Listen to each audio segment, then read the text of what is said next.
Hey. Oh, man.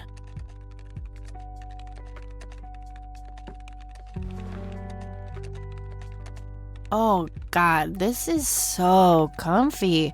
I'm just gonna lie here and suffocate on my own vomit now. I had a thing I wanted to tell you. Uh-huh. This room sure looks different when it's spinning. So I was browsing through the used book ads in the paper when Listen, Eileen, I'm totally excited about books right now, but... Wait, hear me out. So I noticed this article about a war veteran from Conwell Springs who just died. I remembered that you used to live there and everything, and... Oh, how I wish for joyful, blissful sleep. And get this! His name was Joseph. Joseph Rain. What did you just say? You knew him, right? I knew it! I knew you'd know him.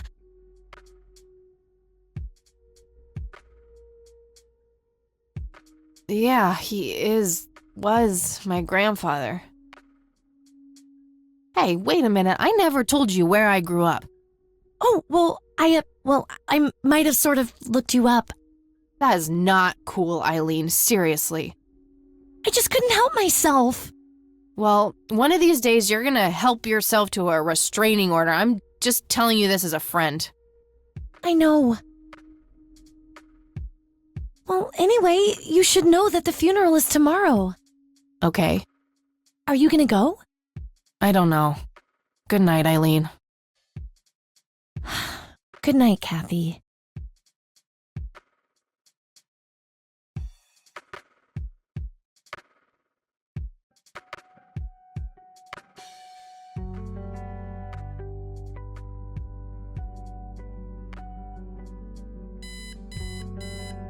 Oh, God, make it stop.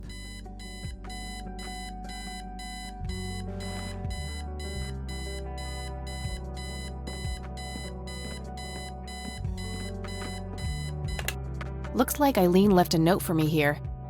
Hi, Kat. Since it's such a long drive, I set the alarm so you won't miss the funeral. Thank me later. E. I'm so getting a new roommate. Well, I guess I should get going. I'm late enough as it is. That movie's not out yet. It's a promo poster Eileen got for being an extra. She tells everyone who walks in here the same joke. Spoiler alert, the boat sinks.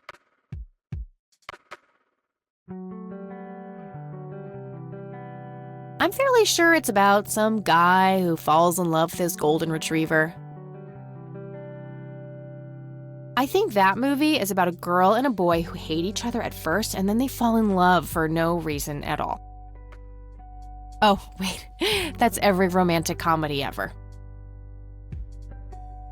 Eileen's closet, filled to the brink with inherited clothes and Christian joy. We meet again, Mr. Bear. Don't give me that look. It's not my fault you ended up so close to my lighter.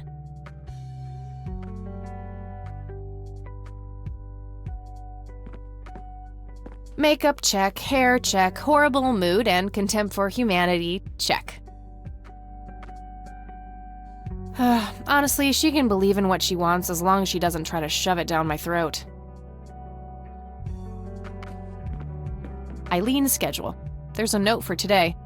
Set alarm clock for Kathy. Can't have her miss the funeral. Eileen makes her bed with surgical precision. Eileen's girly suitcase. There's a sticker on it with her full name, Eileen Mildred Summers. Mildred.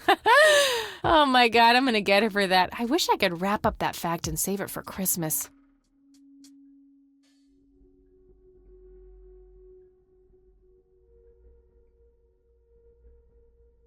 Eileen borrowed it from school. She takes a bunch of computer classes.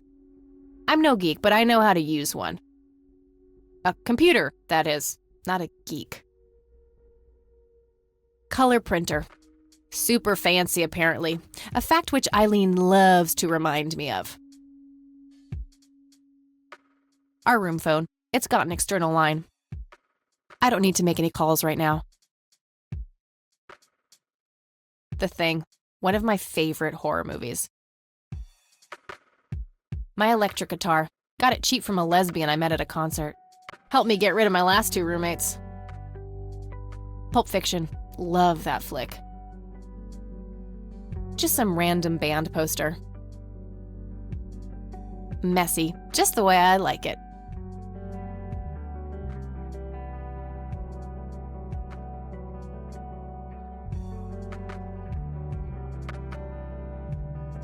It's some advanced scanner thingy.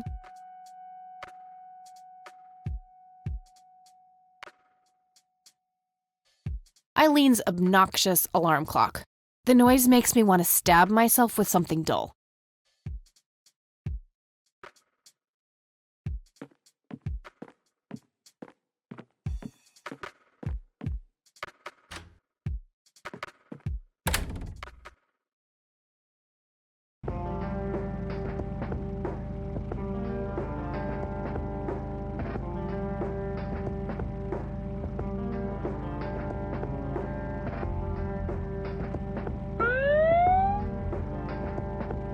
Ugh, just my luck.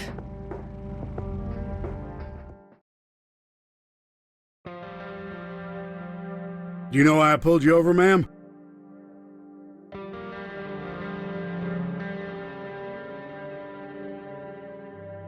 You need directions to the nearest donut shop? Trying to be a smartass, ma'am? Nobody likes a smartass. Do you know how fast you were going? Yes. And? Yes, sir? A smartass playing dumb. Aren't you just a perfect blend of obnoxious? I guess so. Look, I'm really sorry, officer. I'm in a huge hurry to this thing, and the road has been empty for miles. You know how it is. Well, what I do know is that the speed limit here is 65. I clocked you at 77. You're getting a ticket. Oh, to the movies? I prefer horror flicks. Regular comedian, huh? Don't quit your day job.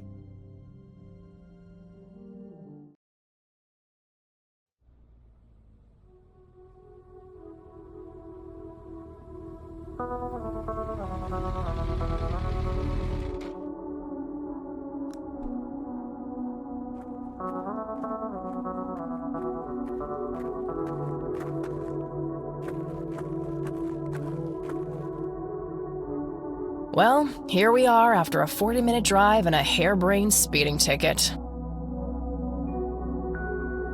God, I really need a smoke. Does anyone object? Guess not. Dead people rule.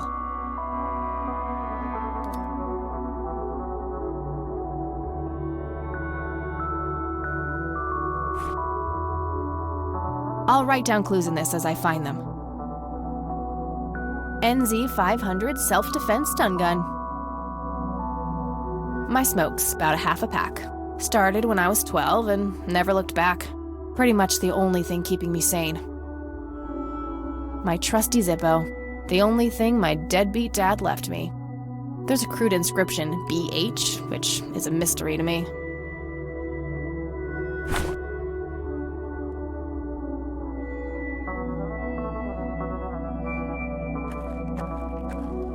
No, I'm not leaving just yet.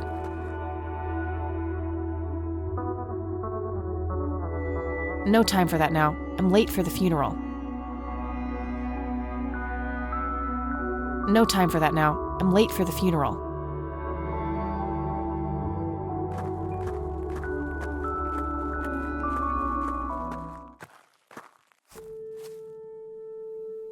We are gathered here today to honor a person of great integrity, a pillar of the community, and a decorated war hero. His name was Joseph Irving Rain. We all remember his warm heart, his compassion, and his eagerness to help others. His passing, while our loss, is surely heaven's gain.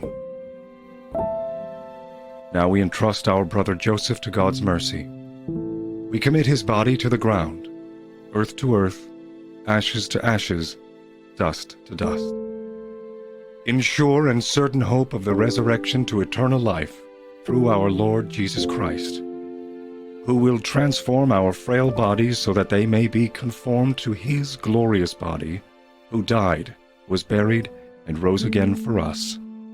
To him be glory forever. Amen.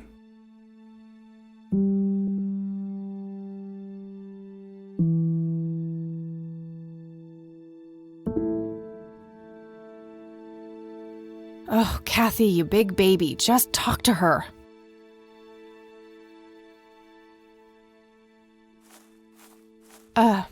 Excuse me? Mrs. Rain? Have we met, Anna? You look strangely familiar.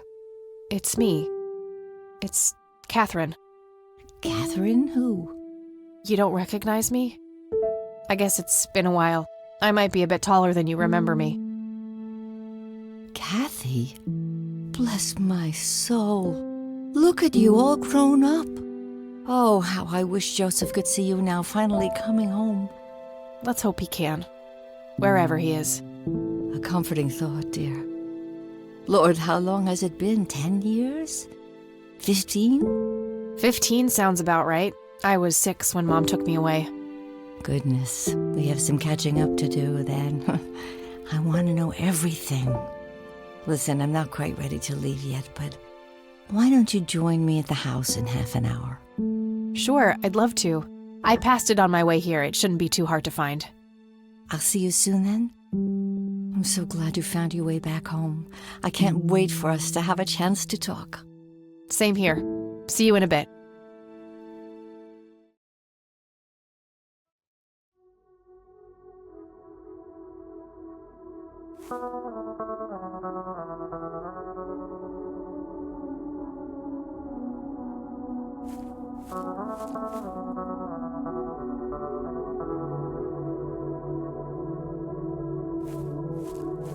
Rest in peace, Grandpa.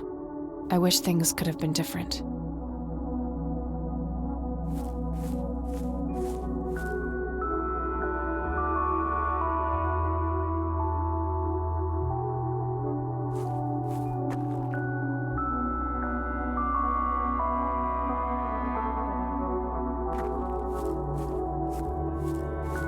I'm sorry for your loss.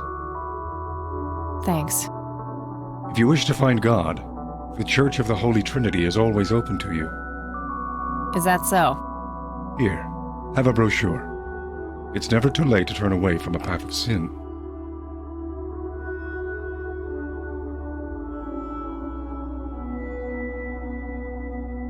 No sin. But what am I supposed to do for fun? Behind those words is a deep wound, a desire to belong. If you let him, Christ can fill that void. Ugh, please don't make Christ fill my void. I'm totally not up for that. The crude facade of a lost soul. I'll pray for you. I wish you comfort in this time of grief.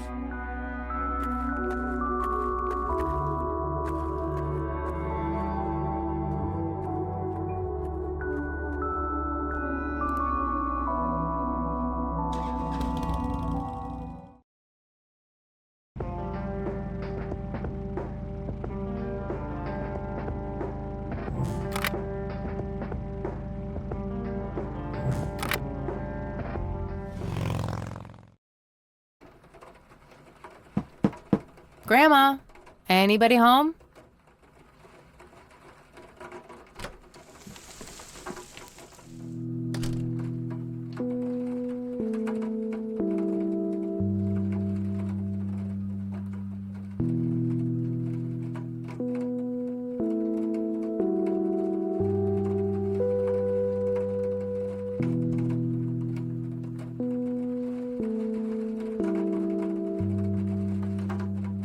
Nice black leather coat. Right up my alley.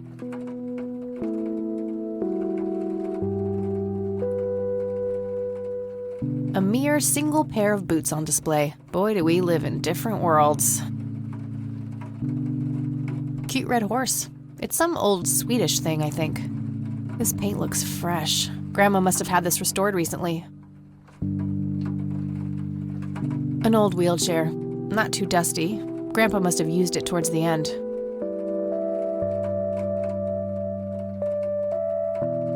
A small table lamp.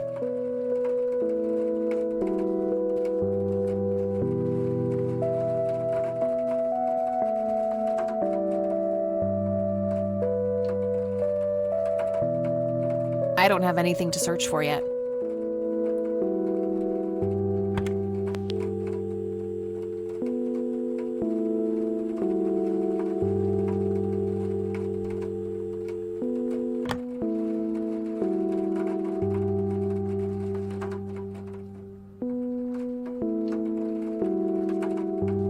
A wedding photo from when my grandparents married. They look younger than I am now. Things have sure changed. It's a photo of this very farm from way back. It says June 12, 1910 in the corner. Some kind of winter forest scene. I've always wondered if it's supposed to be Conwell Woods or not.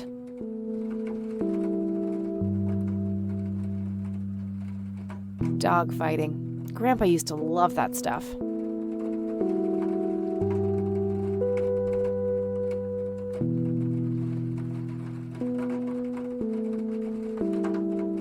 There's nothing quite like the soothing sound of rain falling on a window.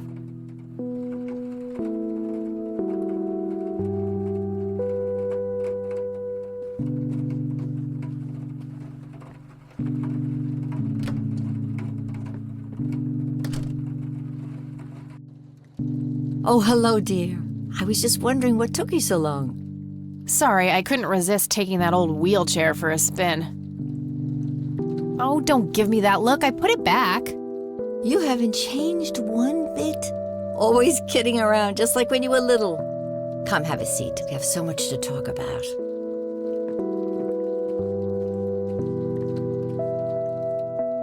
So, now, tell me about your life in the city.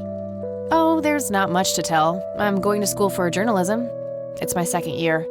I ride a motorcycle in case you missed it there out front. Ah, that's right. Just like your father.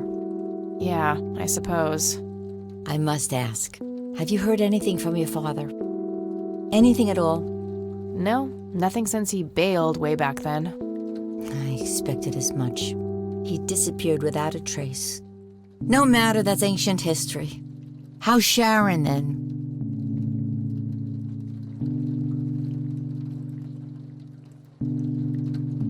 Mom is... I had her committed to a place where she could get some real help. I just couldn't take it anymore. I'm sorry to hear that. In spite of everything that happened when she took you away. Yeah, about that. I'm sorry I didn't visit sooner, Grandma. Mom, she told me all these horrible lies about you and Grandpa. When I was old enough to understand what she was doing, I felt like it was much too late. It wasn't your fault, dear. You were a child. I'm just happy that you're here now. Me too. So, what about you? How have you been doing all these years? I've been lonely ever since the accident. There's no denying that. What accident? Goodness gracious. Of course you don't know. She took you away before it all happened. Don't know what? I will never forget that dreadful day. August 16th, 1981. It was the middle of the night when Sheriff Truman knocked on our door. He had Joseph with him. I couldn't even recognize Joseph at first, all dirty and wet with an awful blank stare on his face, like his soul had been ripped from his body. Since that day, he never spoke a word, forever confined to that blasted wheelchair. Really? For all this time? I had no idea. It came as a shock to all of us. That's horrible, Grandma. I'm so sorry. Thank you, dear.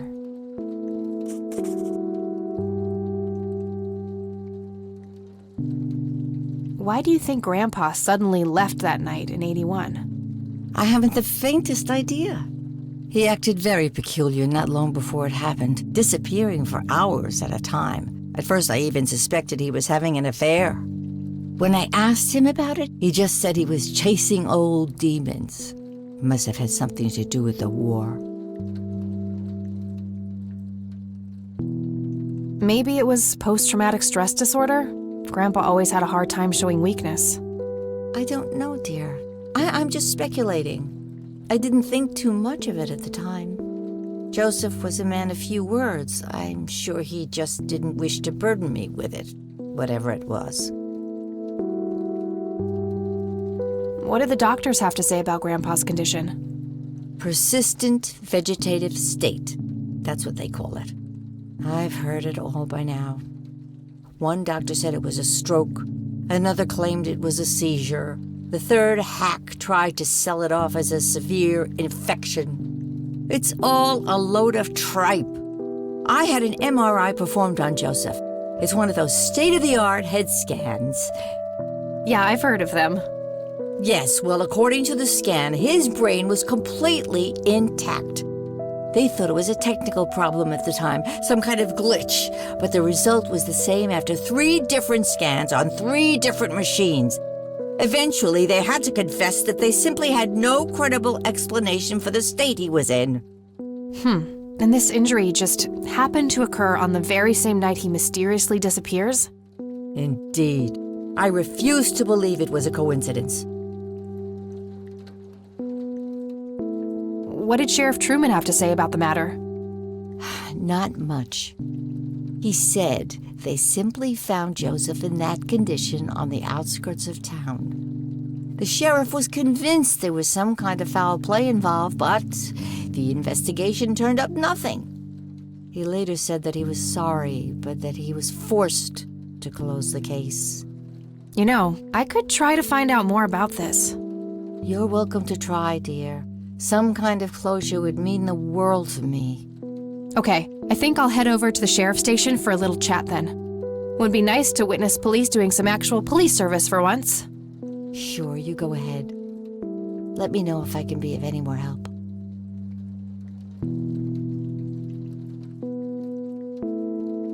See you later, Gramps. Take care, dear.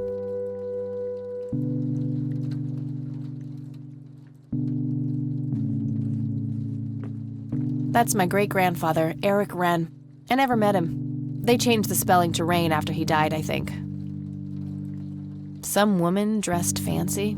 I'm not sure how I'm related to her, but she has my hair. Planes, planes, and more planes. Grandpa in his Air Force uniform looks to be in his early 20s. Planes, planes, and more planes.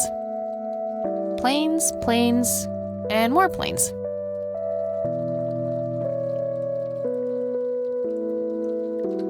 Expensive-looking scotch. That thing has been standing there forever. I used to love digging through those drawers when I was a kid, looking for coins, buttons, and trinkets.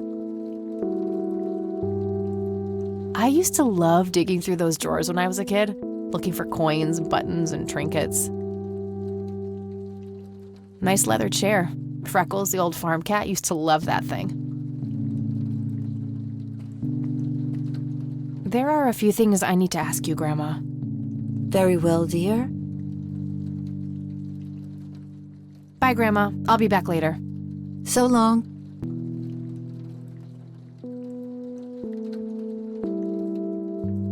Grandma has prepared some tea for us. There's nothing quite like the soothing sound of rain falling on a window.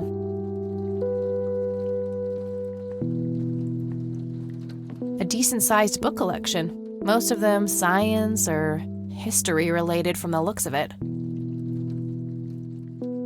An intricate toy airplane with moving parts. I remember playing with that. Grandpa had a whole collection of them. That's where the nice china is kept, only for special occasions. I have yet to see it outside the cabinet. Grandma always had a penchant for little angel figurines like these. I bet E would love them. A painting of a blue sky with clouds. Probably supposed to be a backdrop for those angels.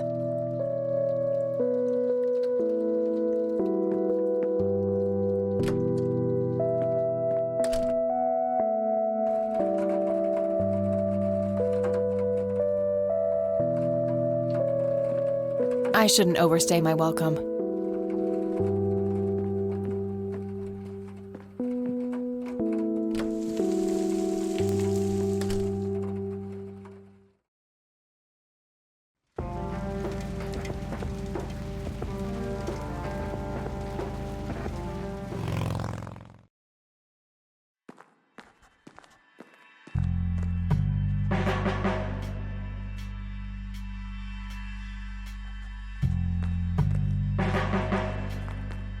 Hi.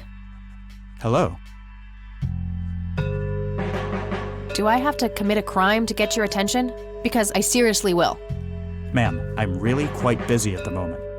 Hey, wait. I know you. I'm pretty sure you don't. Yes, I do. You're Kathy. Kathy Rain. My reputation precedes me, in a kind of but not totally creepy way. Aw, come on. It's me, Lenny. Lenny Marks. I'm drawing a blank. Really? You don't remember us playing when we were little kids? Not really. Sorry, buddy. Darn. Well, that's a bummer. Anyway, what can I do for you today? I wanted to ask if you know anything about my grandfather's accident. I really don't know much beyond the rumors. The sheriff may have more information, but even he probably doesn't know anything that isn't in the report. It happened before either of us worked here. Okay, I think I'll have a chat with the sheriff then. Sure thing.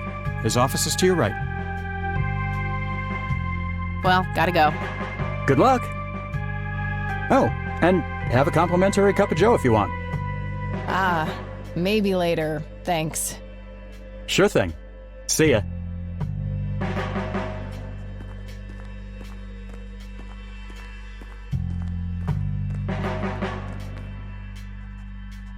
Oh crap, it's you again. The smartass returns. You have some more crimes to confess? Oh, maybe a felony or two. Wouldn't be surprised. Look, I'm busy here. What do you want? I just have a few questions, that's all. Fine. Go ahead. Do you know what happened to Joseph Rain in '81? He had a stroke in the woods, that's what happened. If that's all there is, why would Sheriff Truman open an investigation? It was just standard procedure. A general occurrence report always has to be filed. I see. Did you know him at all? No, I haven't been in town for long. Man sure has one hell of a reputation, though. It's been over a decade since he was put in that wheelchair, and people still talk about the man he used to be. It's like he was a cult leader or something. Sounds like a conspiracy theory to me. Could be, but you know what they say. Things too good to be true usually are.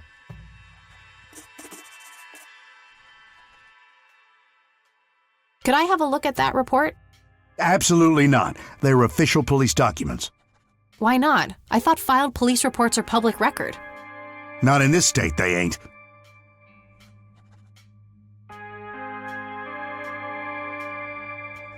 Lenny, a little help here? Don't you agree that he's taking by the book too far?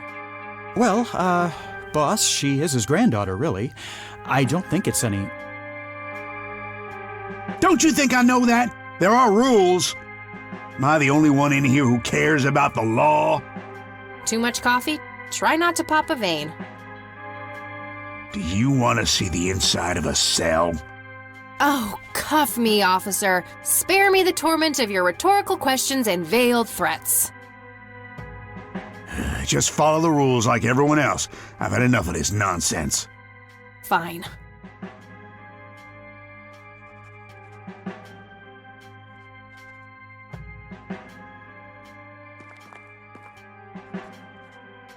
A gold medal of some kind. Just some photo. Nothing special about Sheriff, it. What's the deal with that bum? What bum? The one in the cell. Oh, I thought it was with you. Well, shit. Just some photo. Nothing special about it. Tons of miscellaneous files. I don't see anything labeled as police reports, so those must be elsewhere. I guess somebody's a winner.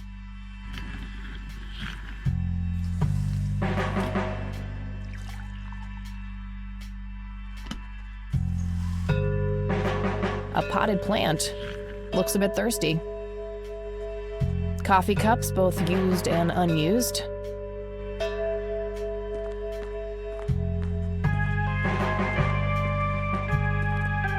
Just your standard coffee maker.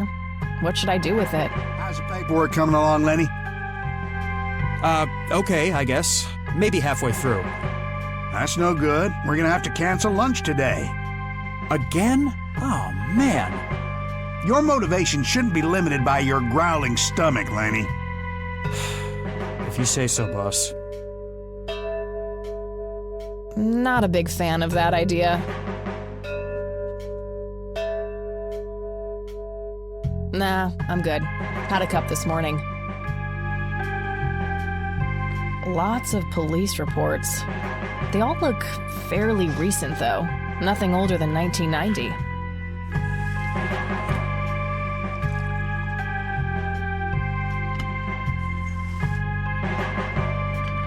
A medieval fortress near an ocean, probably supposed to be somewhere in Europe.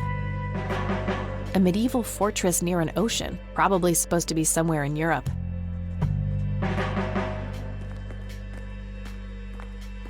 Various notices and a wanted poster. A bunch of cops lining up for a photo. Fax machines, the pinnacle of modern technology.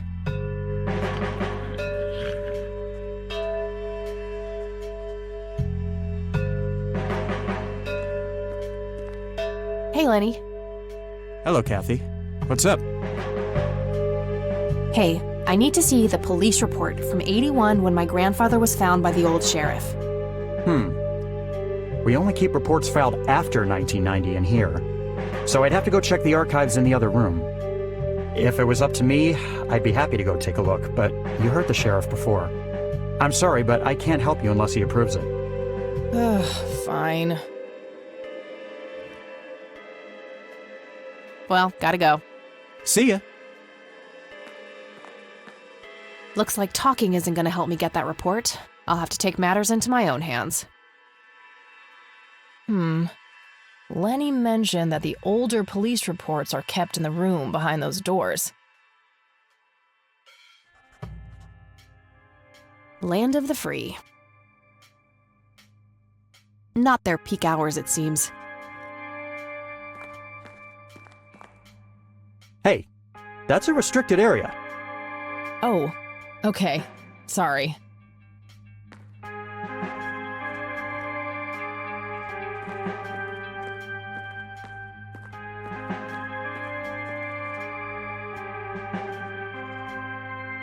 If he wanted coffee, I'm sure he would have taken some already.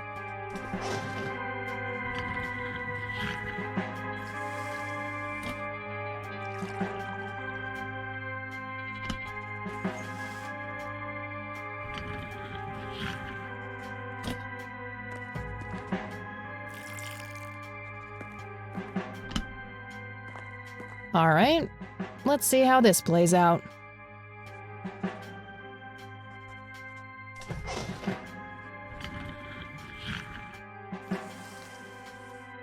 Lenny, quit loitering and make some goddamn coffee. 10-4, coming right up. Oh, it better be.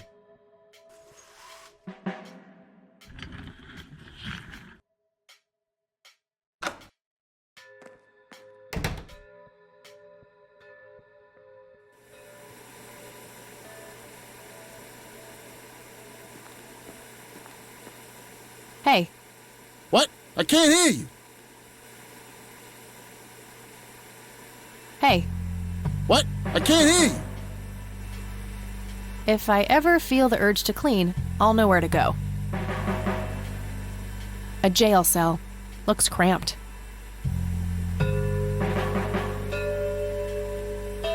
No wanted posters. I'm disappointed. Thanks. That was getting annoying. Hey, Hi there. so why'd they put you in that cell? It's all just a big misunderstanding. Is that so? Yeah, I didn't mean to steal anything. I was just using my pockets to move the beer to the checkout. That's the worst excuse I have ever heard. For your information, I happen to have a deadly fear of shopping carts. I take my last statement back. This excuse is even worse. Hey, it wasn't your father who was killed by a shopping cart when you were 8. I sure hope not. To be fair, mine wasn't either. It was just Uncle Bob. But that doesn't mean it was any less traumatic, mind you. To this day, I still get nervous breakdowns at grocery stores. I think I've heard enough, buddy. You're right. We should stop before the flashbacks begin. Okay, gotta go. See ya!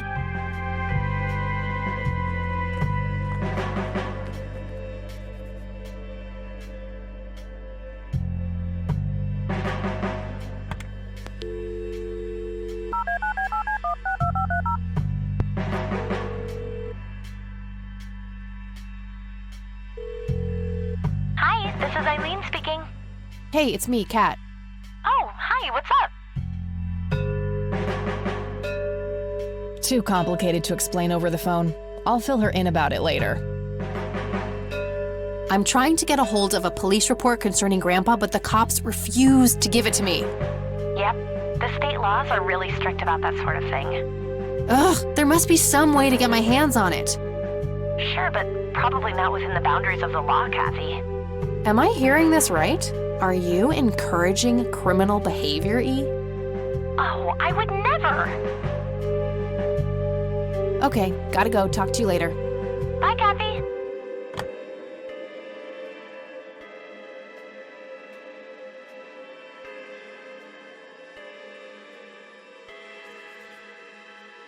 Lenny, for the last goddamn time, stop leaving the locker keys on this table.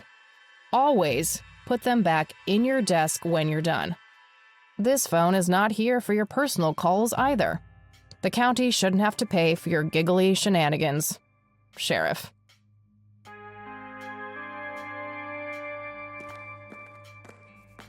Okay, these must be the archived police reports that Lenny was talking about. Time to start digging.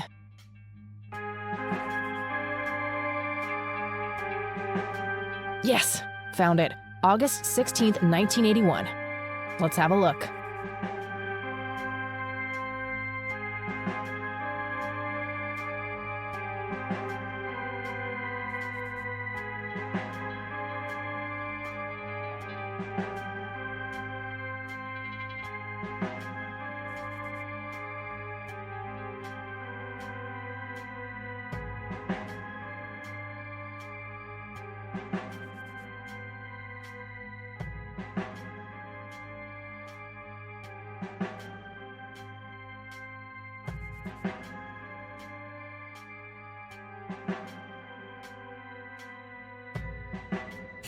I'm gonna have to get my hands on that recorder. A computer monitor. Probably recovered stolen goods. There's no way small-town cops would be that up-to-date with the modern world.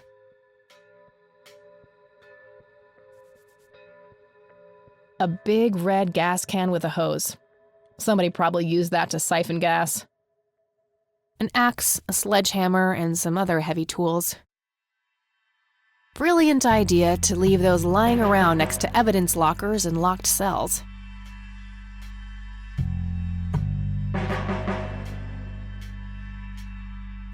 A large evidence locker, probably for securing some of the bulkier things. Locker number 5 is right there, but it requires a key. According to the note on the table, the locker keys are kept in Lenny's desk.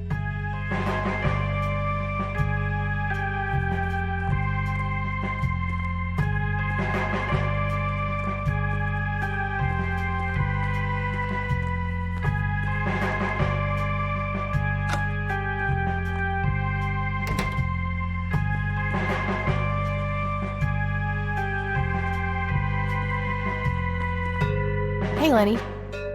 Hello, Kathy. What's up? Well, gotta go. See ya.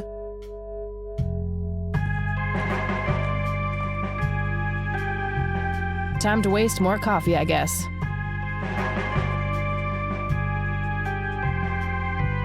Lenny, coffee.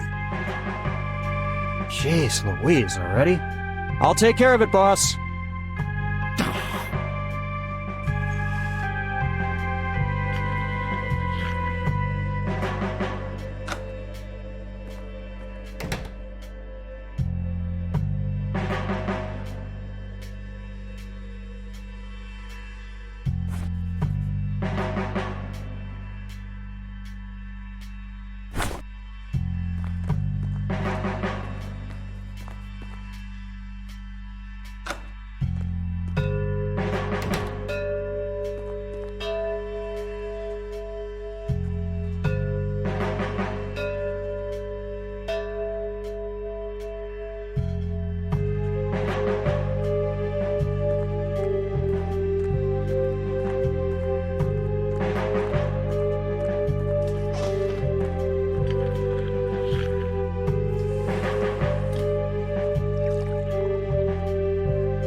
Hello, Sheriff. Mind if I ask you a few more questions? If you must. Sure. I'll show him the police report I stole from under his nose. That's a great idea.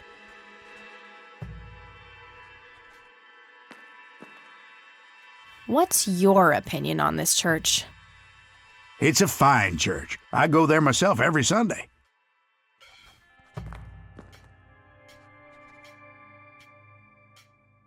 I don't want to show him that. That's all for now. Good.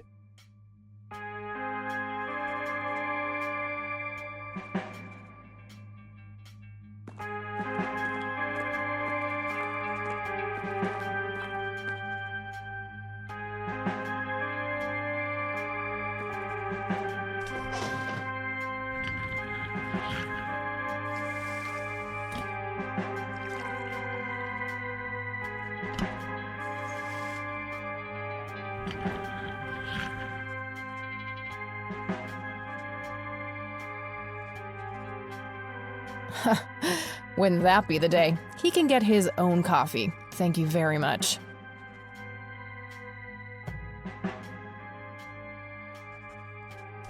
Nah, I'm good.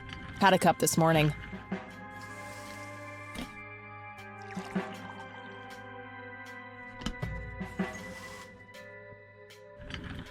If he wanted coffee, I'm sure he would have taken some already. I'm having a hard time following that logic. Not a big fan of that idea.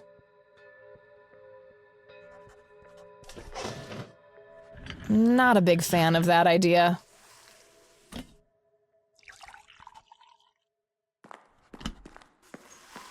Hey, Lenny. Hello, Kathy. What's up? Sure, I'll show him the police report I stole from under his nose. That's a great idea. What's your opinion on this church? I think it's a nice enough church. Why? I don't know. The priest seemed odd. Kinda pushy. Yeah, I get your point. But I know the guy. He's harmless. If you say so. I don't want to show him that.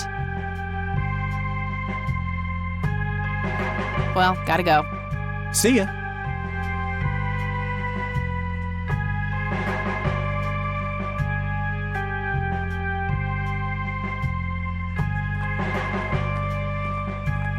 Hey, Kathy, wait. What? Do you eat foot? I mean, food? Absolutely not. I feed on human misery. Relax, Lenny. Yes, I do eat food. Oh, well, great. Can I buy you food sometime?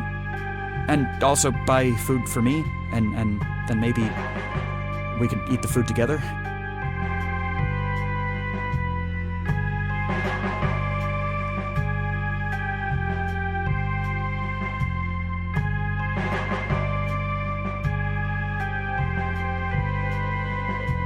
I'm really busy right now. Maybe later.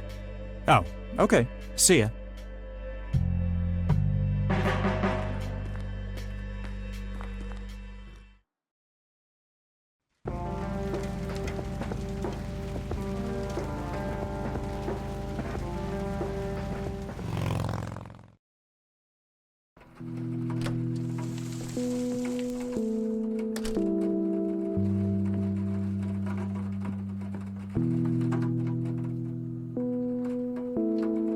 I shouldn't overstay my welcome.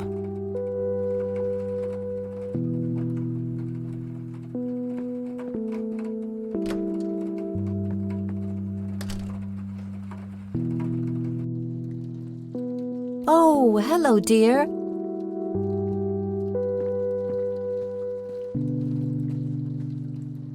There are a few things I need to ask you, Grandma.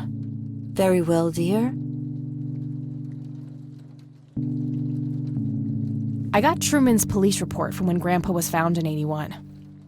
Good. Was there any useful information in it? Yeah, it mentions him carrying a tape recorder. Do you know anything about that? Oh, yes, Mr. Dicto. Joseph used to carry that thing with him everywhere. He could be absent-minded at times. It helped him remember things. What do you think about this church, Grandma?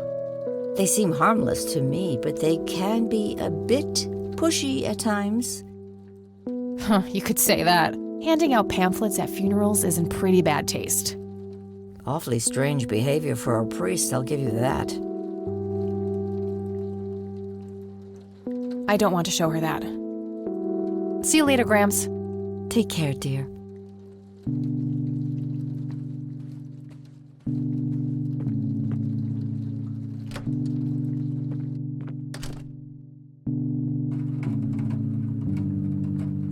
An old wheelchair. Not too dusty. Grandpa must have used it towards the end.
Family mausoleum. It says price. The family must have been fairly rich. Those things don't come cheap. Conwell Springs. I never thought I'd return to this place.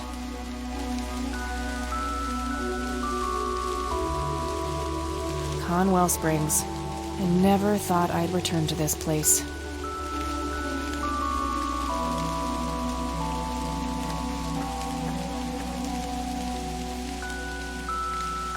Rest in peace, Grandpa. I wish things could have been different.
tons of miscellaneous files.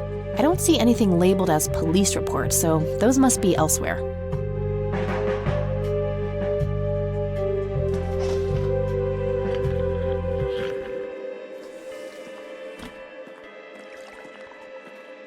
It's being used right now. Good idea, but they would notice me right now.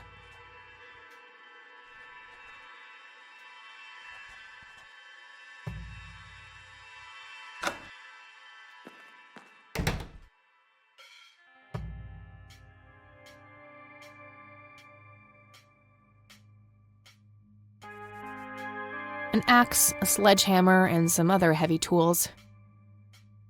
Brilliant idea to leave those lying around next to evidence lockers and locked cells. Hey. Hi there. You need to keep the blonde cop out there busy for a while. I do? $10 says you do.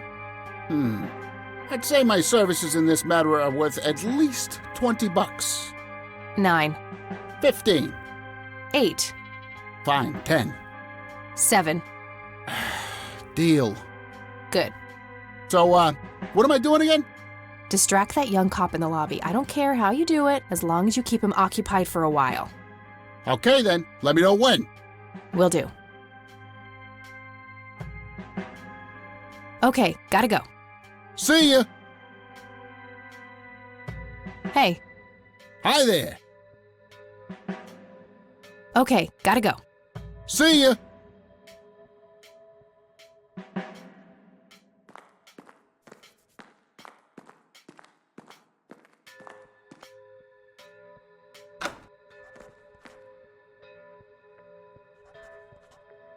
Hey, the jail is off limits. You shouldn't be in there.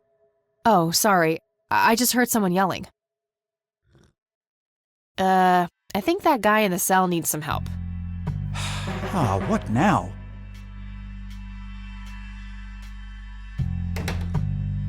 Okay, I have to make this quick.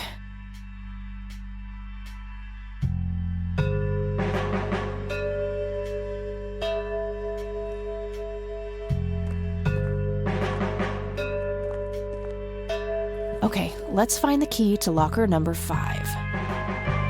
Got it.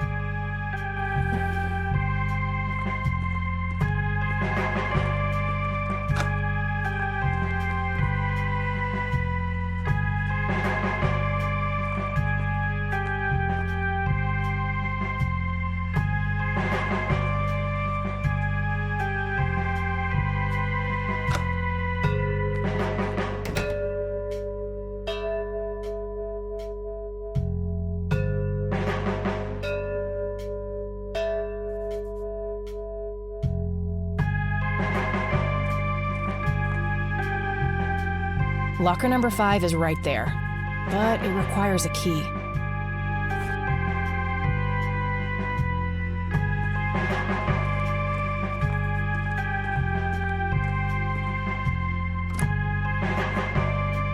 All right, got it.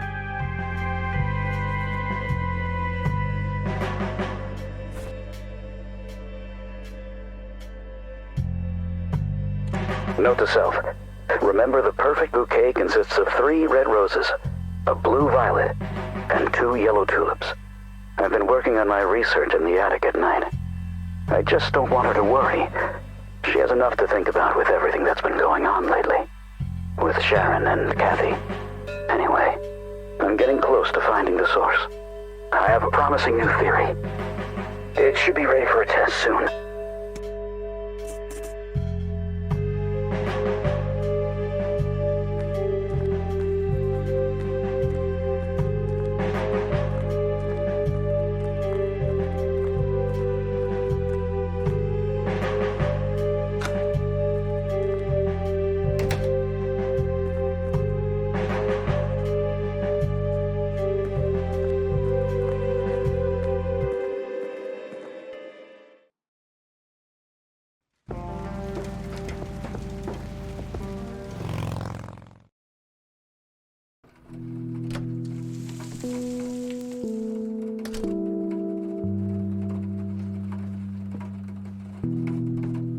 I should probably ask Grandma first.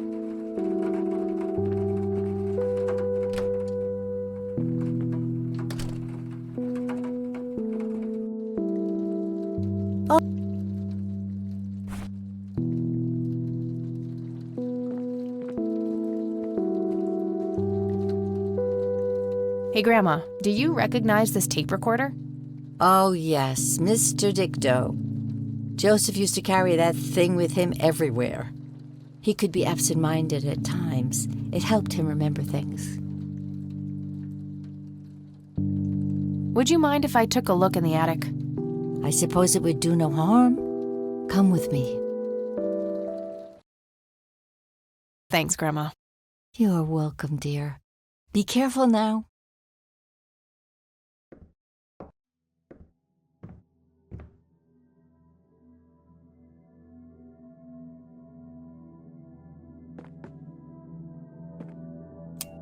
Nothing. The bulb must be burned out. The bulb looks burned out. I'll have to replace it.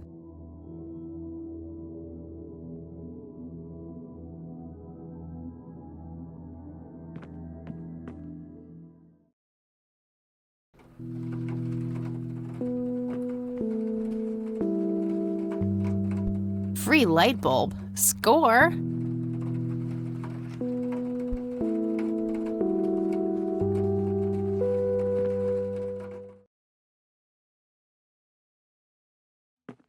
The bulb looks burned.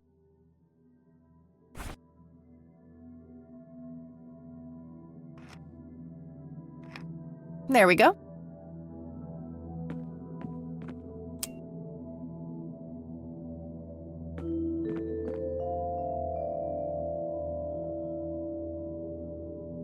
Mr. Bear! How did you get all the way up there? Good idea. You just keep watch. I'll do the searching.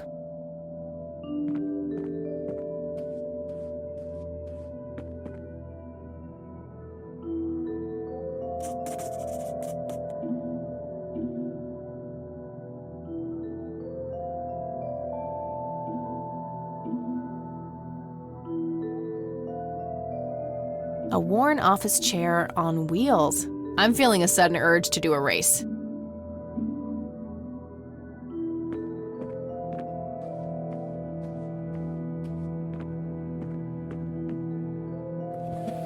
Empty.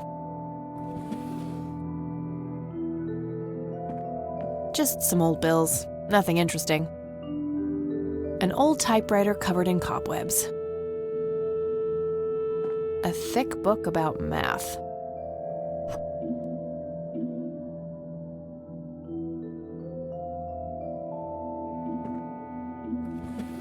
Empty. Decades-old coffee. Lovely. It looks like someone was doing geometry. I can't make much sense of it.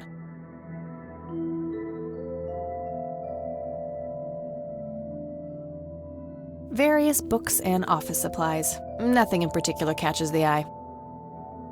An industrial-sized jug of detergent. An electronic metal detector. Kinda clunky for a person to lug around without a specific use for it.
Not now.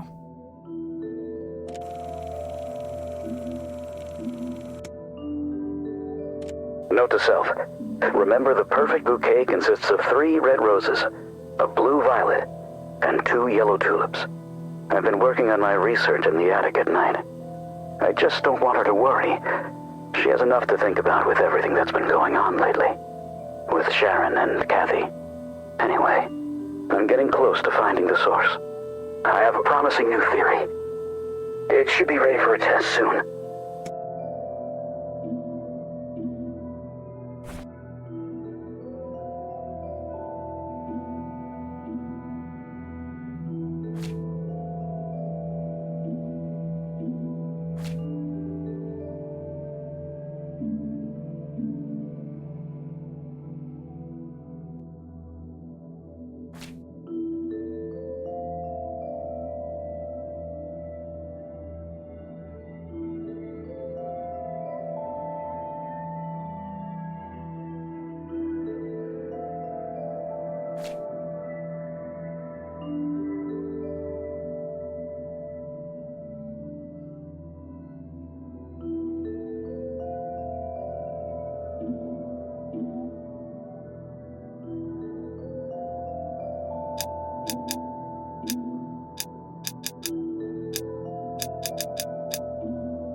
Yeah, that would have been too easy. I doubt the book alone is enough to solve this.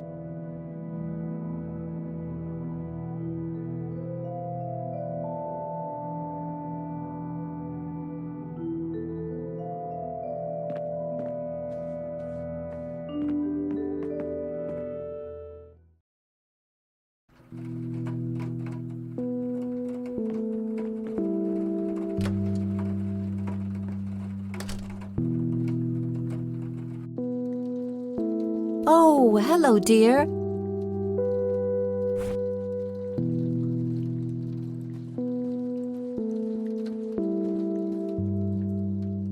I found this book in the attic. Recognize it? Oh, yes. I bought it for Joseph's birthday once. He was always fascinated by numbers. He believed that math could explain everything in this world. He was a man of science. There's no denying that. I found a locked briefcase in the attic. Do you know anything about it? Oh, that old thing? Joseph said there were just some old boring Air Force papers in there. If that was the case, why use an intricate combination lock? That's a very good question, dear. In any case, I wouldn't know how to open it. Bye, Grandma. I'll be back later. So long.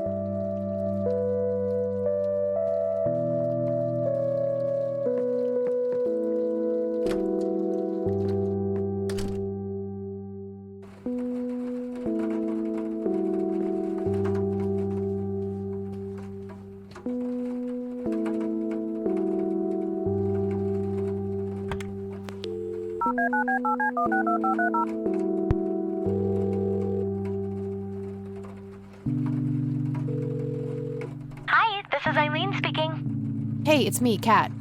Oh, hi, what's up? I've got this briefcase with a combination lock here. Yeah, so? Well, you're a geek. You must know some way to crack the code, right? You watch too many movies, Kathy. Come on, help me out. How many digits? 6. That'll be too hard to brute force. Maybe whoever set the code left some kind of reminder around. Most people are careless about that sort of thing. I looked, but couldn't find anything too obvious. Then I'm out of ideas. Okay, gotta go. Talk to you later. Bye, Kathy.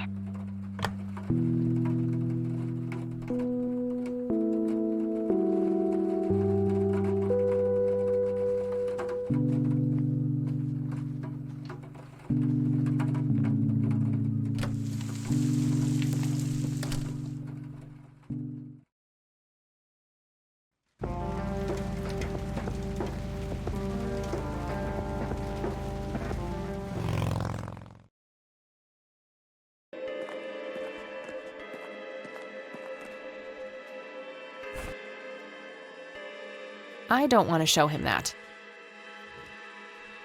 I don't want to show him that. I don't want to show him that. I don't want to show him that.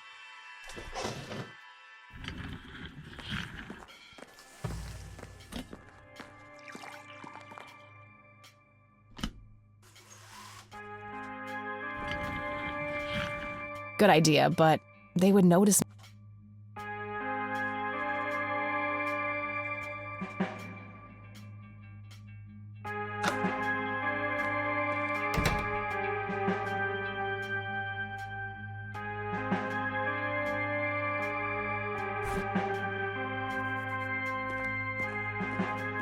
I don't want to give any of my stuff to a criminal. I might not get it back. Now that's just presumptuous. I don't want to give any of my stuff to a criminal. I might not get it back. Now that's just presumptuous. An axe, a sledgehammer, and some other heavy tools. Brilliant idea to leave those lying around next to evidence lockers and locked cells.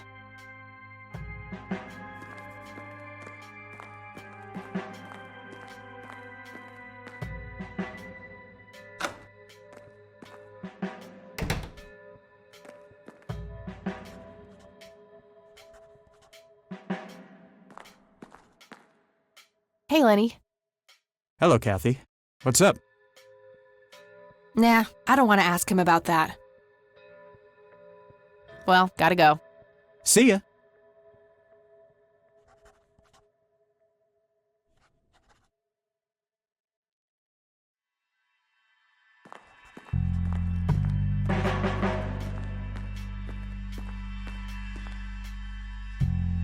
Hello, Sheriff. Mind if I ask you a few more questions?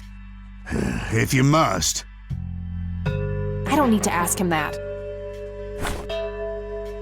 That's all for now. Good.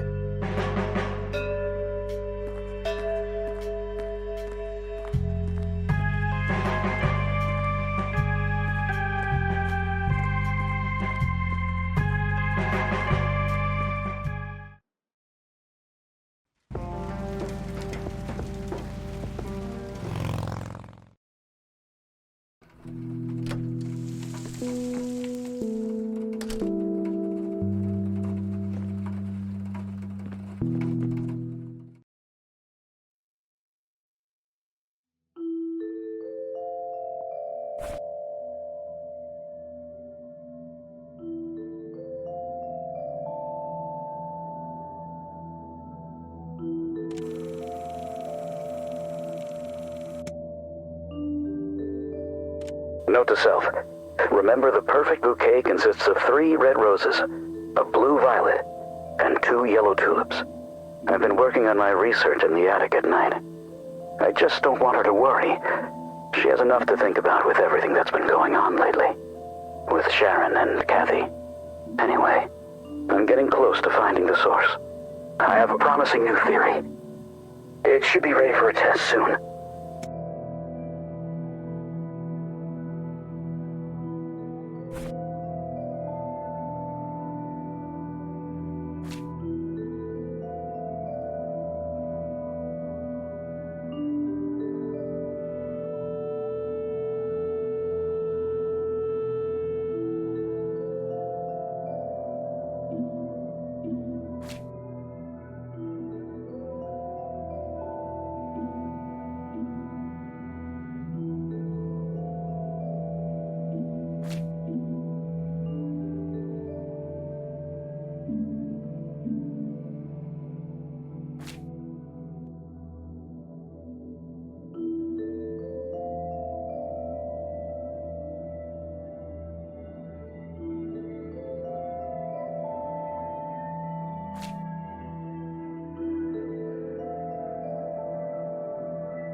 It looks like someone was doing geometry. I can't make much sense of it.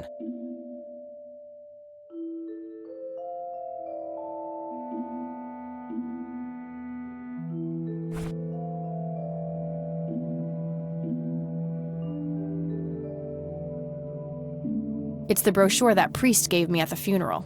The logo stands out, but other than that, it's just the usual church mumbo-jumbo. Washing away your sins, salvation, blah, blah. There's also an address at the bottom. You know, if I ever feel like getting my God on. Huh. Good old Satan. Better get his snowmobile ready for that day.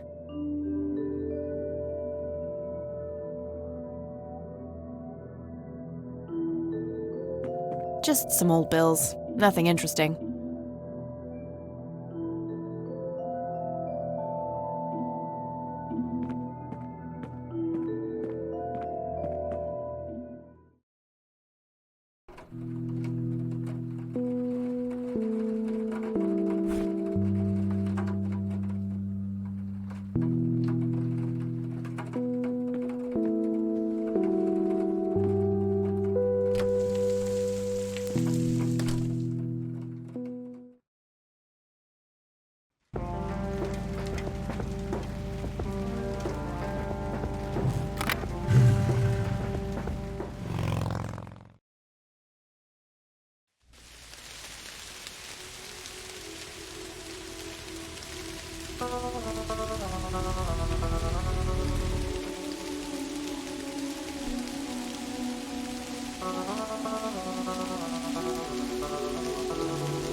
There has to be some way of figuring out the code.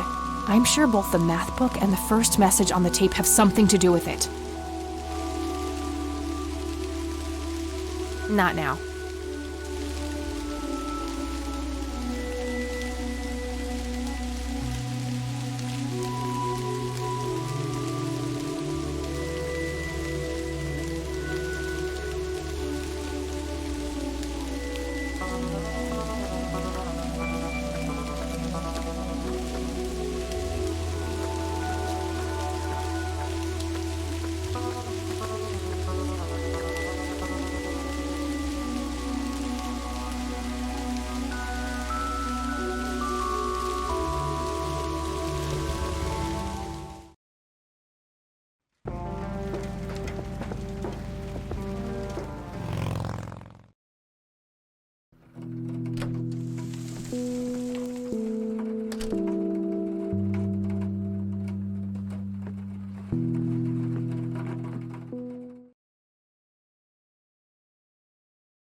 Note to self.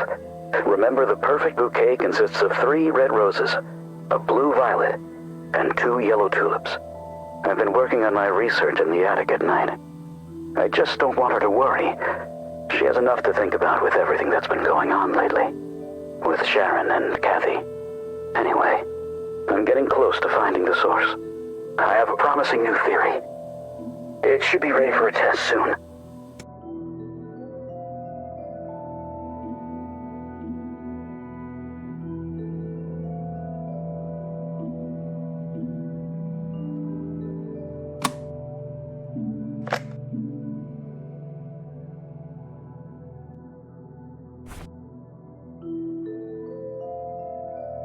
The tape Grandpa had on him when he was found in '81, labeled Investigation.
Not a big fan of that.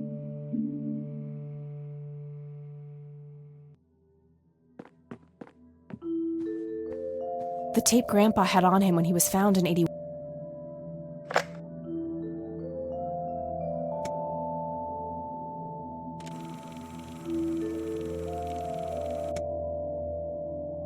Note to self. Remember, the perfect bouquet consists of 3 red roses, a blue violet, and 2 yellow tulips. I've been working on my research in the attic at night.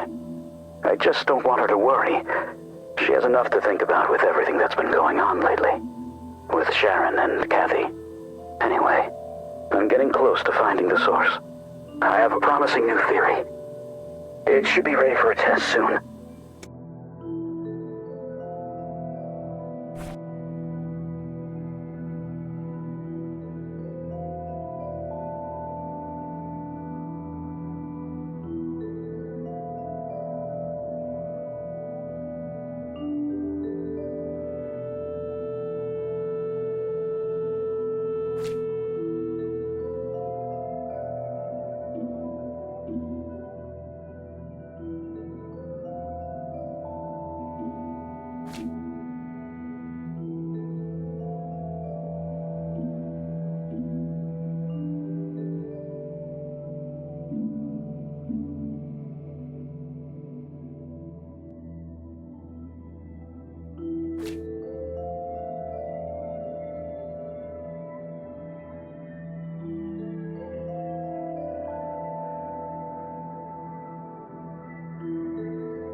Yeah, that would have been too easy.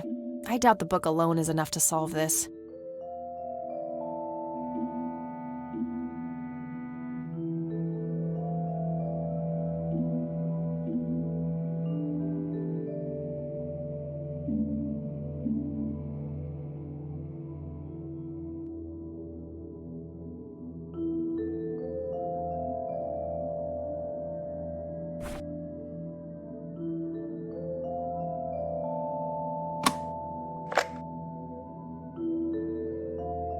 I don't think that accomplishes much. The tape Grandpa had on him when he was found in 81, labeled Investigation.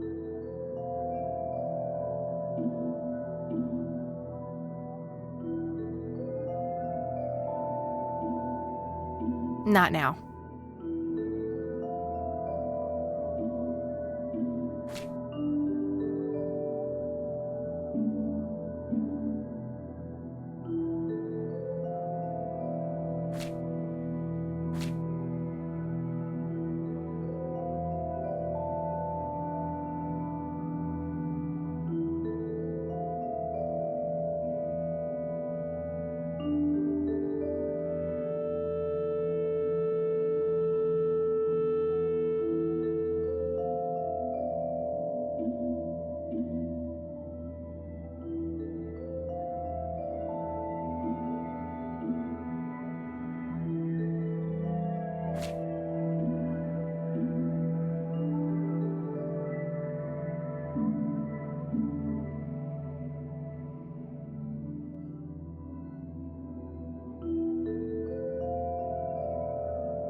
I must be missing something. What was that weird first message on the tape?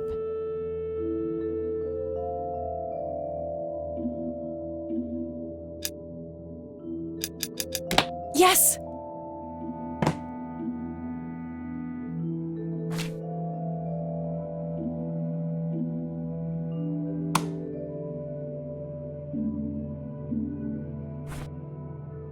Let's see what's in here. There were 2 pictures, a newspaper clipping, a key, and a tape inside. Oh, and a single copper penny too, for some reason.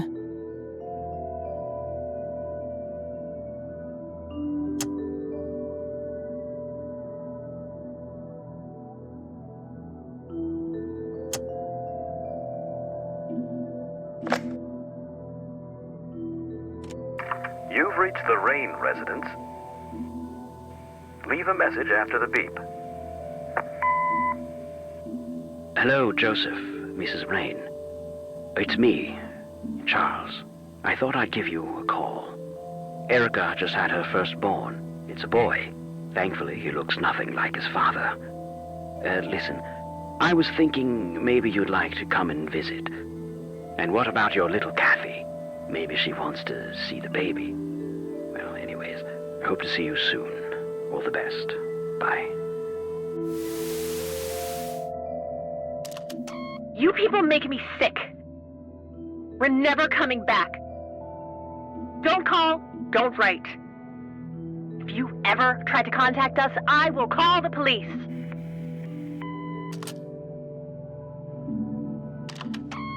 Joseph, you there? It's me, Cocky. It happened to me, too. You're the only one I trust now. Just call me back as soon as you can. I wonder who this Cocky is.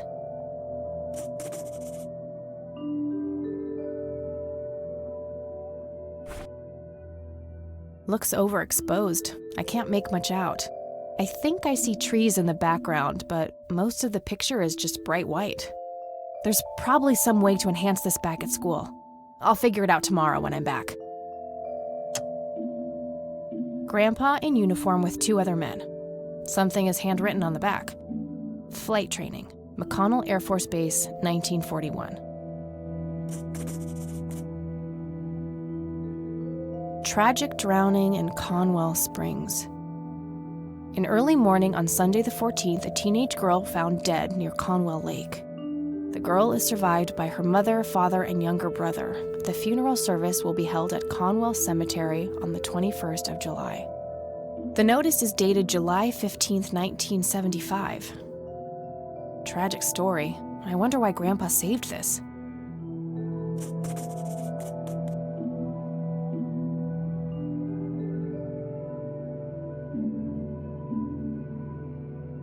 It's a small key, fairly modern design. No identifying tag, unfortunately. It's the penny I found in the briefcase. Looks like it was minted the same year I was born. Grandpa and me, we had this game where he would hide pennies around the house and I would go on a treasure hunt. Never in the attic, though. I thought it was too scary up there.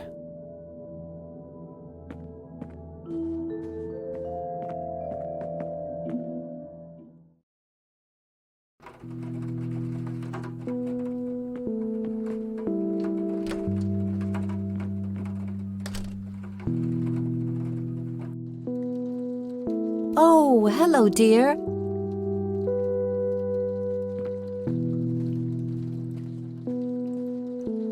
There are a few things I need to ask you, Grandma. Very well, dear. Does the nickname Cocky mean anything to you? Sounds vaguely familiar. It reminds me of the aviator call signs Joseph and his friends gave one another. Joseph was vigilante. I can't count the number of times he got into trouble for breaking the rules. To this day, I have no idea how he always managed to land on his feet. Must be hereditary, given the things I've gotten away with. Every time I wake up, I am genuinely surprised that I'm not in jail. I'm sure it's not that bad, dear. But to get back to the subject, you don't have any idea of who this Cocky is? I'm afraid not, but the Air Force might be a good place to start.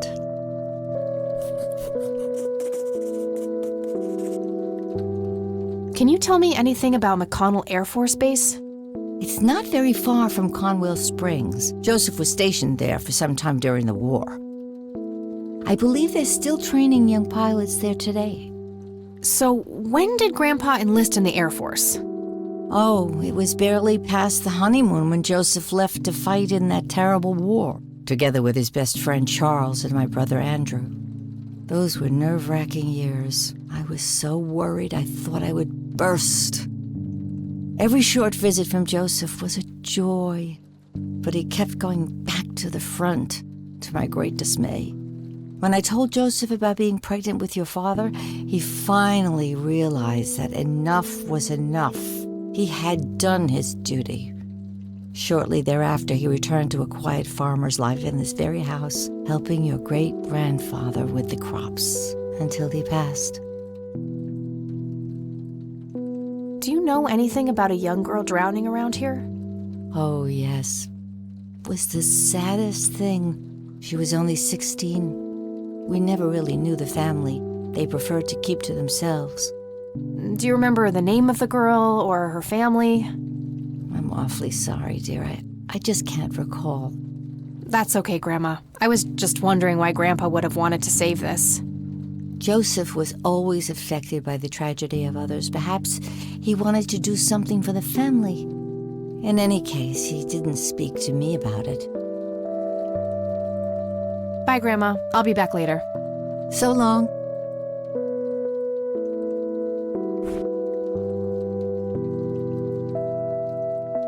Does this coin mean anything to you, Grandma? I'm afraid not, dear. Do you recognize this key, Grandma? I found it in the attic. I'm afraid not, dear. Do you know anything about this story, Grandma? Not much, dear. It was the saddest thing. The girl was only 16 years old. We never really knew the family. They preferred to keep to themselves. Do you remember their names? Let me think. I'm awfully sorry, dear. I just can't recall. That's quite all right, Grandma. I was just wondering why Grandpa would have wanted to save this. Joseph was always deeply affected by the tragedy of others. Perhaps he wanted to do something for the family to ease their pain. In any case, he didn't speak to me about it. Okay. Look at this photo I found in the locked briefcase. Goodness, I haven't seen that picture in years. This was taken when Joseph was stationed at McConnell Air Force Base. That's him right there on the left. What about the other two? I don't remember the name of the smiling man in the back. The gentleman on the right was Joseph's best friend, Charles Wade.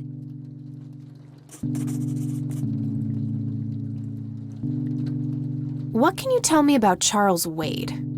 Well, I do know he has made quite a name for himself since he and Joseph went to war together. Apparently, he came up with some brilliant piece of engineering for the airplanes. They use it everywhere now.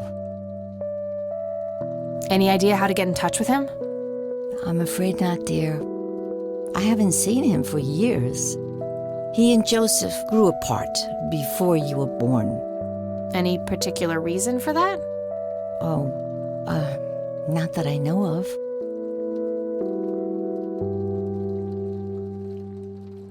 Grams, can you tell me anything about this picture?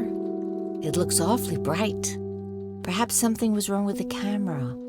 Yeah, maybe. I should try to figure something out tomorrow at the university.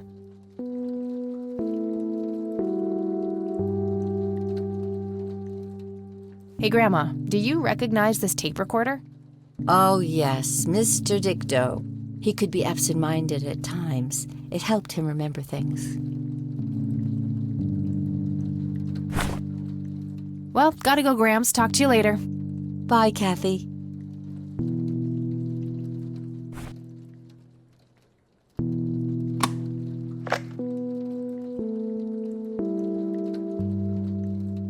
A person who called himself Cocky left a message on this tape. Does that nickname mean anything to you? Sounds vaguely familiar. It reminds me of the aviator call signs Joseph and his friends gave one another. Joseph was vigilante. To this day, I have no idea how he always managed to land on his feet. Every time I wake up, I am genuinely surprised that I'm not in jail.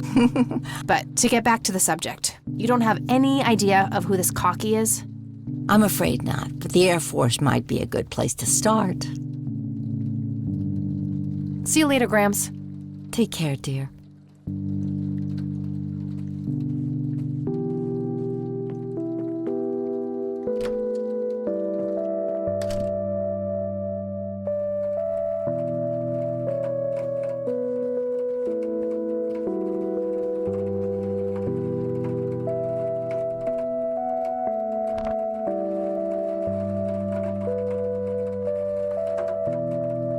All right, got it.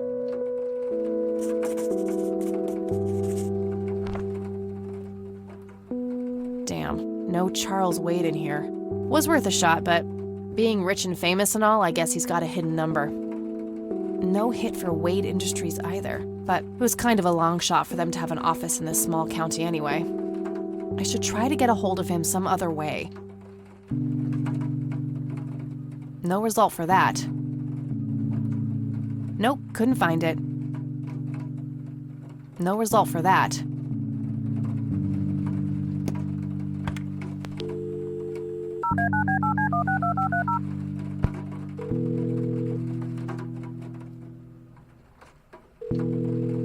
McConnell Air Force Base, how can I help you? Hi, I was just wondering if you had time to answer a few questions.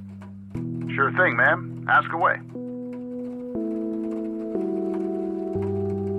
What can you tell me about McConnell Air Force Base? This is one of the oldest Air Force bases in the U.S., established during World War I. The main purpose of it is to train fighter pilots. The McConnell Flight School is well-renowned all around the country. In the late 80s, the school started accepting a limited number of civilian applicants due to the high demand. Some of the most famous dogfighters in U.S. history, such as Ethan Fireball Jenkins, Joseph Vigilante Rain, and Brett Savior Myers, trained at this very base. Charles Wade, the great industrialist, did too. Some claim that many of his revolutionary ideas came from the former chief mechanic here, the late Niles Bloom. Interesting. Thanks for the history lesson. Do you recognize the aviator call sign, Cocky? Afraid not, ma'am. I know all the call signs here, and I'm positive it's not one of them. This isn't current, though. It might have been used as early as World War II. Oh, that's unfortunate. We don't keep any official records of call signs. The only option I can think of is to get a hold of somebody who was around back then. Any suggestions? The only person I can think of who is still alive would be Charles Wade. The billionaire? He was stationed at McConnell? He was, up until the point when he founded Wade Industries in the 60s. I'm trying to get a hold of Charles Wade. Would you happen to know how to reach him? I'm sorry, ma'am, but Charles Wade is a public figure. He has explicitly asked us not to provide his contact details to anyone. Is there any way you could make an exception? I really need to talk to Mr. Wade. Oh, can do. I can't really help you out unless you have some sort of official business. But what if it was a matter of life and death? Ma'am, if you're in a life-threatening situation, I suggest you call 911.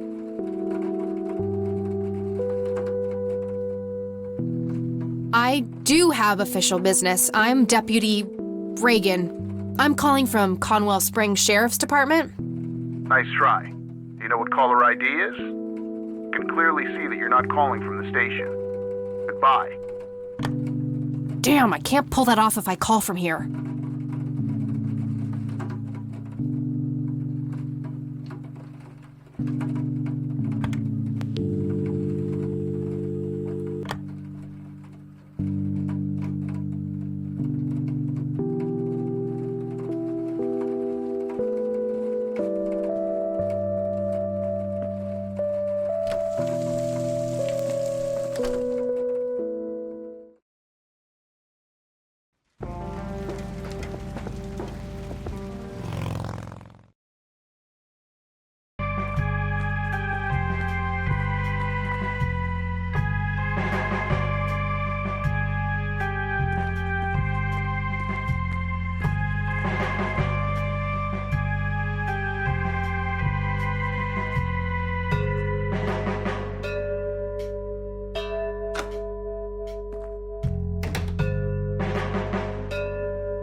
Hey. Hi there.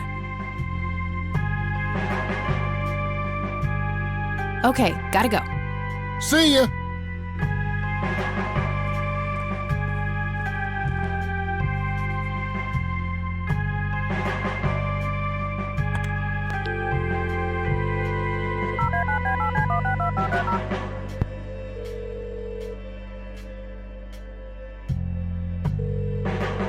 McConnell Air Force Base, how can I help you? Hi. I was just wondering if you had time to answer a few questions. Sure thing, ma'am. Ask away. I'm trying to get a hold of Charles Wade. Would you happen to know how to reach him? I'm sorry, ma'am, but Charles Wade is a public figure. He has explicitly asked us not to provide his contact details to anyone. Is there any way you can make an exception? I really need to talk to Mr. Wade. Oh, can do. I can't really help you out unless you have some sort of official business. I do have official business. I'm Deputy Reagan. I'm calling from Conwell Springs Sheriff's Department. I can see that you're actually calling from the station. You say you're a cop? You don't sound like a cop.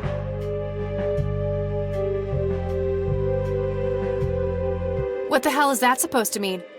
It's just because I'm a woman, right? Women don't belong in law enforcement? Is that what you're saying? That's so sexist. Now that's hardly what...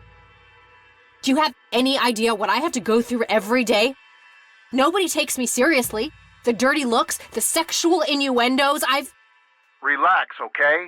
I'll check the files. It's 555-7641. Thanks, buddy.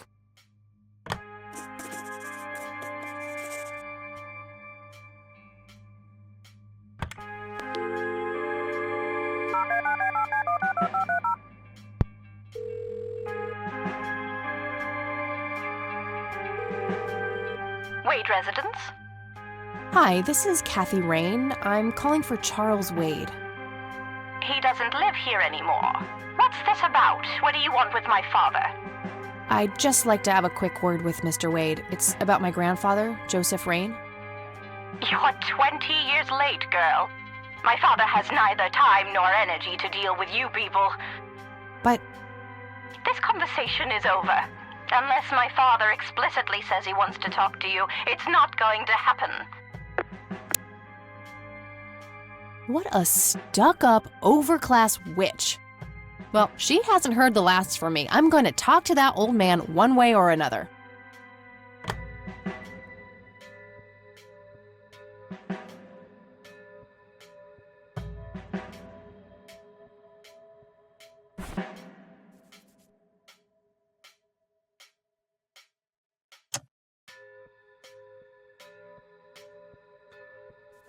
No, this is a different type of key than the one I used before. It won't fit.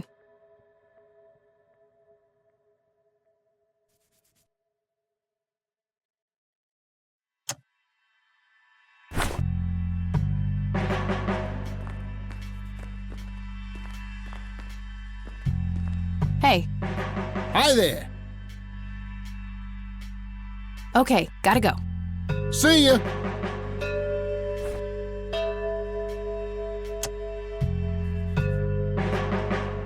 I don't want to give any of my stuff to a criminal. I might not get it back. Now that's just presumptuous.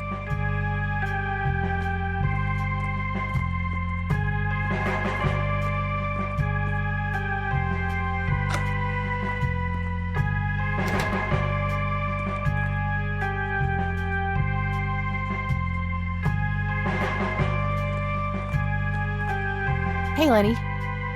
Hello, Kathy. What's up? Nah, I don't want to ask him about that. Nah, I don't want to ask him about that. Hey, Lenny, do you remember anything about a girl drowning around here? Yeah, I remember my mom telling me about that. I was like 6 at the time, though. Do you remember her name? Oh, man. Not really. I was so little. I think it was something with an L. Linda? Laura? Something like that. All right, I'll keep looking. What's your opinion on Charles Wade? He's okay in my book. Invested a lot in the local community over the years. He's been a prominent figure in town for as long as I can remember. Hey, Lenny, do you remember anything? Yeah, Do you remember her name? Oh, man. All right. Well, gotta go. See ya.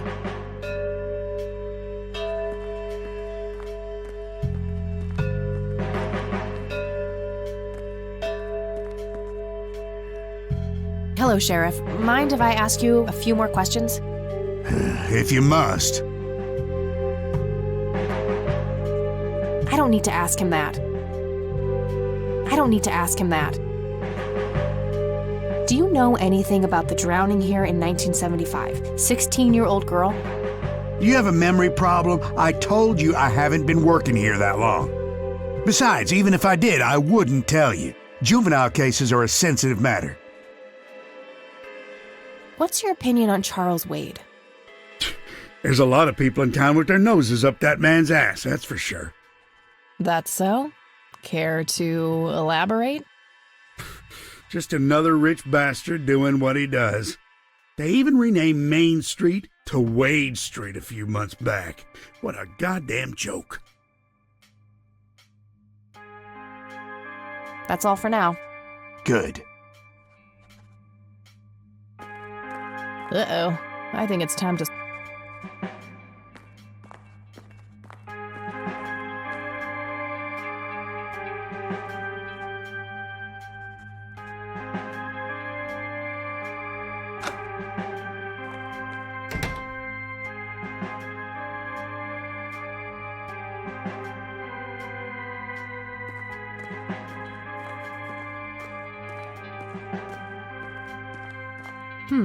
Maybe there's something in here about that drowning. Nope. Looks like I'm gonna need her name.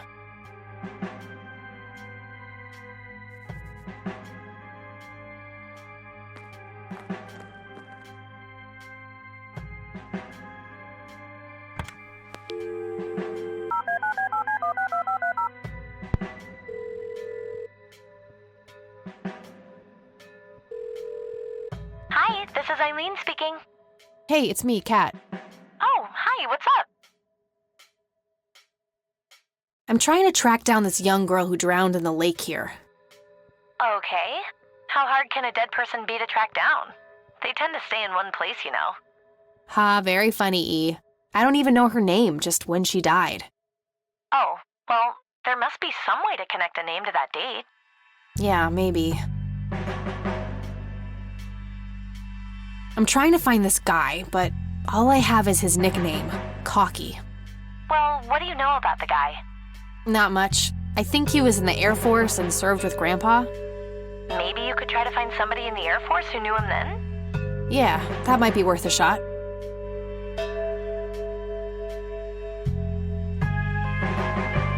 I don't need to ask her about that. I don't need to ask her about that. Okay, gotta go. Talk to you later. Bye, Kathy.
All right, this is the right date. Looks like her name was Lily Myers.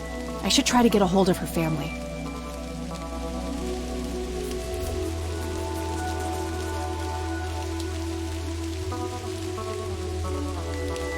I wonder what that kid is doing here all alone.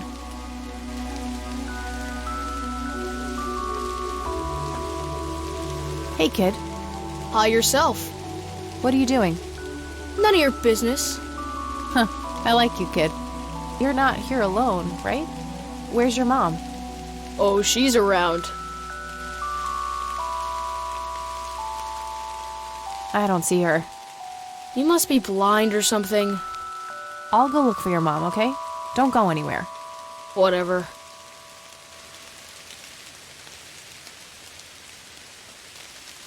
Rest in peace, Grandpa. I wish things could have been different. A family mausoleum. It says, Price. The family must have been fairly rich. Those things don't come cheap. No reason to go in there. I should go look for his mother.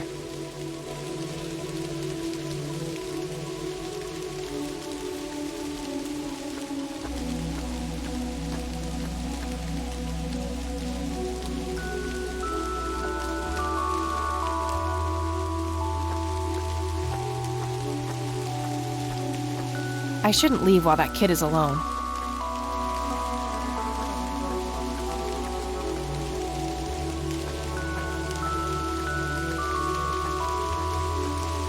Kid? Guess he found his mom.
Okay, there's gotta be something in here about Lily Meyer's death. Okay, what do we have here?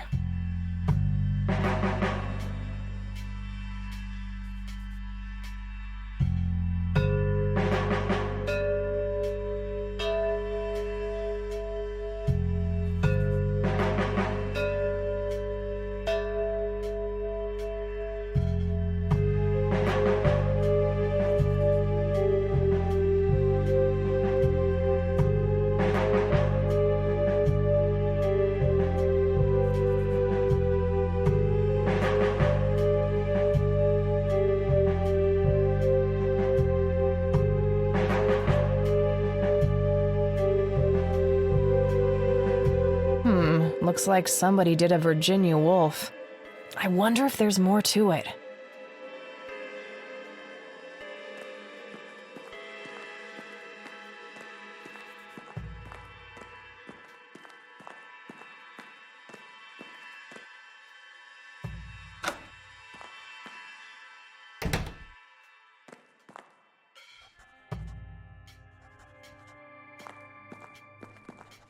Hey, Lenny. Hello, Kathy. What's up? I don't need to ask him that now. Well, gotta go. See ya.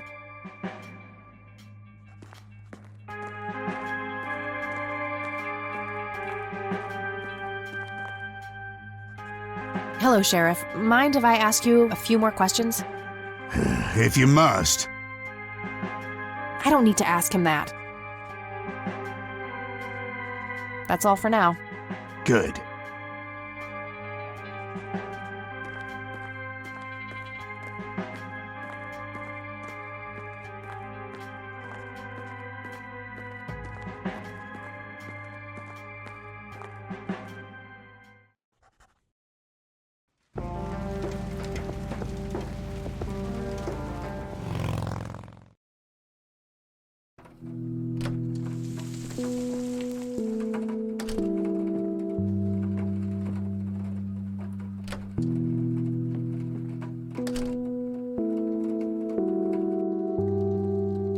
Oh, hello, dear.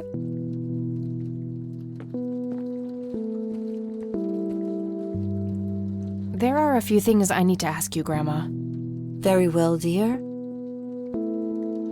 I found out that the drowned girl's name was Lily Myers. Ring a bell?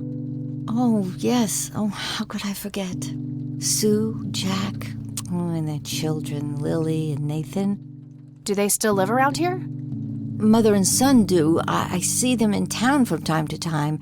They live somewhere near the lake. But not the father? No. He disappeared not long after Lily took her own life. I see. Do you know how I can reach the family? Not really, dear. Like I said, they tend to keep to themselves. See you later, Grams. Take care, dear.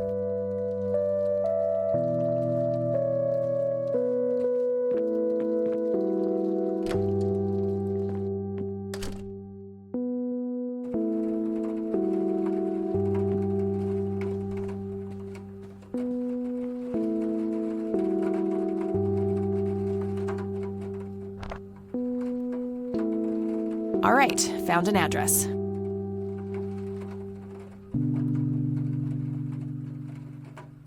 I got her family's address already.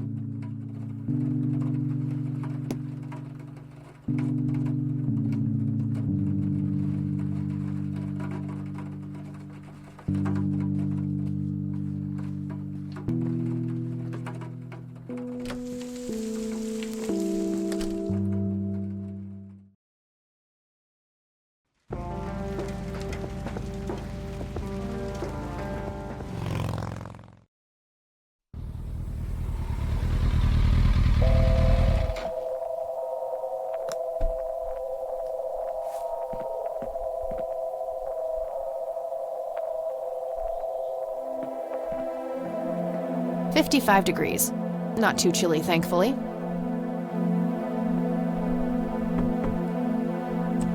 Yes? Can I help you? I hope so. My name's Rain. Kathy Rain. Joseph's girl. The one they sent away. Yeah, that's right. Well, what do you want? I had some questions about your daughter, Lily. Well, you know what? I don't have any answers, girl. Lily was precious, special. Lily died. That's all there is to it. My grandfather came to see you, right? To ask about her? Maybe he did. I don't see how that's any of your business. I'm not asking for much, Mrs. Myers.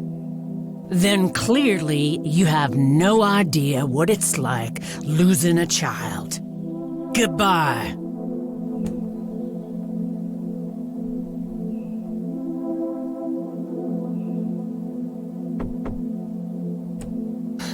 You again.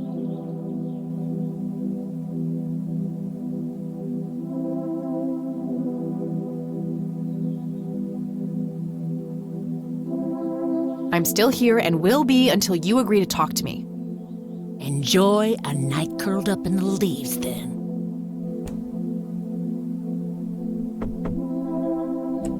Won't you ever give up? I'm not leaving until I get some answers. Bite me! Just go away. I deserve a few moments of your time. What you deserve is a slap in the face. Stop it! I'm not leaving until I get some answers. Bite me! Looks like there's a small dock with a couple of boats. I don't have a reason to go down there. Somebody around here is a chain smoker. We have something in common. Good to know.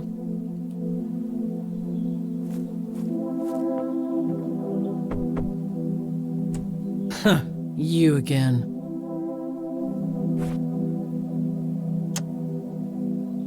My smoke's about a half a pack. Started when I was 12 and never looked back. Pretty much the only thing keeping me sane.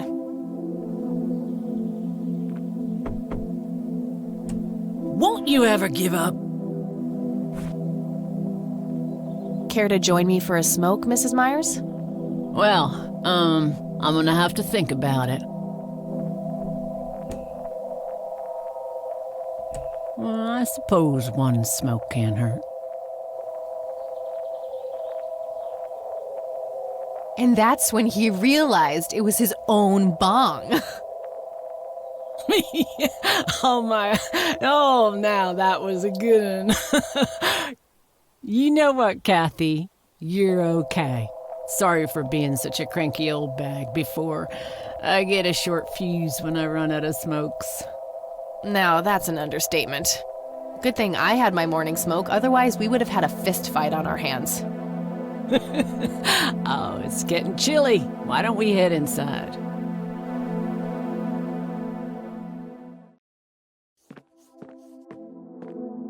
Now, this here's my boy Nathan. He's special. Nate, be polite and say hello to Kathy. Hi, Kathy.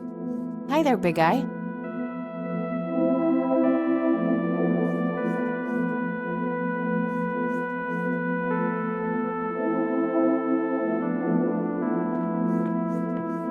What you doing, big fella?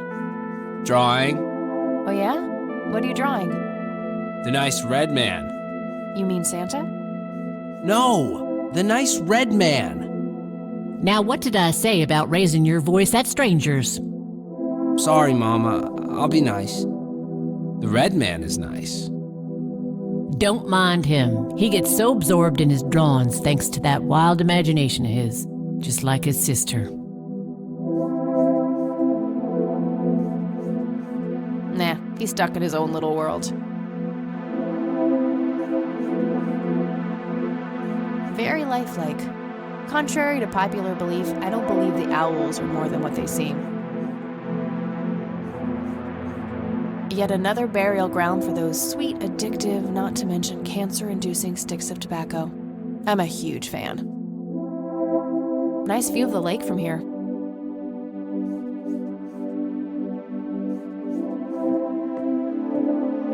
Nice painting. It's signed L.M. Elk, by the looks of it. They're fairly common in Conwell Woods. I can smell something cooking. I can smell something cooking.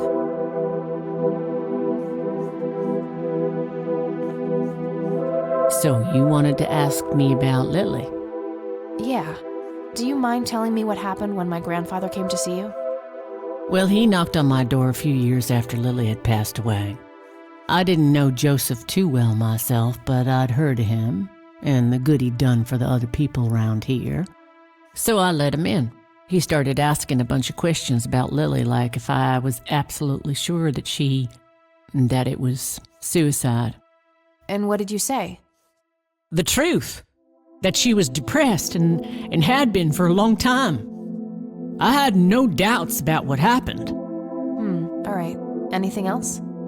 Well, he was weirdly curious about her paintings. Lily painted?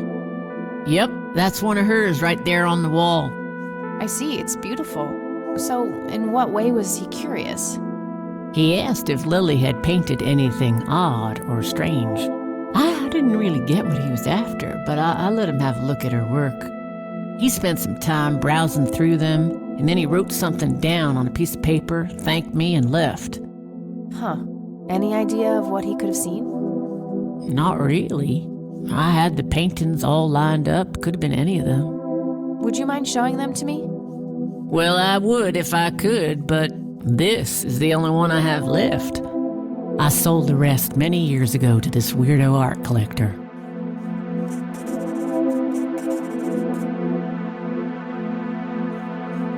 Tell me about this art collector person. Rich, fancy looking, in his 50s or thereabouts. I'd say he'd be around 70 now if he's still alive. He knocked on that door one day with a wad of cash in his hand. $5,000. He wanted everything that Lily so much as touched with a brush. Huh. Did he say why? Nope, but I got the feeling that most of that dough was paid so he could avoid any questions. I took the money. I still had Nathan to support. Did the stranger give you his name? No. Well, his face was far from forgettable, though. Big nose, bright blue eyes, looked black Irish. He had a thick black mane, turning gray, no beard. All right, Sue. Thanks. So, tell me about Lily's art. It used to be about cheerful things, landscapes, animals, bright colors. But as she drifted further into depression, she started painting horrible things, death and decay. And the last few pieces looked like something out of a nightmare. That's awful. Did Lily ever get any recognition for her art? Not really. Except from the guy I told you about who bought most of her paintings.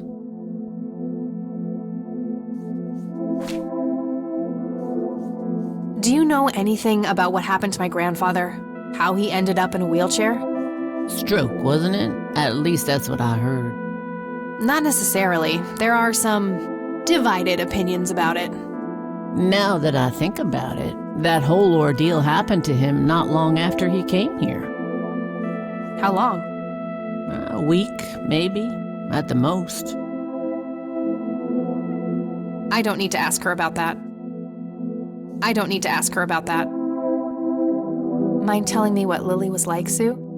I'd be happy to. She was Nathan's older sister by 2 years. Lily was like any girl growing up, normal, happy, talking about school, boys, and whatnot. And she and Nathan were close back then, always playing together in the woods. When Lily was 10, she started drawing, always doodling on just about anything she could get her hands on. We didn't have much, really, and so she used what she could.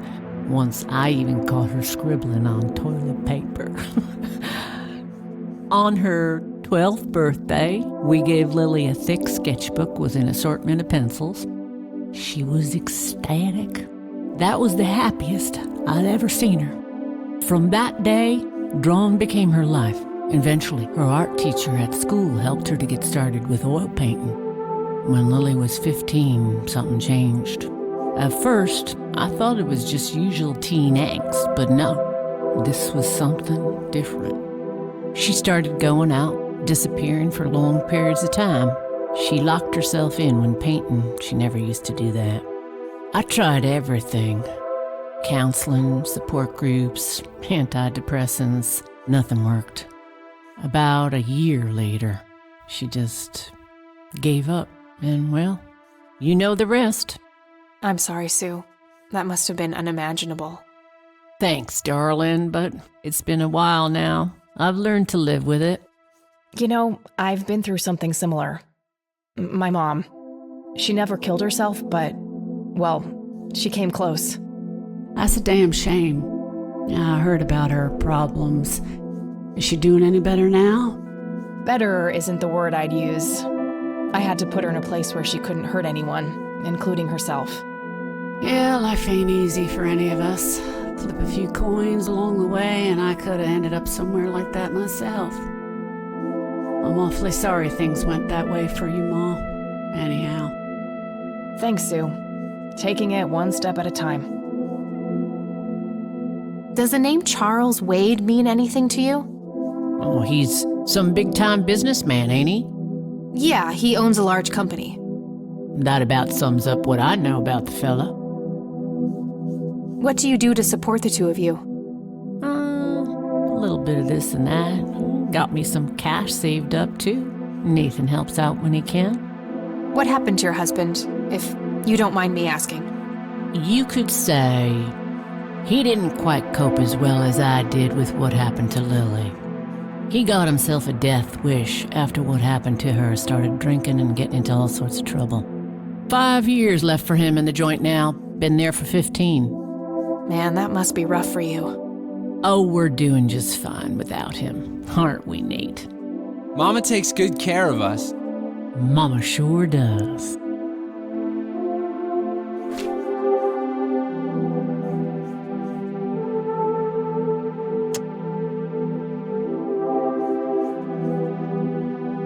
I'd rather just ask her about her daughter directly.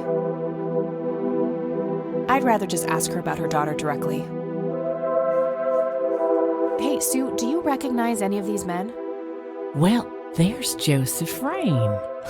Always so handsome. I had such a crush on him back in the day. And... no way. That's him. The man who bought the paintings. He's much younger here, but there's no mistaking that hair and nose. Are you sure? I'm positive, little cat. That's the guy who walked into this cabin with $5 grand in cash. That's very helpful, Sue. Thanks. Ugh. Another question for the elusive Mr. Wade.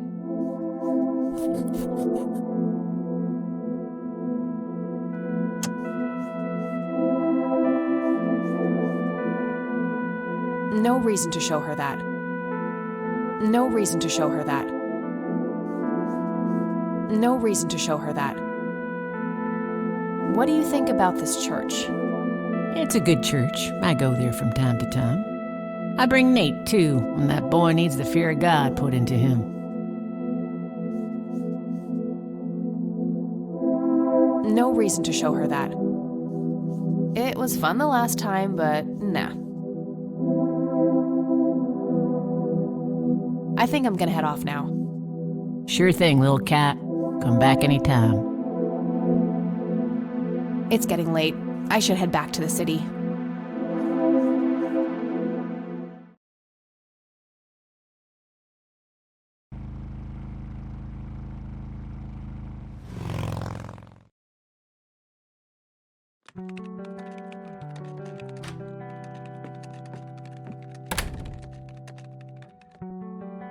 Hey, you're still up.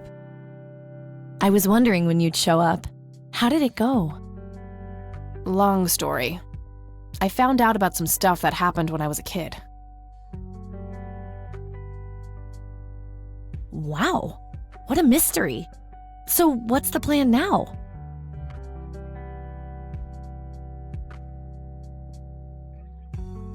I don't know yet, but I'll figure something out. What about this Charles Wade? You still haven't talked to him? And that strange bright picture you showed me? Those tapes? Listen, I know this guy. Eileen, relax. We can talk about it tomorrow, okay? Oh, it's way too late now. Oh, I couldn't possibly sleep now. I'm way too excited. Well, that makes one of us. Nighty. Good night, Cat.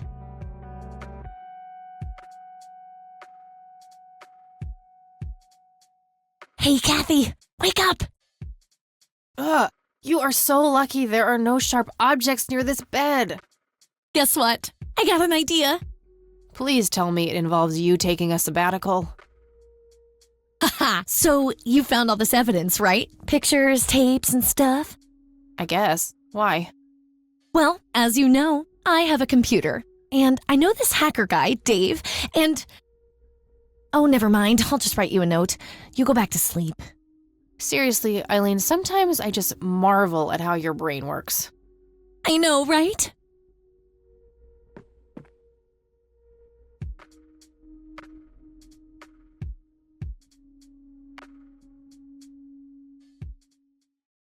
Are you sure you want to do this, Catherine? You still have time, if you think there's any chance you would change your mind. I'm sure, Doctor. Just get it out of me. But please, don't tell my mom. I'm sorry, but we have to do that. It's the law.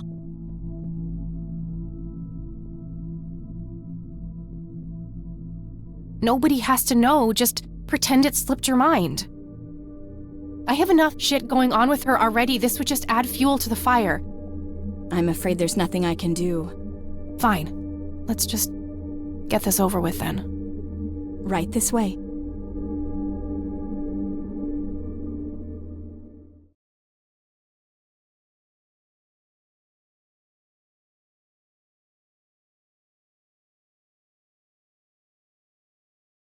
Ugh, I hate that dream.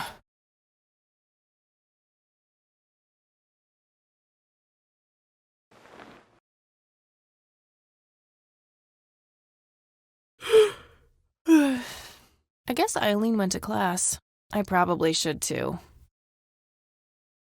Nah.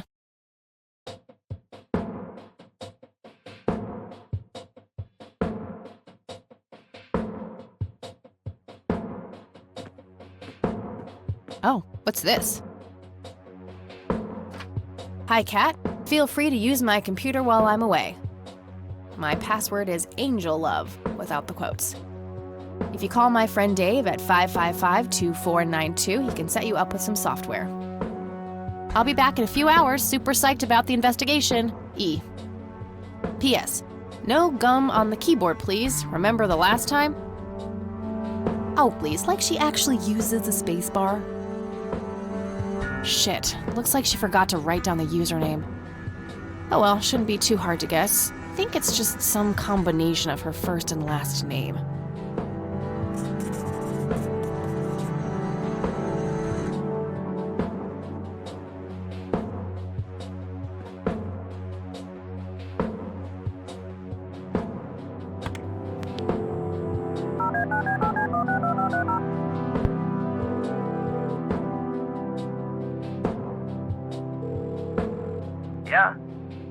Hey, I'm Kathy. Eileen said to call you about some software. Ellie who? Eileen. Red hair, glasses, speaks so fast her gums ache. Oh, right. I thought her name was Errol. Figured it was kind of a weird name for a girl. You must have a hearing disorder. You must have a thinking disorder. Burn. Wow, just wow. So, the software? Oh, yeah. No, can't. Not really. I knew she was full of shit. Nah, I mean, sure, I used to be able to get pirated software, but not anymore. There was this misunderstanding and my network privileges were revoked. Me and Clyde, the campus IT guy, don't really see eye to eye. We used to play bocce together, and let's just say he is one sore loser.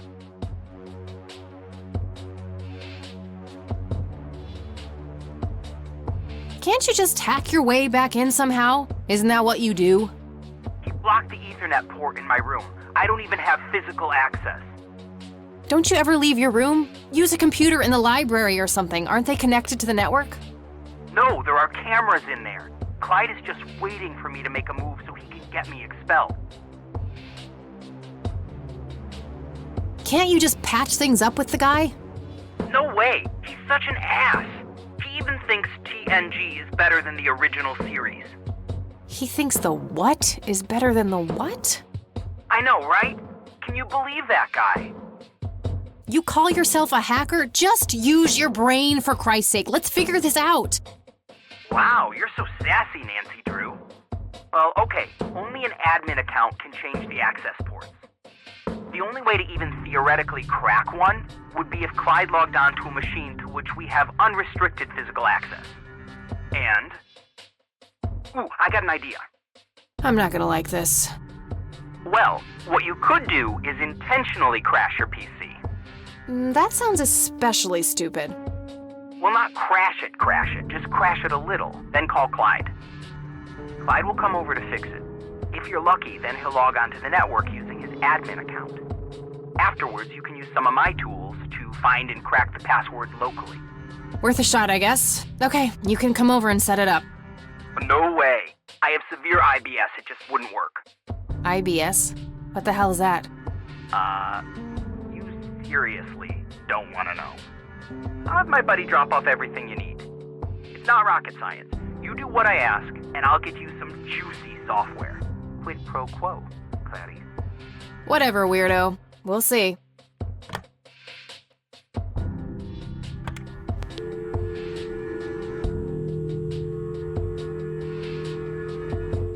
Not that I don't love the sound of my own voice, but...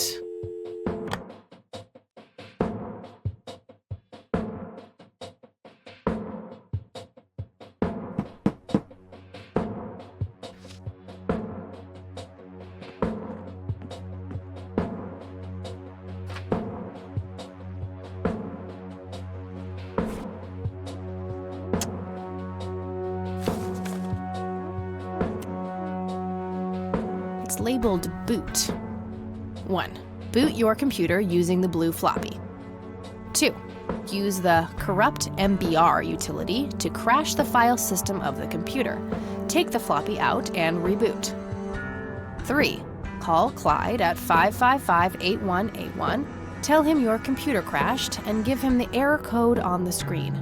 He'll come over and have a look. It shouldn't take too long for him to fix. 4. Now comes the crucial part. You need to somehow make him log on with his admin account. 5. Reboot and retrieve the admin credentials using the blue floppy. 6. Reboot and log on using Clyde's admin account. 7. Look for some kind of tool to remotely open my Ethernet port. Dorm B, room 8. That's it. And remember, if you mess up somewhere, just call Clyde and he'll have to take care of it. It's his job after all.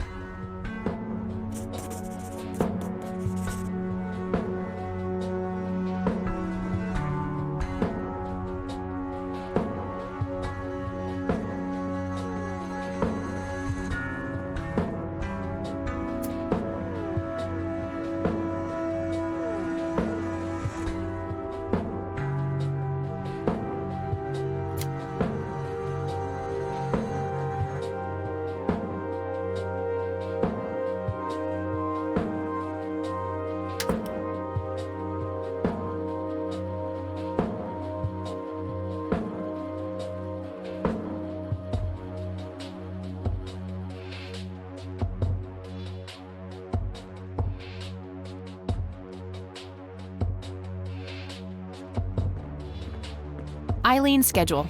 There's a note for today. Help Kathy get in touch with Dave.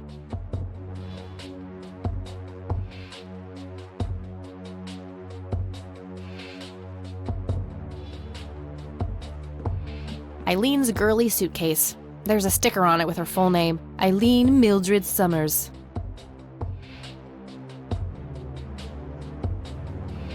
Eileen's girly suitcase. There's a sticker on it with her full name, Eileen Mildred Summers.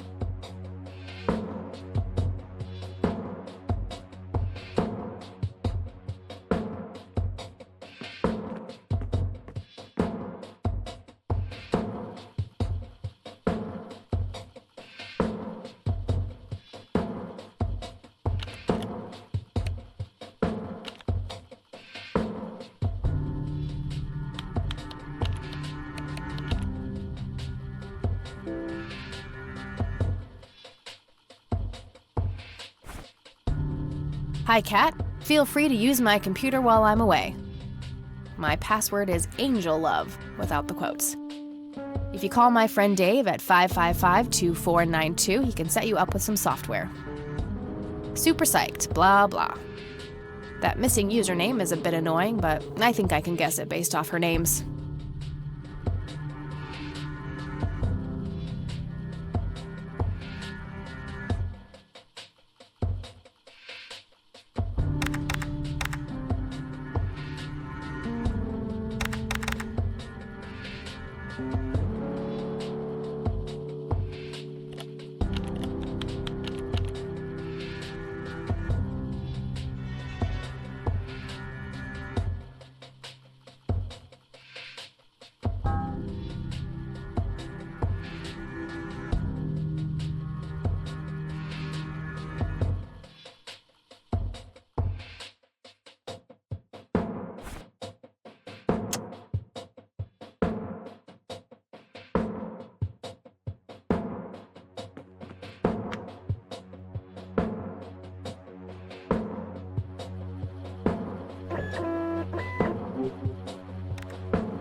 Floppy disks go in there. Floppy disks go in there.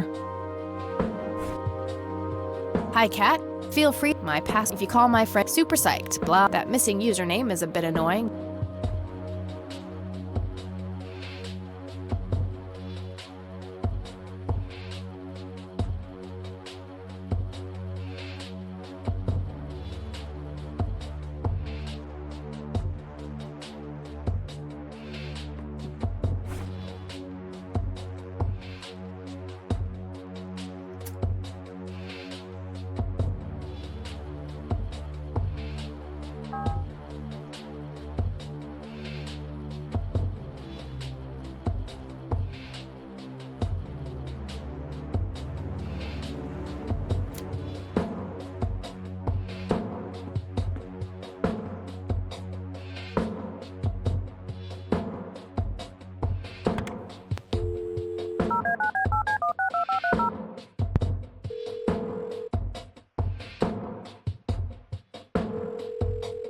IT, this is Clyde speaking. How can I help you?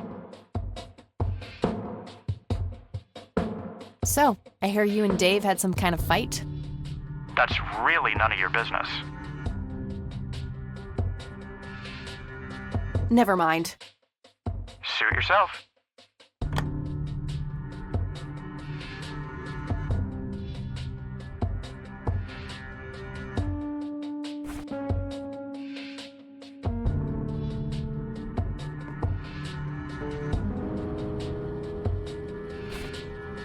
One, boot your computer using the blue floppy. 2, use the corrupt MBR utility to crash the file system of the computer. Take the floppy out and reboot.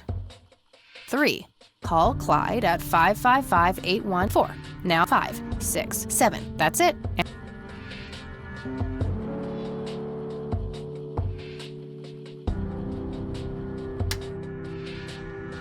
1, boot your 2, 3, 4, 5, 6, 7. That's it. And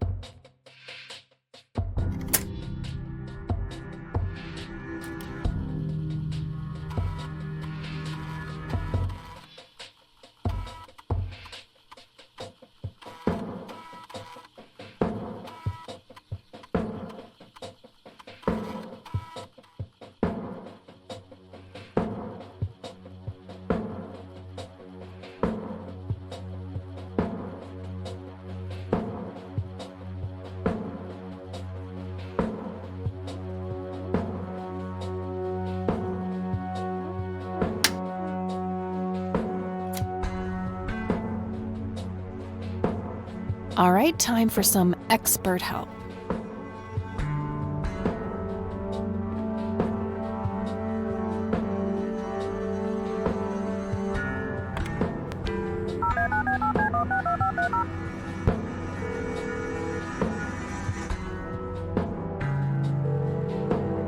IT, this is Clyde speaking. How can I help you?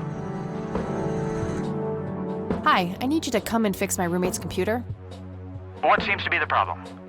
It won't start up. There's some kind of system failure with an error code on the screen. Probably a hard drive failure. Which room are you in? Dorm A, room 5.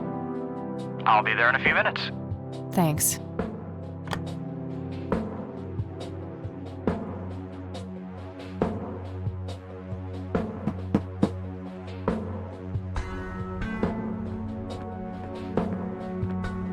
Hey, Clyde from IT. Hi, come in.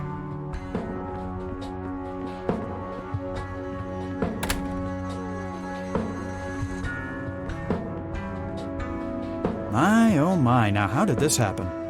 I have no idea. It was like this when I started it up this morning. Let's have a look.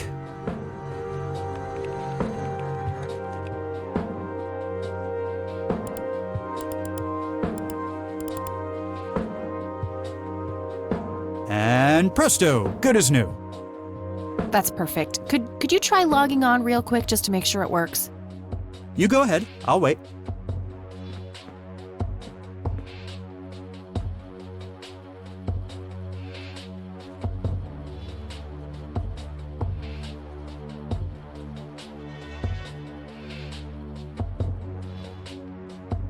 Works like a charm. Mission accomplished. Yeah. Thanks, I guess. No problem. Let me know if you have any more trouble. I'll be sure to do that.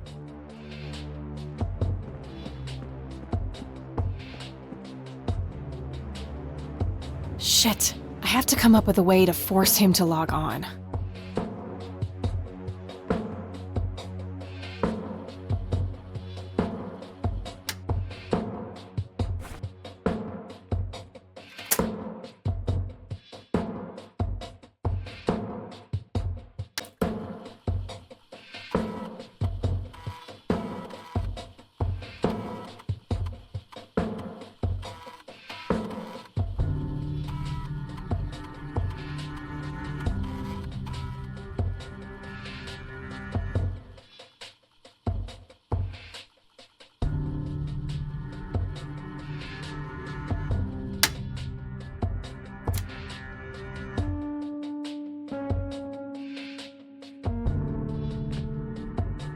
And presto, good as new.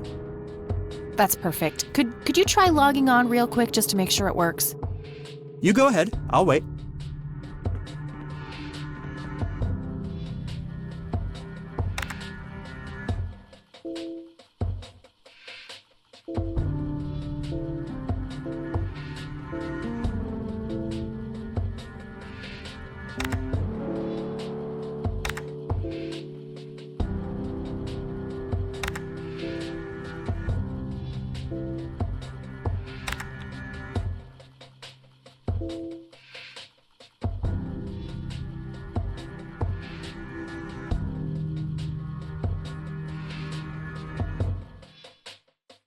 Yeah, that worked. Thanks. No problem. Let me know if you have any more trouble.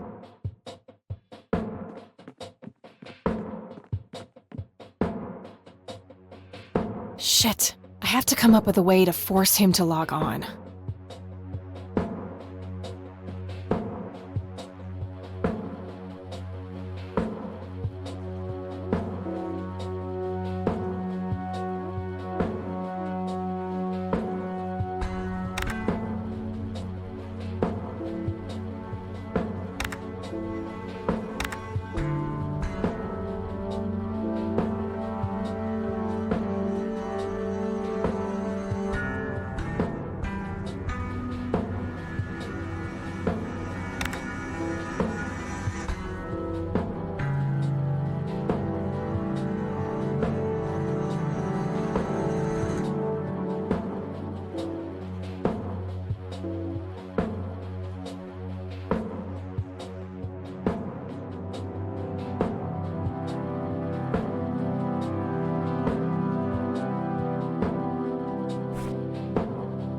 One, boot your computer. 2, 3, 4, 5, 6, 7. That's it.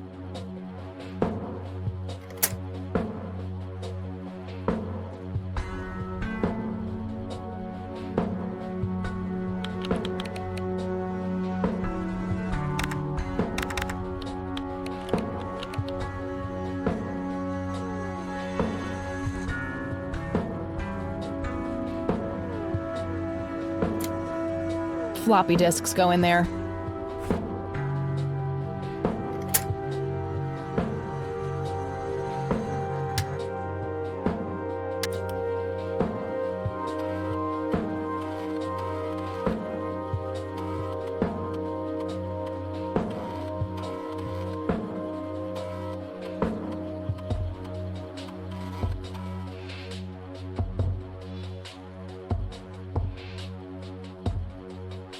No use doing that before Clyde is logged in.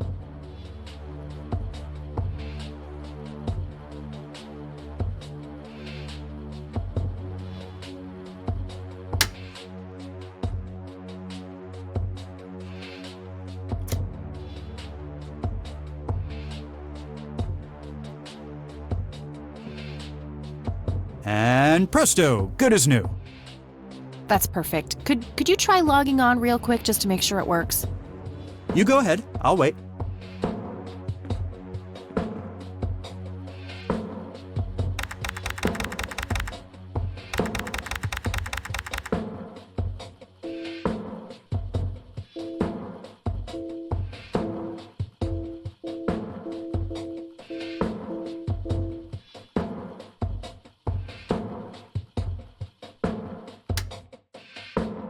Yeah, that worked. Thanks.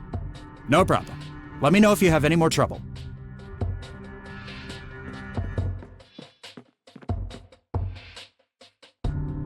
Shit. I have to come up with a way to force him to log on.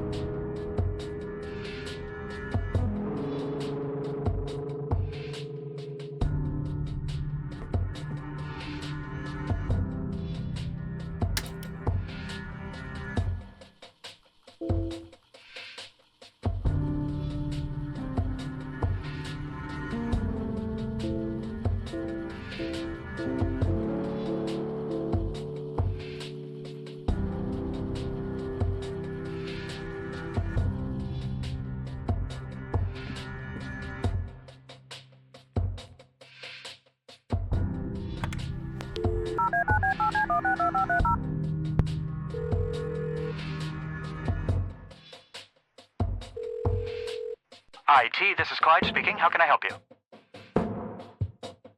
Never mind. Suit yourself.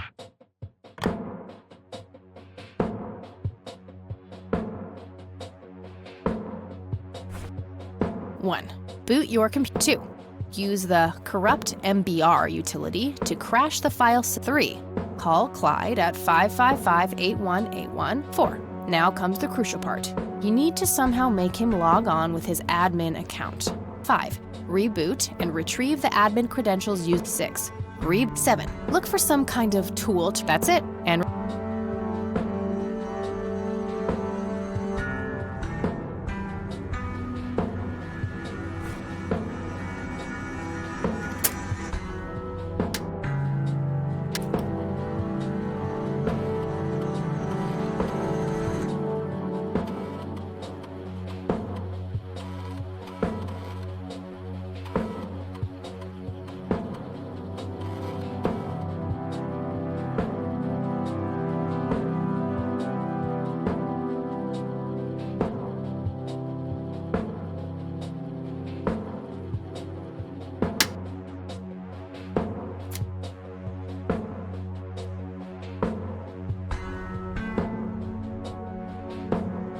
And presto, good as new. that's perfect. Could you try logging on real quick just to make sure it works? You go ahead, I'll wait.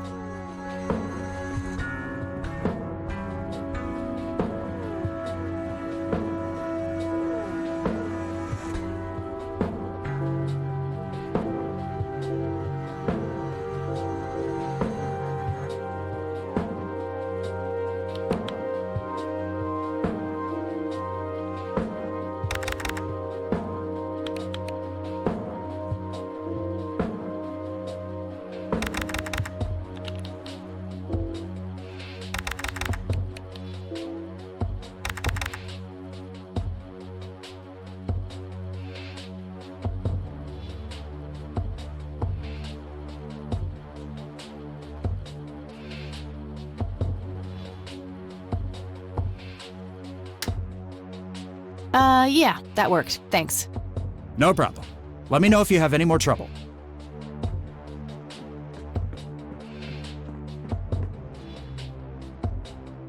Shit. I have to come up with a way to force him to log on.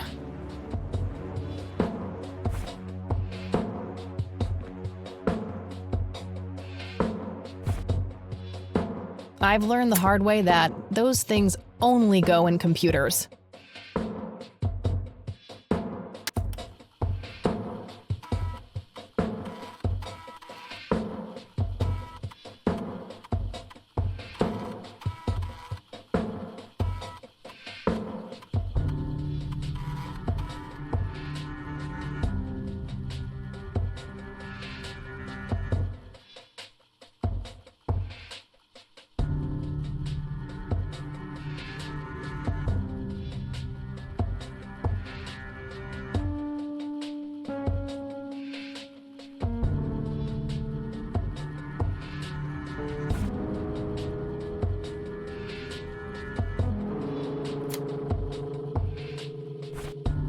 One, boot your computer. 2, use the 3, call Clyde at 555-8181. Tell him you're 4, now come 5, reboot and retrieve the admin credentials using the blue. 6, reboot and log on using Clyde's. 7, look for some kind of tool. That's it, and remember.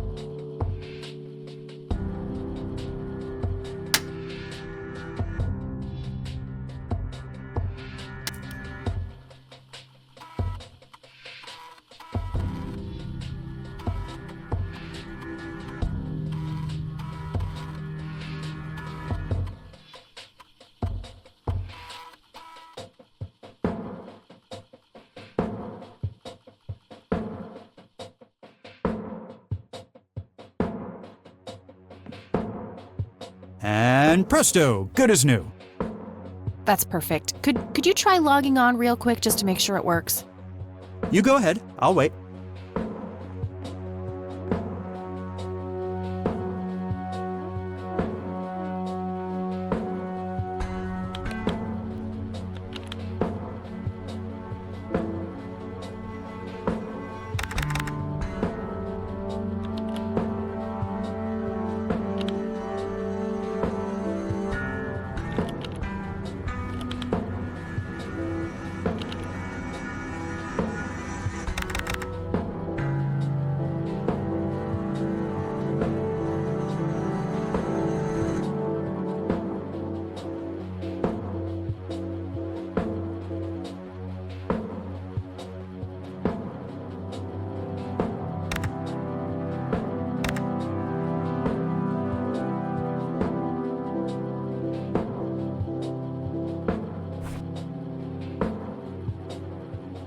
I don't want to show him that.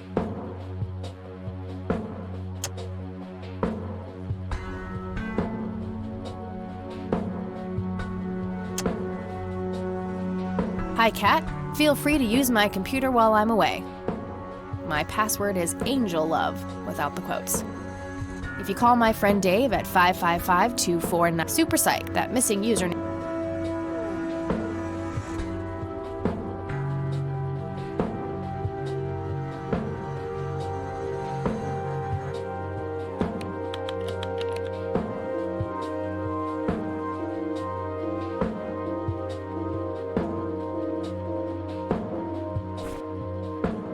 I don't want to show him that. Hi, Cat. My password. If you call my super psych, that missing username. It's the penny I found in the Grandpa and Me. We had never in the attic, though.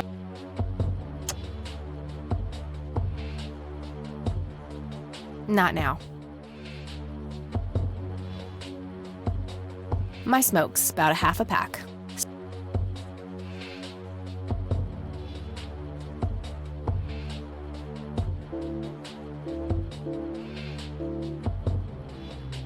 Floppy disks go in there. Flop.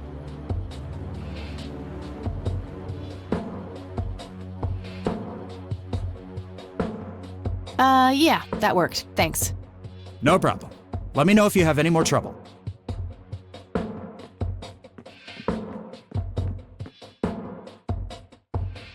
Shit. I have to come up with a way to force him to log on.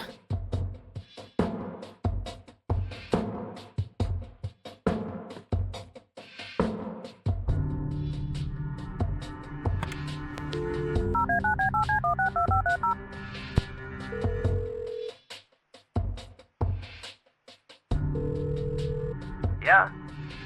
Hey, it's me again, Kathy. I'm not sure what to do. Can't talk right now. In the middle of the game. Douche.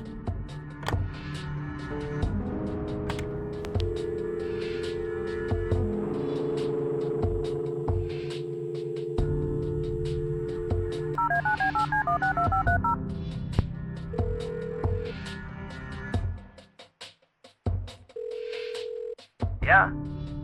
Hey, it's me again, Kathy. I'm not sure what to do. Can't talk right now. In the middle of the game. Douche.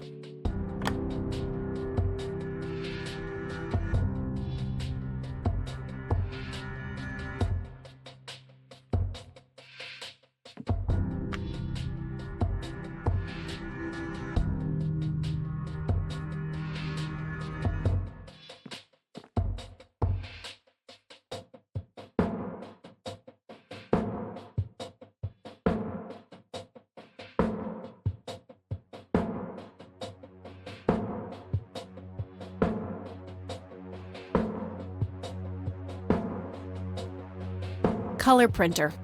Super fancy, apparently. A fact which Eileen loves to remind me of.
IT, this is Clyde speaking. How can I help you? My account was locked. I accidentally typed the wrong password a few times. Username? E. Summers? One moment. Okay, I've unlocked your account. The password is the same as before. If you no longer remember your password, you'll have to come here and show your ID to change it. Oh, that won't be necessary, thanks.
And presto, good as new. That's perfect. Could you try logging on real quick just to make sure it works? You go ahead, I'll wait.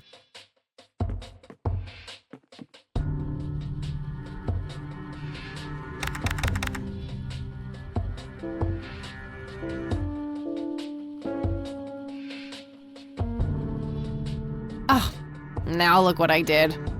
For crying out loud. Let me try to log in with my account.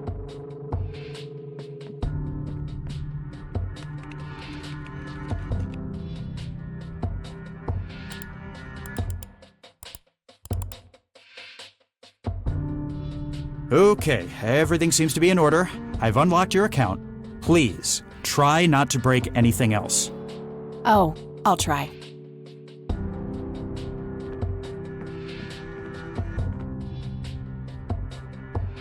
Phase 1 complete.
One, 2, U3, call 4. Now comes the 5. Reboot 6. Reboot and log on 7. Look for some kind of tool to remotely open my. That's it. And remember.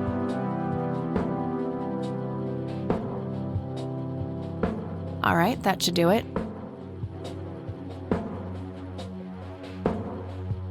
Not a bad idea, but I should probably switch back to Eileen's account first.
Guess what?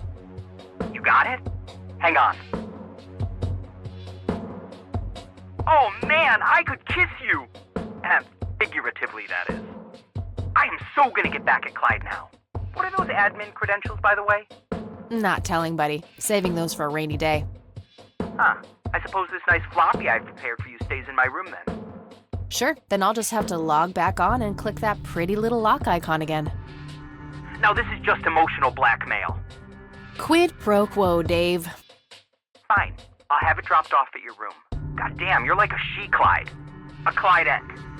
Huh, that is the worst insult I've ever heard. Later, Dave.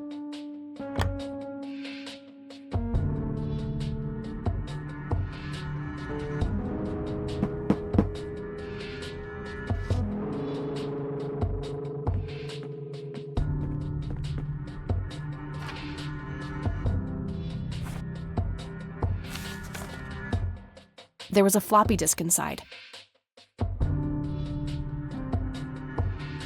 It's labeled Tools. It's labeled Tools.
What the hell is that? Ball lightning? I'll print the whole picture for now, but there's probably more to find.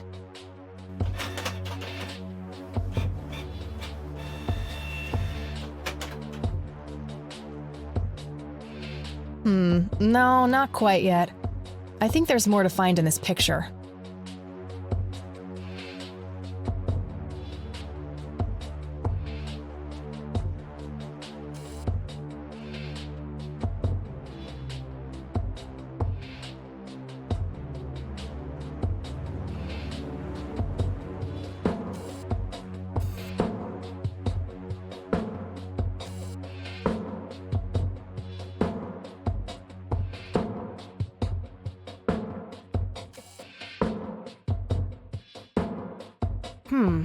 Interesting.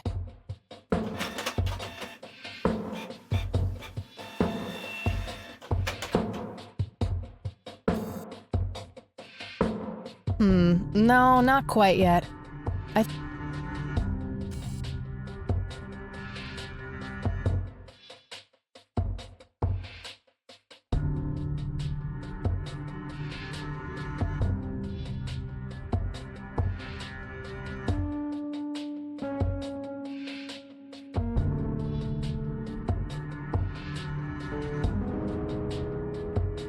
I don't want to print that part of the image.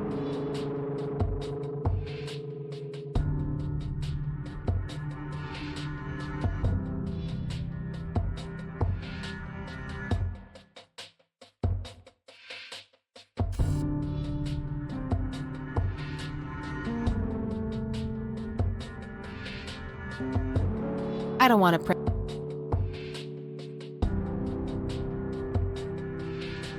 I don't want to print.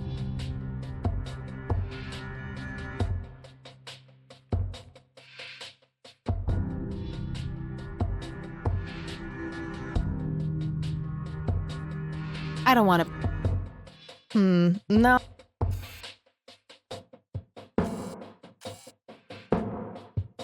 I don't want to. I don't want to. I don't want to. I don't want to.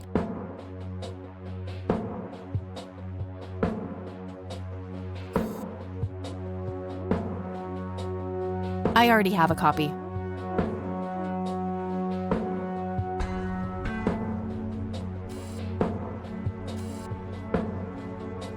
I already have a copy.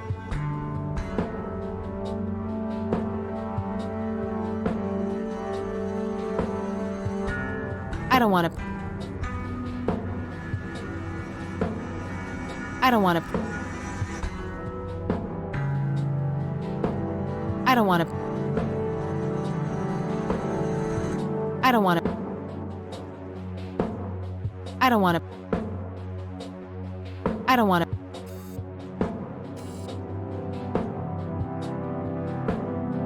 I don't want to. I don't want to.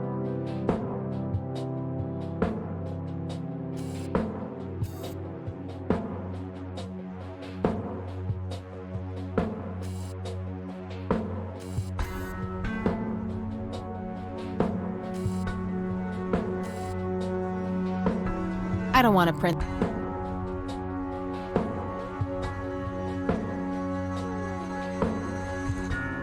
I don't want to.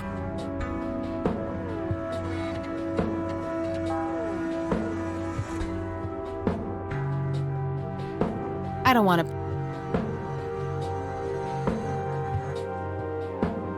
I don't want to.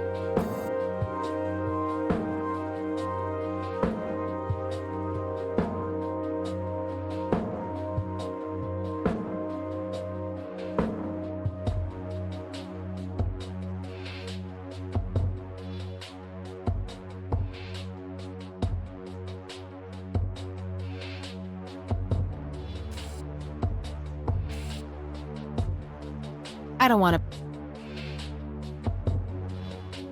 I don't want.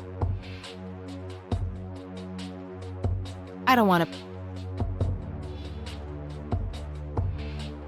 I don't want to. I don't want to. I don't want to. I don't want. I don't want to.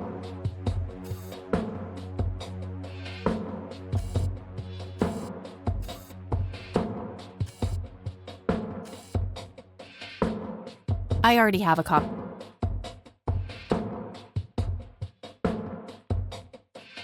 I don't want to. I don't want. I don't want to. I don't want to.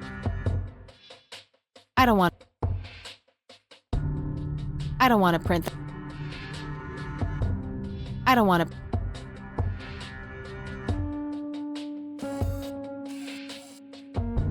I don't want. I don't want to.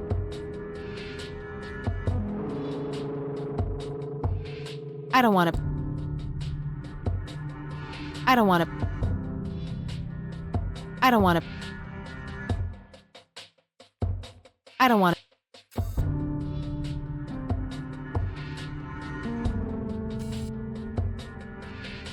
I don't want to. I don't want.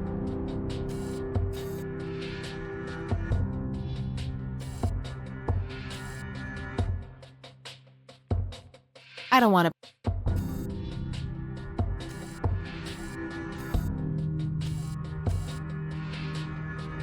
I don't want to.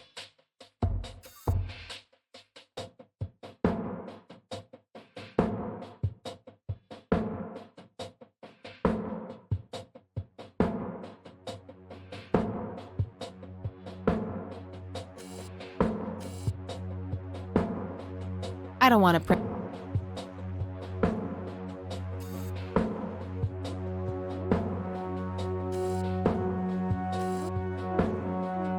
I don't want to.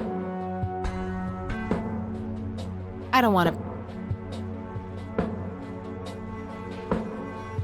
I don't want. I don't want to. I don't want to print.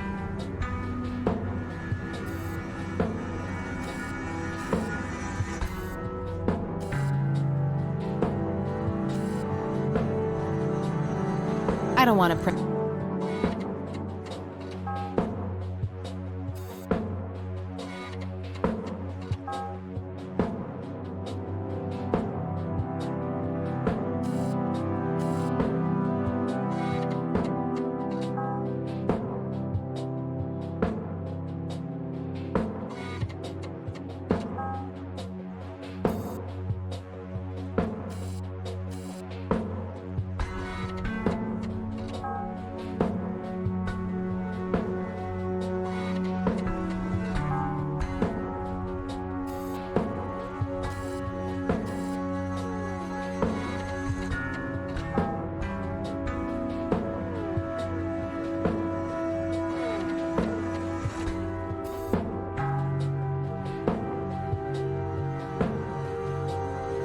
That shape has to be significant somehow.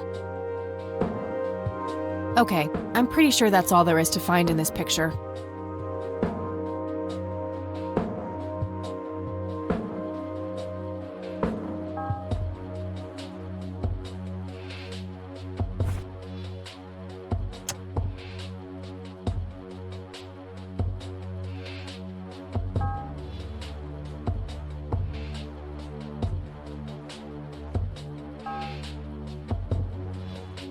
The tape I found in the briefcase.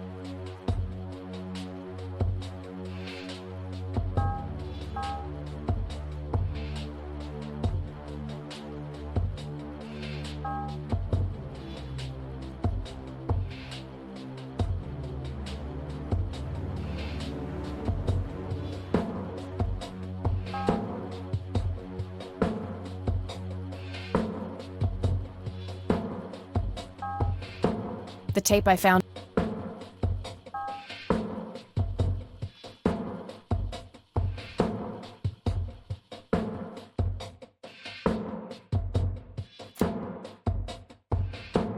Nah, I have nowhere I need to go right now.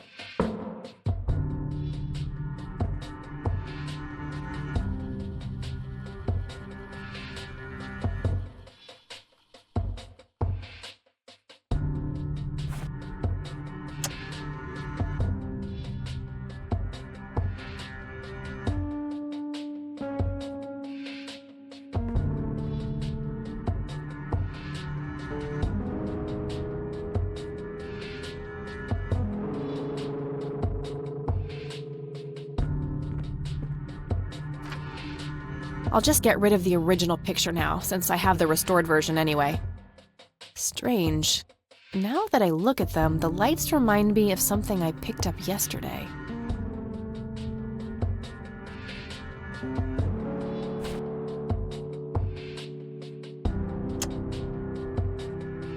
That logo at the top looks familiar. Haven't I seen something similar to it today?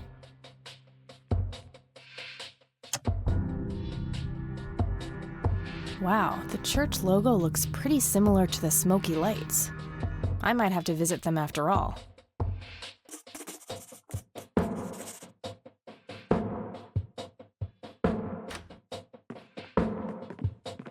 Oh, hello there, Mildred. Hi yourself, Agatha. What? How'd you... Oh, never mind. I know your social security number too. Oh, God. Soon you'll start stealing my clothes and then walk around in them pretending to be me. Who says I haven't done that already?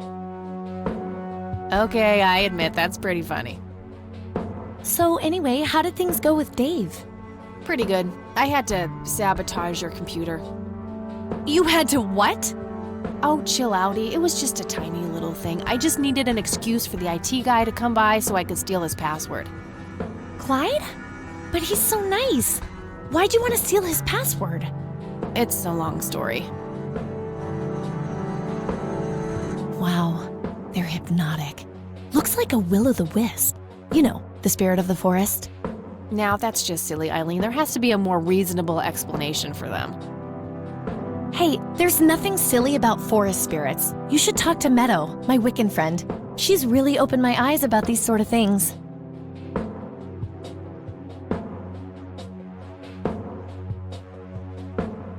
Isn't that the same Meadow who had an intimate relationship with a tree outside her dorm? Oh, come on. That was just a phase. Trust me, I've been through every phase in the book. That definitely isn't one of them. So anyway, is there anything I can do to help? Well, my side of the room is starting to get a bit messy. There's always that. I meant with the investigation, silly. I guess you could try to find out more about these lights. Maybe figure out where that picture was taken. I know exactly where to start. Oh, and yeah, feel free to keep using my computer. I don't need it right now. All right, I think I'm gonna see if I can figure out a way to motivate Erica Wade to talk to me. Okie dokie.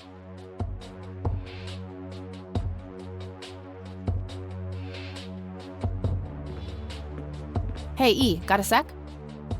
Sure thing, Kathy. What's up? What's your opinion on the Church of the Holy Trinity? They seem like an okay bunch to me. Just your regular old Christians. My kind of crowd. That's just it. They seem a bit too normal. And there's that logo, too. It could just be a coincidence, Kathy. The Holy Trinity is typically portrayed as a triangle. I don't believe in coincidences, E. I believe in action and reaction. Gee, you sound like a starship captain. Captain Rain of the USS Dignity, here to save the galaxy. Oh, please, kill me now. What do you think of Lily Meyer's art? I actually looked her up this morning, and I couldn't find any records of her being recognized as an artist. Yeah, I doubt there was ever a chance for that to happen. Wade bought everything shortly after she died. I only got a chance to see this one picture. Wasn't all that bad, but nothing breathtaking. Well, maybe there's more to her art than meets the eye. Something Wade knew, and we're missing. Yeah, maybe. Any ideas how to get in touch with Charles Wade? His daughter is probably our best shot. There must be some way to get her on our side. Yeah. Either by convincing her or tricking her somehow. I wonder what was so special about Lily Myers. Well, besides her being a talented artist who drowned herself in a lake. I bet there's some secret about her art. Let's hope Charles Wade has some answers. What do you think of this cocky person? Well, the nickname makes me think of, you know, boy parts. And you call yourself a Christian. Any ideas about what happened to my grandfather in '81? Beats me. Maybe he found what he was looking for. Or it found him. Did you just quote a tagline from one of those cheesy horror novels? Maybe. What do you think about this flower? It's beautiful. What kind of flower is it? No idea. That's what I'm trying to find out. I got a botany book around here somewhere. I could look it up later. Sure, that would be great, thanks. Anytime. No point. I showed it to her on the computer. Dave really came through for me. The software on this thing is amazing. Yeah, he's a real whiz. Dave really came through for me. The software on this thing is amazing. Yeah, he's a real whiz. I don't need to show her that. I found this at my grandparents' place. Oh, wait. You stole money from your grandma? Jesus, no, it's a sentimental thing. Me and Grandpa had this game with pennies when I was a kid. Oh, so you kept the coin to remember the times? That's adorable. Oh, shut up. I don't need to show her that. I found this old picture of Grandpa at my grandparents' place. That's nice. He looks really happy there. Yep, I wonder what made him leave the Air Force. He was in a war, you know? That kind of thing tends to scar people for life. I suppose. I don't need to show her that. Trust me, I've tried. E is the epitome of purity. No tobacco, no fast food, no alcohol. She basically rejects everything awesome.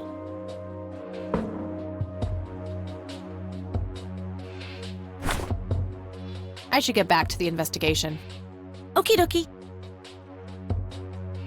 Nah, I have nowhere I need to go right now.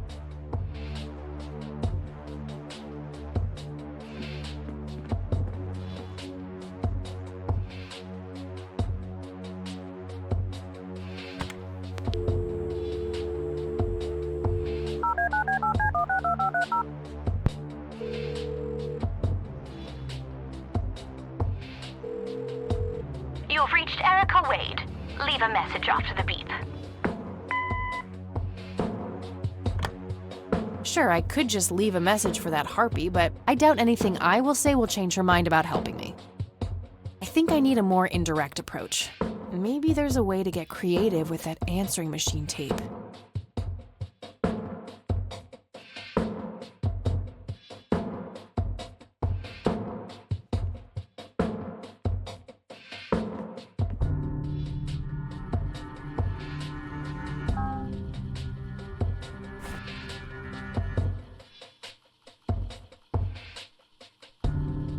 Nah, I doubt I need to mess with this tape.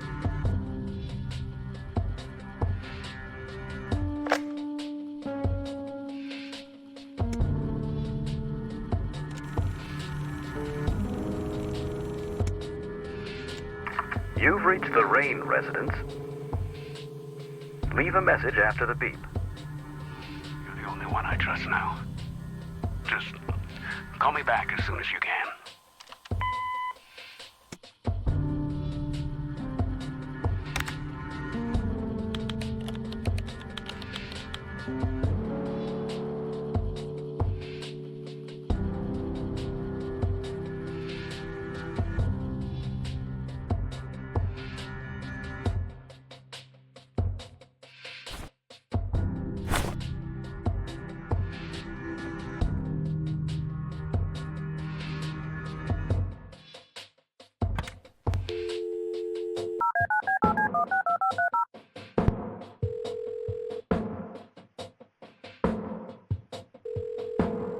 You've reached Erica Wade.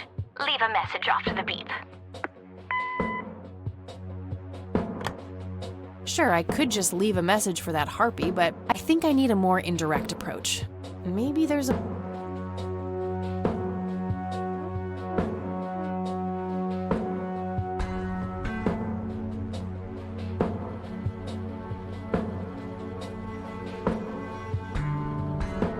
Okay, Erica Wade, let's see if we can't motivate you to hear me out.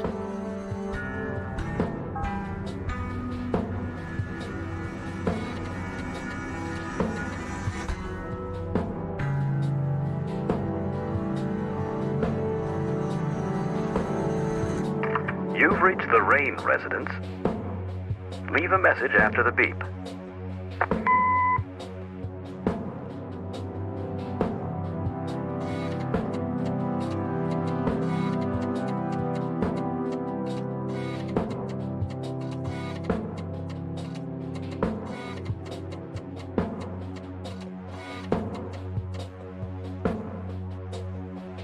Hello, Joseph, Mrs. Rain. It's me, Charles. I thought I'd give you a call. Erica just had her firstborn. It's a boy. Thankfully, he looks nothing like his father. Listen, I was thinking maybe you'd like to come and visit. And what about your little Kathy? Maybe she wants to see the baby. Well, anyways, I hope to see you soon. All the best. Bye. I should probably greet my intended recipient first.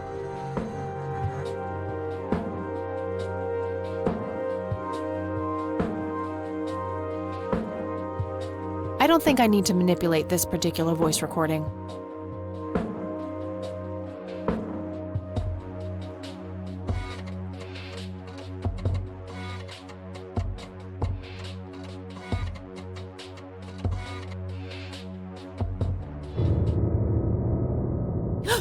What the hell? Calm down, Kathy. Think. Just think. It has to be some sick joke left in the program by Dave. Yeah, that must be it. He is one twisted fuck.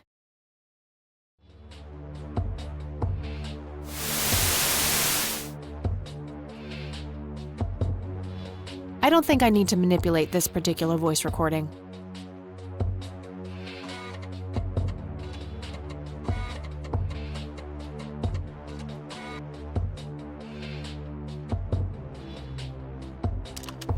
You people make me sick. We're never coming back. Don't call, don't write. If you ever try to contact us, I will call the police. I don't think I need to manipulate this particular voice recording.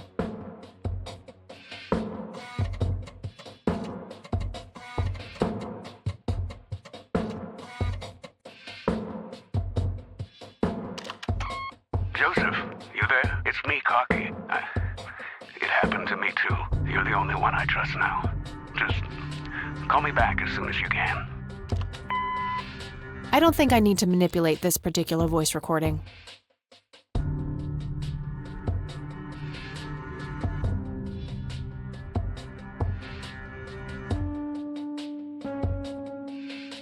I should probably greet my intended recipient first.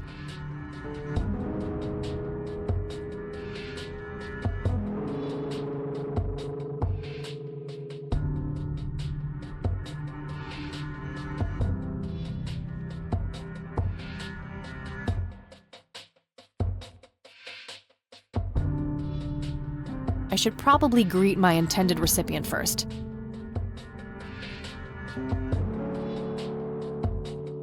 I should let the recipient know who is speaking with this voice.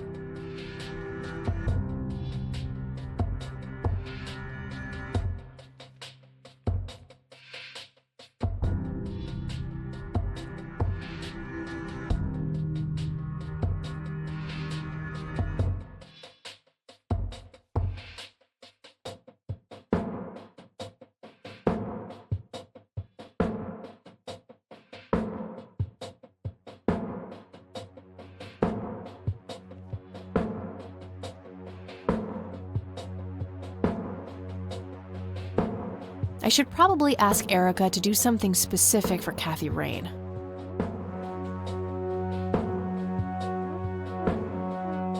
Almost. Just a few more tweaks.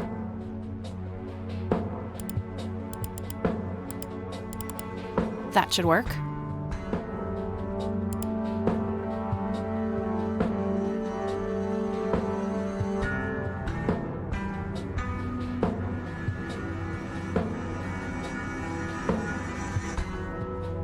I'll just reuse the same tape and place the modified message at the end. Hello, Erica. It's your father.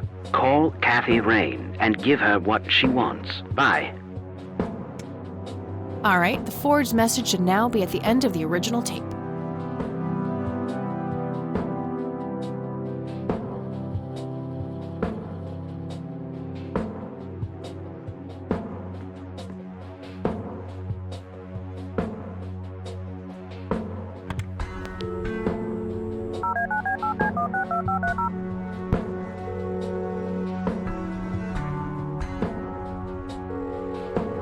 You've reached Erica Wade.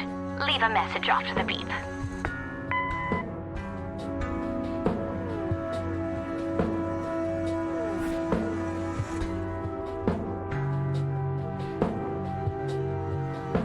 Not now. Hello, Erica. It's your father. Call Kathy Rain and give her what she wants. Bye.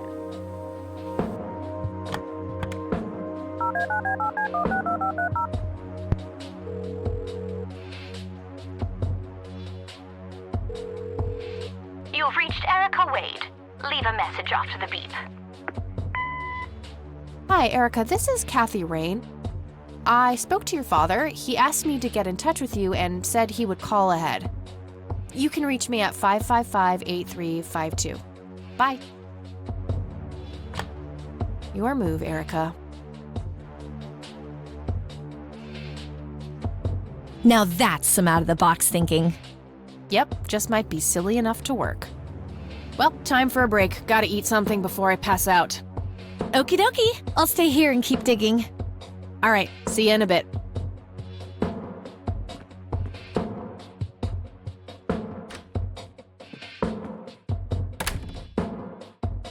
Hey. Hey!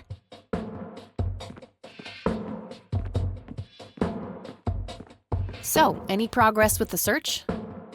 Yeah, I was able to identify that flower. It's called the red scythe, or Rosea falcus. I discovered that there was a small nature reserve near Conwell Springs, which was established in '89. The red scythe is on their list of endangered plants. I made a photocopy of the botany book page in case you want it later. That's something. I should go check it out. Maybe I can narrow down the place where that picture was taken. My thoughts exactly. Here you go. The nature reserve is marked out on this map. Jeez, you've been busy. Well, you know, beats homework. Amen to that. And, good work, Eileen. Happy to help. So what... Oh, hang on. I'll go get that. Okie dokie.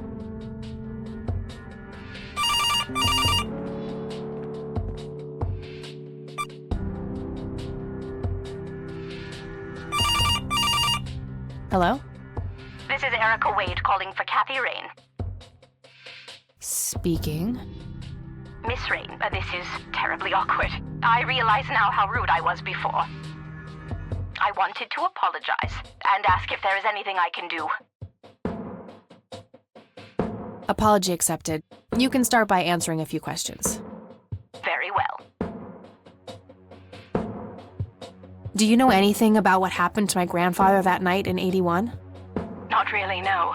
But what I do know is how it destroyed Father. It did? Oh, yes. The two of them were great friends once. And when Joseph was hurt, they hadn't been talking for some time.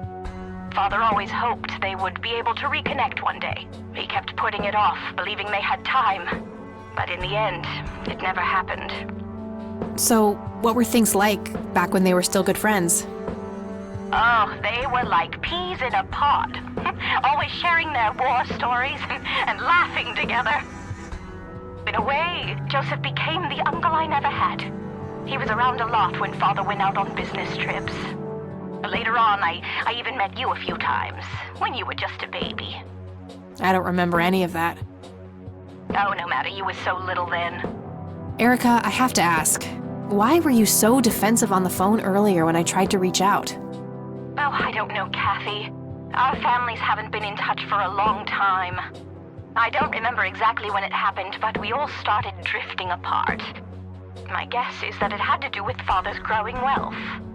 Friendship needs common ground, and we started living in different worlds. What happened to your grandfather was the final nail in the coffin. Father just couldn't bear seeing him like that, neither alive nor dead. Do you recognize the nickname Cocky?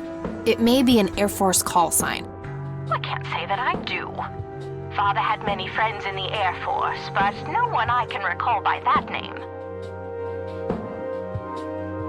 What do you know about Lily Myers? She was a young artist who lived somewhere in Conwell Springs. Killed herself, if I recall correctly. Dreadful thing. But other than that, not much. We never knew the family. What can you tell me about Mr. Wade? My father is a great man. He has so many ideas, so much left to realize, which makes it hurt so much more to see him like this. See him like what? The illness and everything, of course. Right. Yeah, it must be hard. Oh, yes, indeed. I wish he wouldn't be so stubborn with his treatment.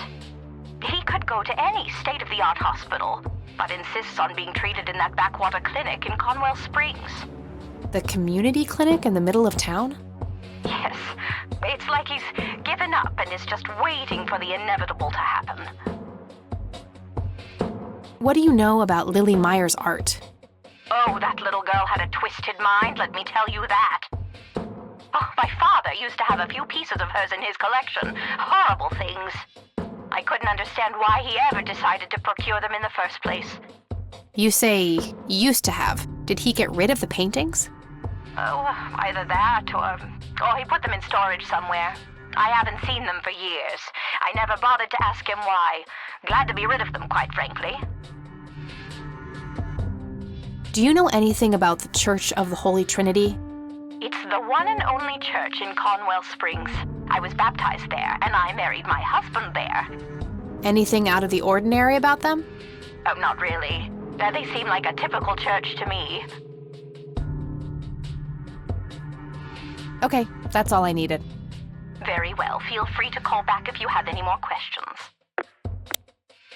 All right. Wade is in Conwell Springs. He's being treated in the clinic.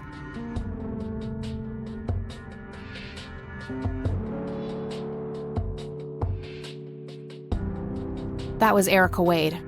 Her father is being treated at the clinic in Conwell Springs. Being treated? He's sick? Looks that way. Small miracle they managed to keep it out of the press. Yeah, I suppose you are returning to talk to him? It'll have to be tomorrow. It's quite late for that now. I suppose. Scrabble? Oh, you're so on. I will crush you.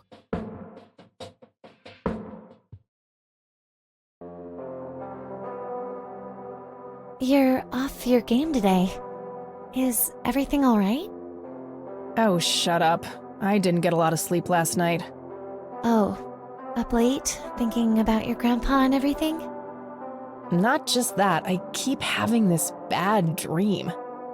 Well, it's not exactly a dream, it's something that actually happened. Oh? What is it? I'm not sure I should tell you.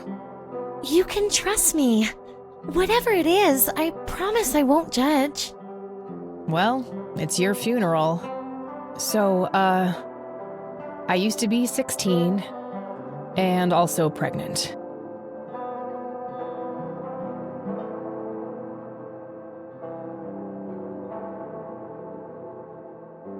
Did you have an aneurysm just now, E?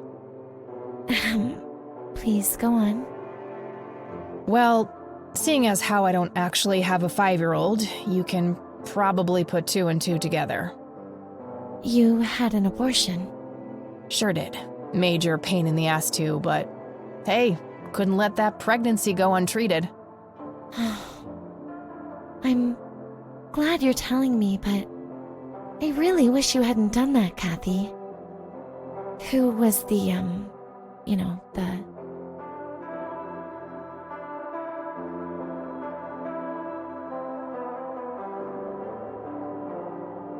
guy who knocked me up? Single motherhood waiting to happen. Back then, I couldn't cook anything but microwave food, and I'd retch if I so much as walked past one trash can with smelly diapers in it. That kid would have been raised by my mother. I'd rather die than put another child through that. I respect your decision, but you know how I feel about this.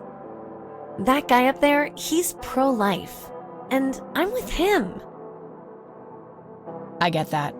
I gotta say, you're being really cool about this, E.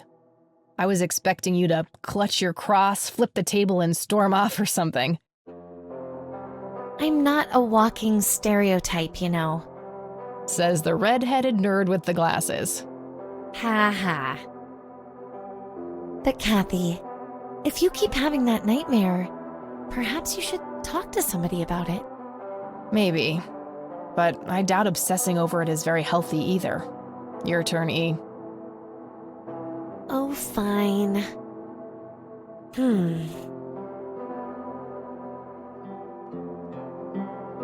Oh, I play apricot, orange. Yay, bingo! 67 points. Well, Ain't that fucking peachy? At least it's not sour grapes. Touche.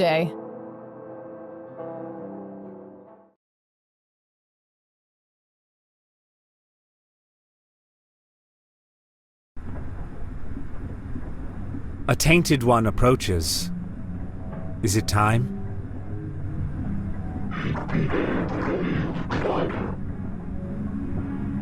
Yes, a fire that burns so bright, it is almost unbearable to see.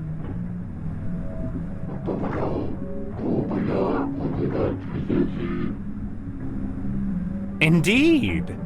It seems the apple doesn't fall far from the tree. Shall we sculpt some flesh friends, then?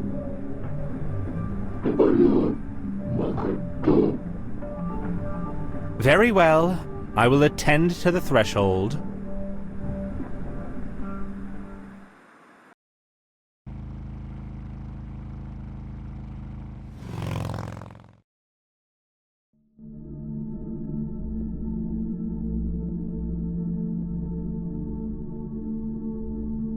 Hello, Jimmy. I've been looking for you. Oh, is it for real this time? Yes, this is all very real. So you're going to ask me about Joseph now? How do you know that? Who told you? You did. Every time you came here. You're not making any sense, Jimmy. We've never met before. I'm making perfect sense. Everyone says so. I'm the sharpest tool in the shed. All bets are off now, Missy. Better buckle up and enjoy the ride. Forget all the rules. No going from top to bottom. No checking off all the items on your list. Start by asking me about the young chronicler.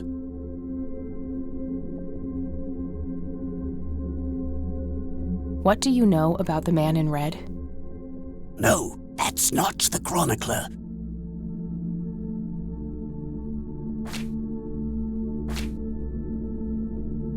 What happened to you, Jimmy? Why are you in this place? No, that's not the chronicler.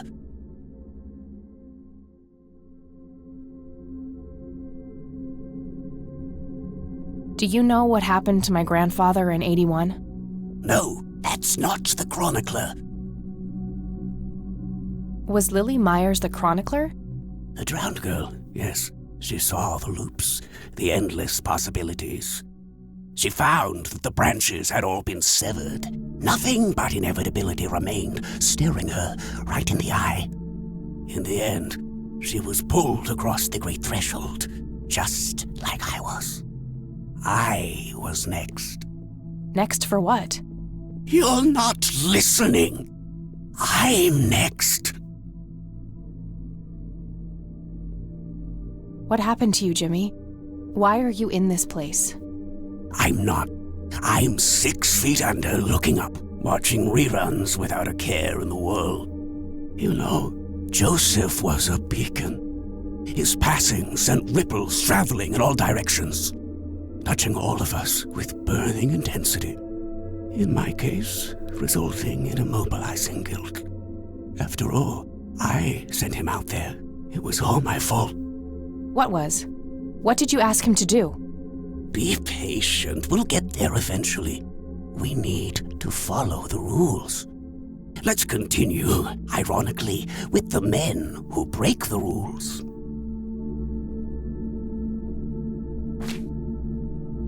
You mean the Black Hats? They're the men who break the rules? Indeed. Your father broke every rule in the book, did he not? That's a mild way of putting it. I feel your pain, but you will be free of him soon enough. I've seen you atop a great pit, dropping the last remaining memento of him into the empty blackness below. Your mother, on the other hand, that's a story with a different ending. You know Mom? How is she? Why don't you see her yourself and find out? It's complicated. Last time we met was ugly. Looking away won't make it any less ugly, Kathy. I know, just not yet. Very well. Let's go see the man you reunited with his family.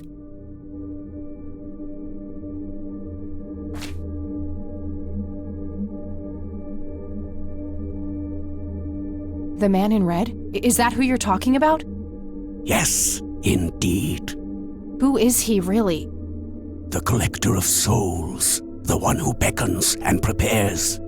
Some call him a spirit guide, others a devil dressed in red. You are doing so much better than the last time. Now, ask me about the first thing you can think of.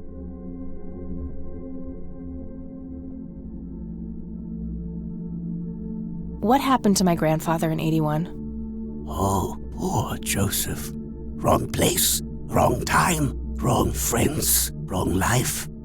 An unstoppable force meeting an immovable object. There had to be course correction, Kathy. The house always wins. What did you ask him to do? I asked him to find the source and destroy it. For me, for Lily, for all of us. The source of what? Everything. The madness, the betrayals, the limitless suffering. How would he do that? I don't know. Joseph had a plan. I found the message you left for Grandpa. You said, "It happened to you too." What did? Meeting the lights, of course. Don't you have my picture from the night in the forest? You mean this? Oh, yes. They felt so warm, so comfortable, luring me in. But when they got close, I could feel my mind split in two. I found myself with one foot on either side of the line, the thin line between hell and here. It felt like breathing through my nose with my mouth underwater. No wonder some sink beneath the surface, never to be heard from again. Was that what happened to Joseph, Jimmy? Did he sink to the bottom? I wish I knew. I'm just a man stuck with his ear up against the wall, picking up a word here and there. I am so tired, Kathy. I can feel the lights even now. Endless static in my head, like a TV tuned to a dead channel. But what are they? Where do they come from? The cradle of obscurity. The alpha to our omega. The distorted mirror. Why are you constantly speaking in riddles? Why do you assume I have a choice? We are nearing the end. Ask me about the misguided faithful. Is the Church of the Holy Trinity the misguided faithful? They are, yes. What makes you call them that? Isn't it obvious? They believe the lights are divine. The lights are neither divine nor unholy. They are but a twisted reflection of us. The judge and the jury, our innermost child, our greatest fear. Everything we long for and desire. It's more than most of us can take. The cup runneth over. How do I stop them? You must go to their birthplace, their source. You must go to the cradle. It's the only way to save your friend. What? Are you talking about Eileen? Yes, she is being claimed. She's in great danger. You have to go back, Kathy. Nurse!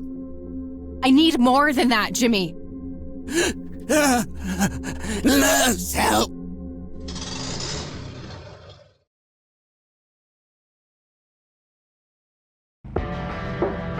I need to find Eileen.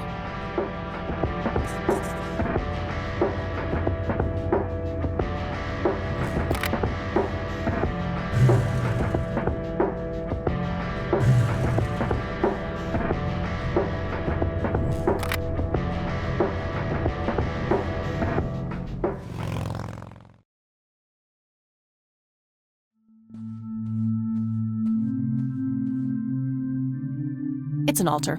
You know, the place where they put the sacrificed goats, kids, and other crap.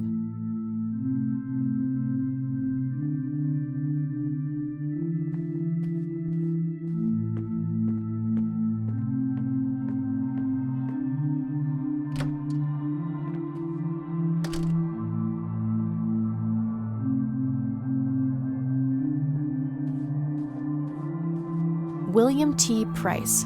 So that's Father Bill. Looks more like a businessman than a cult leader. Nothing unusual, just a schedule of typical church events. There they are again, watching my every move in this place.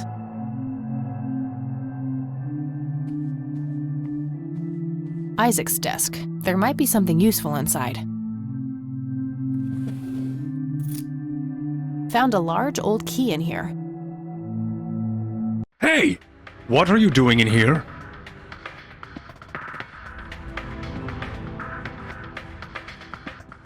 Cut the bullcrap! Where is she? Where's Eileen?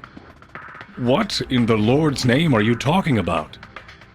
Red-haired girl, I know she came here to see you. Tell me where she is, or I'm calling the cops. I don't think that's quite necessary.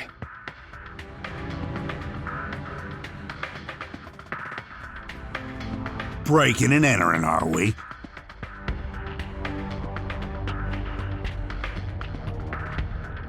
Oh, for fuck's sake, just take me to jail. If you insist.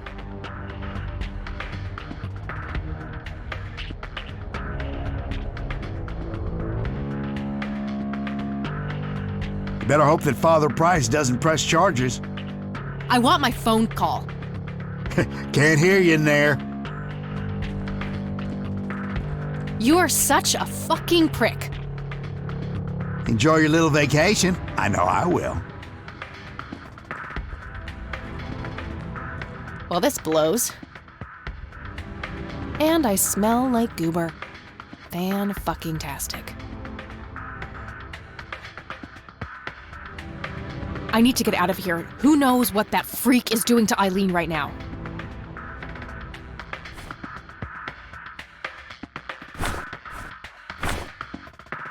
Locked tight. Where's the trust? Looks like the mop is within reach. Maybe I can make some use of it. Okay, now what?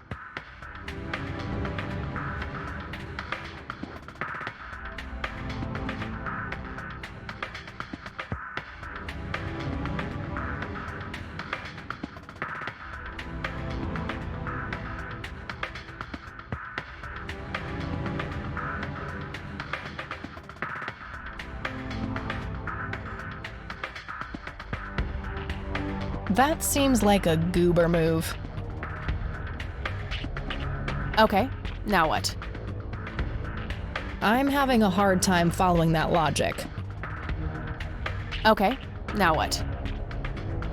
I don't think that accomplishes much. Okay, now what?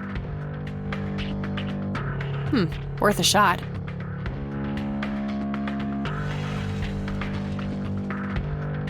Oops!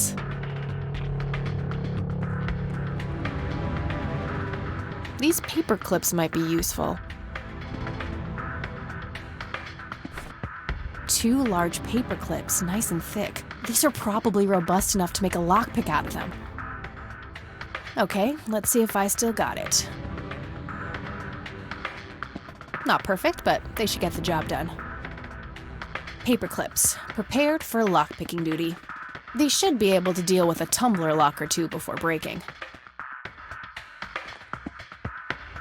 Locked tight. Where's the trust?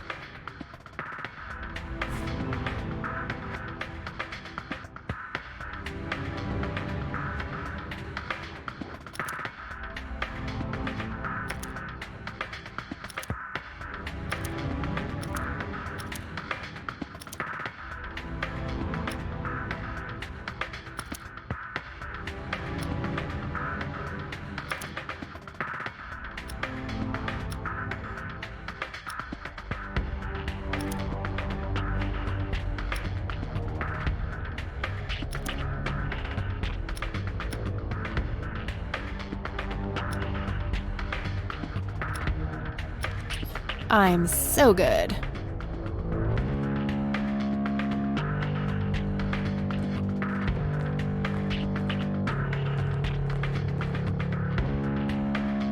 Locked. What a shocker. If I ever need to find evidence, I'll know where to look.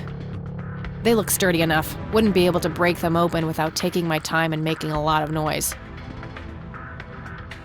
A sturdy desk. There's some room under it where a person could hide.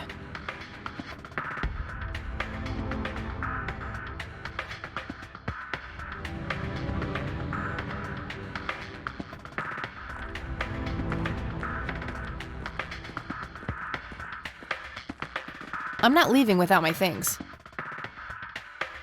I saw Lenny put them in that big locker over there. An axe, a sledgehammer, and some other heavy tools. Brilliant idea to leave those lying around next to evidence lockers and locked cells.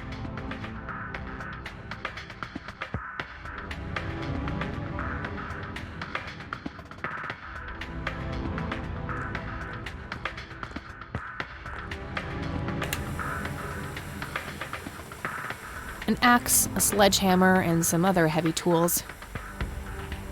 Brilliant idea to leave those lying around next to evidence lockers and locked cells.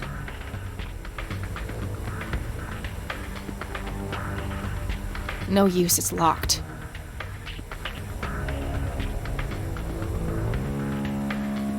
If I ever need to find evidence, I'll know where to look. They look sturdy enough. Would an axe, a sled, brilliant idea.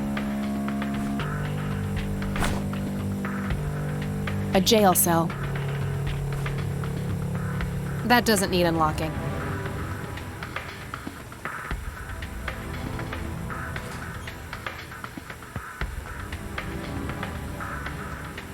Okay, got all my things back. The key I found in the church, too. Oh, wait. What's this? Something is written on the back side of the photo of the lights. Jimmy must have done it when I wasn't looking. Let's see. Your metal box, Joseph. I'm so sorry. I forgot where I hid it. Weren't we in a different troop before we were men? Or are these memories not mine? Poor Jimmy. Between the ramblings, it sounds like Grandpa gave him something to hide. I'll have to look into that, but first things first. Getting the hell out of here.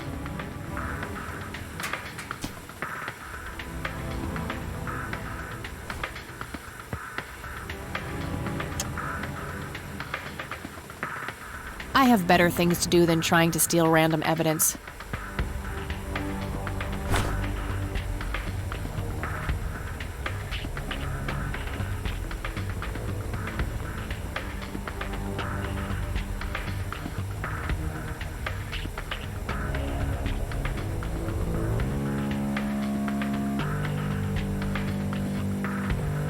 I need to do something about Lenny.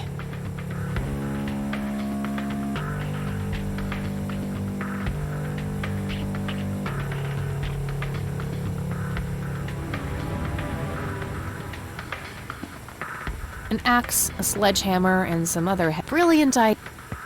A big red gas can with a hose.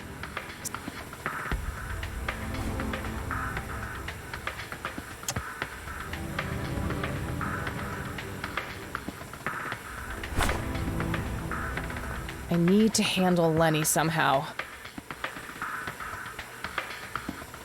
A computer monitor. Probably recovered stolen goods. There's no way. Rest in peace, board. You've served me well.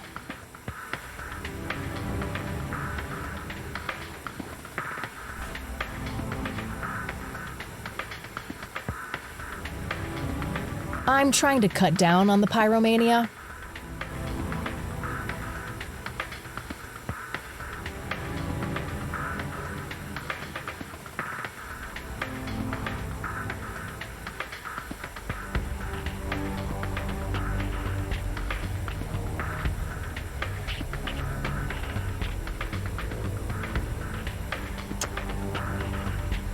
That doesn't need unlocking. A sturdy desk. There's some room under it where a person could hide.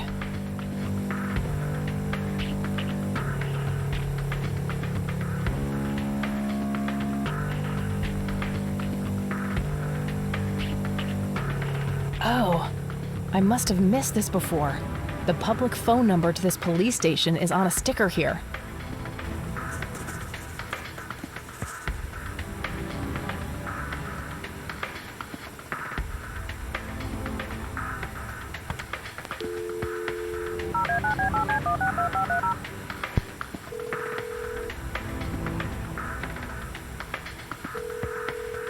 This is the Conwell Springs Police Department. How can I help you?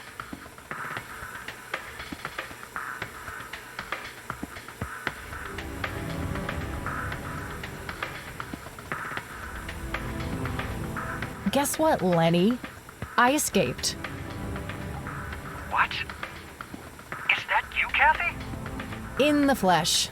You guys really suck at your jobs, you know that? How is this even possible? Where are you?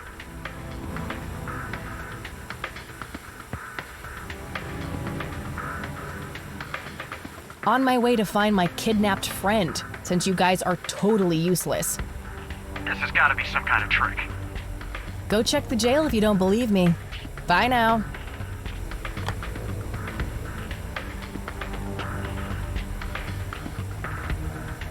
Okay, I gotta figure out some way to trick him.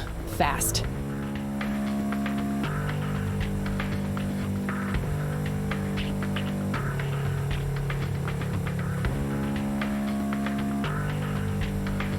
Oh shit, oh shit, oh shit.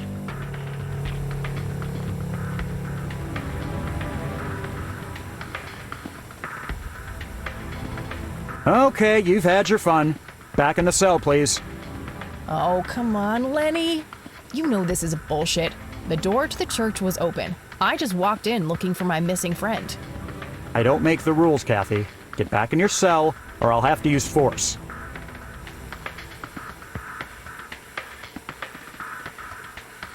Okay, got all my things back. The key I found in the church, too.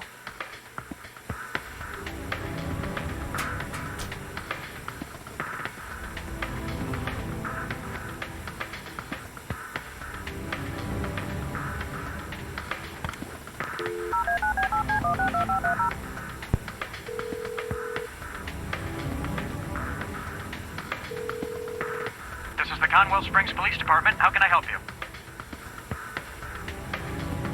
I'd like to report a crime. Certainly, ma'am. Is this an emergency? Yes, I need immediate help. One moment. Let me connect you to the emergency dispatch. Crap. That's not what I wanted.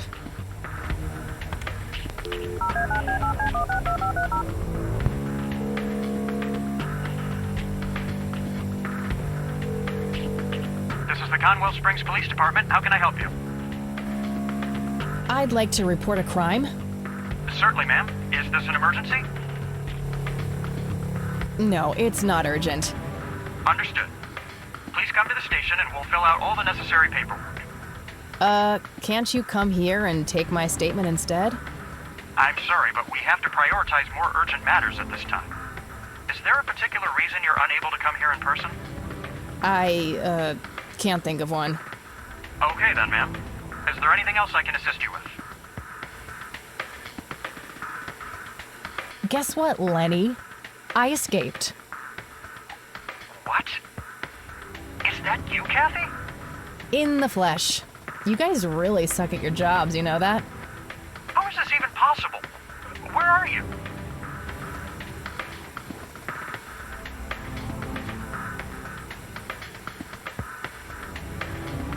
Halfway to Canada by now. You better get a move on if you're gonna catch up with me. This has got to be some kind of trick. Go check the jail if you don't believe me. Bye now.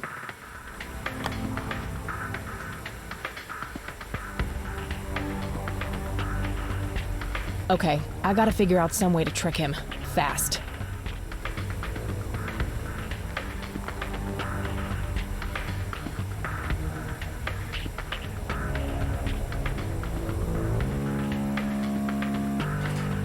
Shit. It doesn't open from the inside, so I'll have to leave a gap.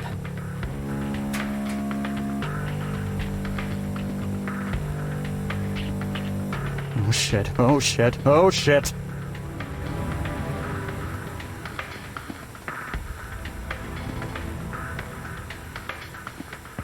Come on out. I know you're hiding in there. Okay, you've had your fun. Back in the cell, please.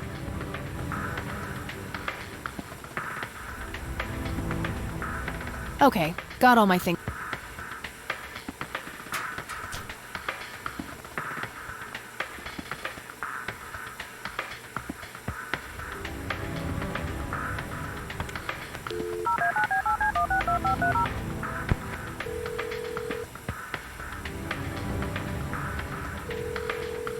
This is the Conwell Springs Police Department. How can I help you?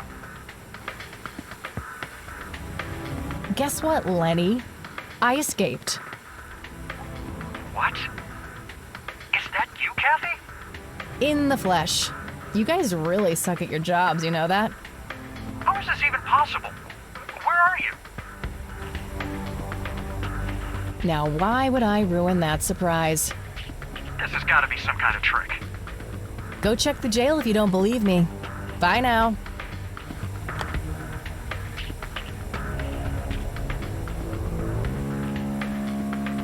Okay, I got...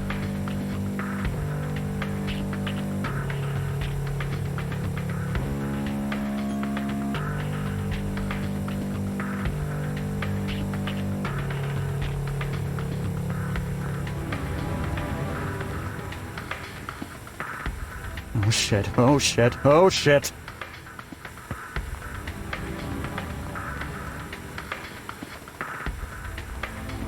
Come on out. I know you're hiding in there. What the heck? Sorry, Lenny, you're not giving me any choice.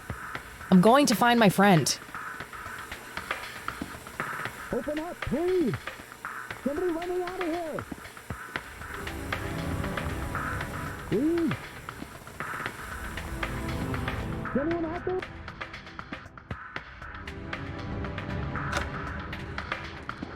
What are you wearing? Oh, it's all. Well, I happen to know a fella who likes... Ew. Yeah. Now that's a very good girl.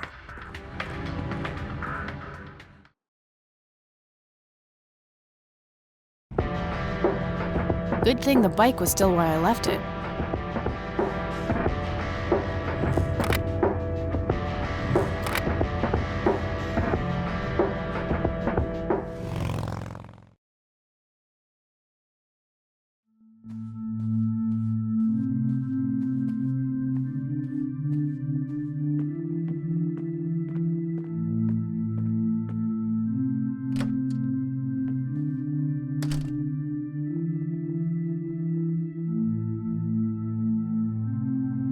Wouldn't be a church without one.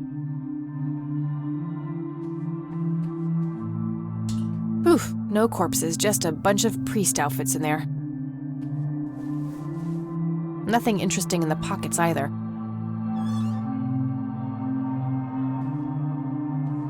A photo of a younger Father Bill with 2 boys.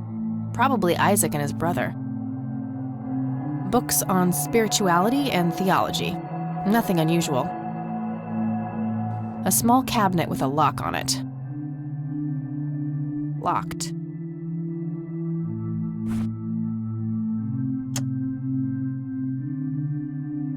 Nope, not the right key.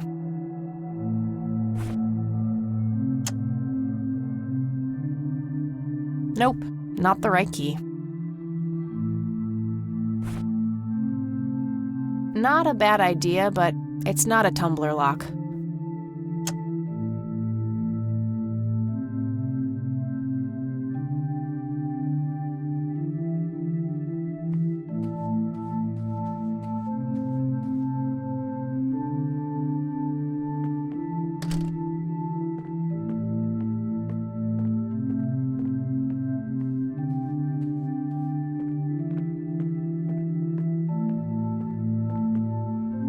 Locked.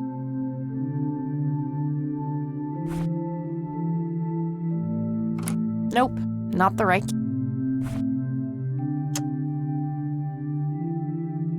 Nope, not the right key.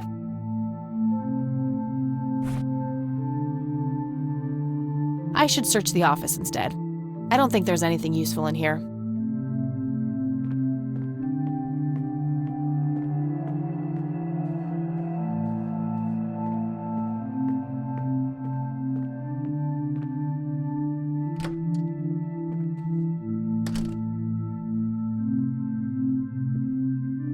I've searched that already.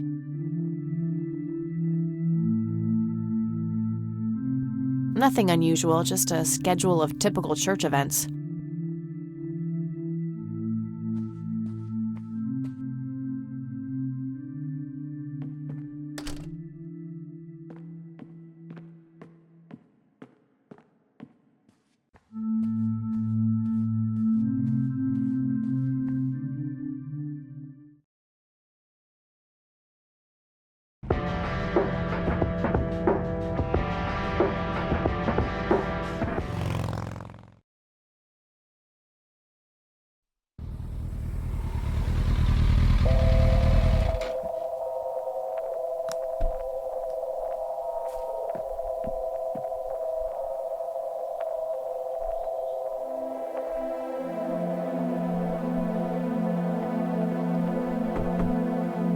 Anybody home?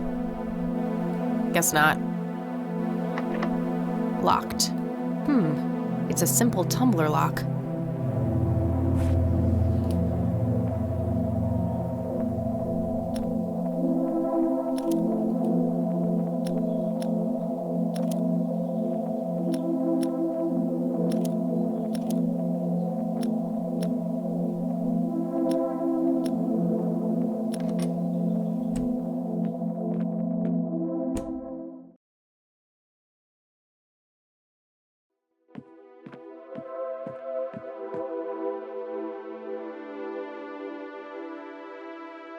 Yet another burial ground for those sweet, addictive, not to mention cancer-inducing sticks of tobacco. I'm a huge fan.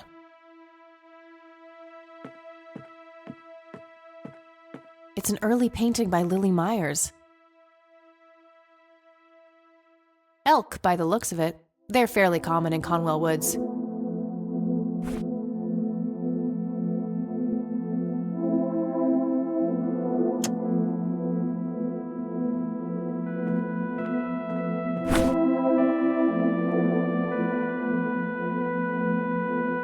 Nice view of the lake from here.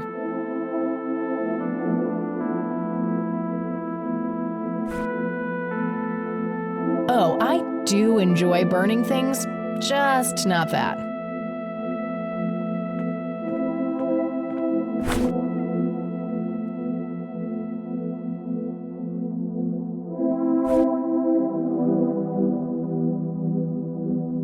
I'm not that desperate. Still got plenty of smokes left in the pack.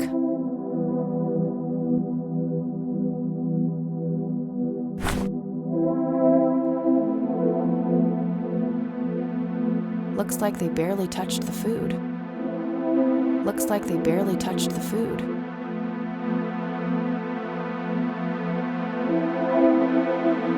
Very lifelike. Contrary.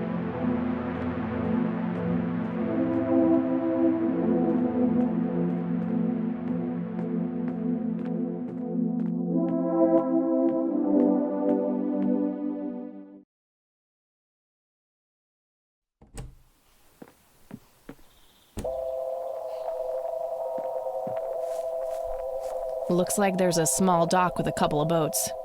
I don't have a reason to go down there.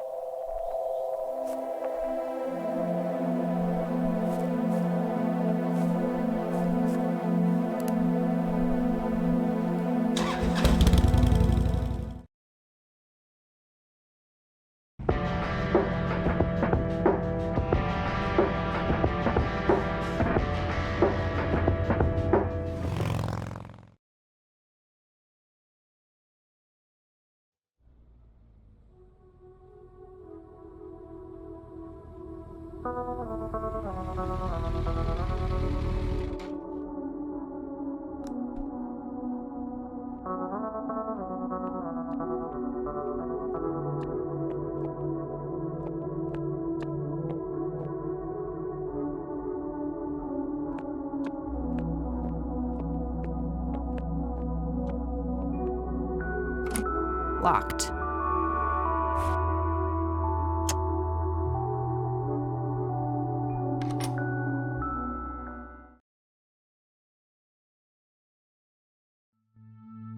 Create in me a clean heart, O God, and renew a steadfast spirit within me. And the Lord replied, I will give you a new heart and put a new spirit in you. I will remove from you your heart of stone and give you a heart of flesh. I have swept away your offenses like a cloud, your sins like a morning mist. Return to me, for I have redeemed you. Arise, shine, for your light has come, and the glory of the Lord rises upon you.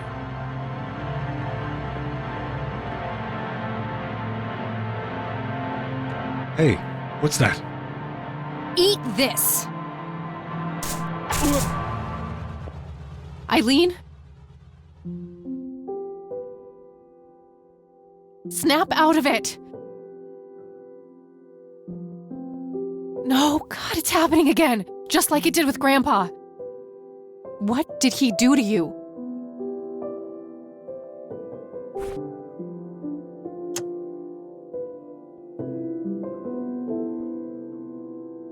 I don't think that will help her.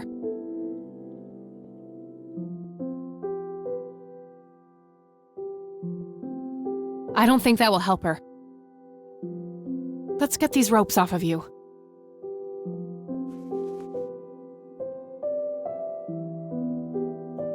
Wake up, E. She's catatonic, breathing but unresponsive, just like Grandpa.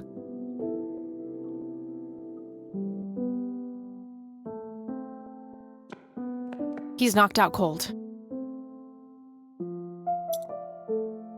He had a key on him. It looks a lot like the key I found in the attic. Maybe they're somehow related.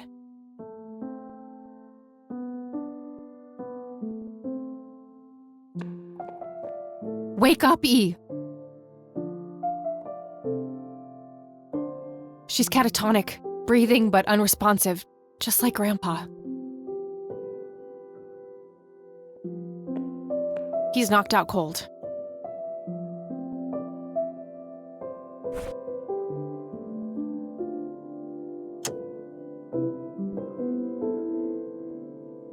A small key with a tag attached labeled Storage A5. This must open some kind of storage unit. Maybe there's a self-storage facility in town.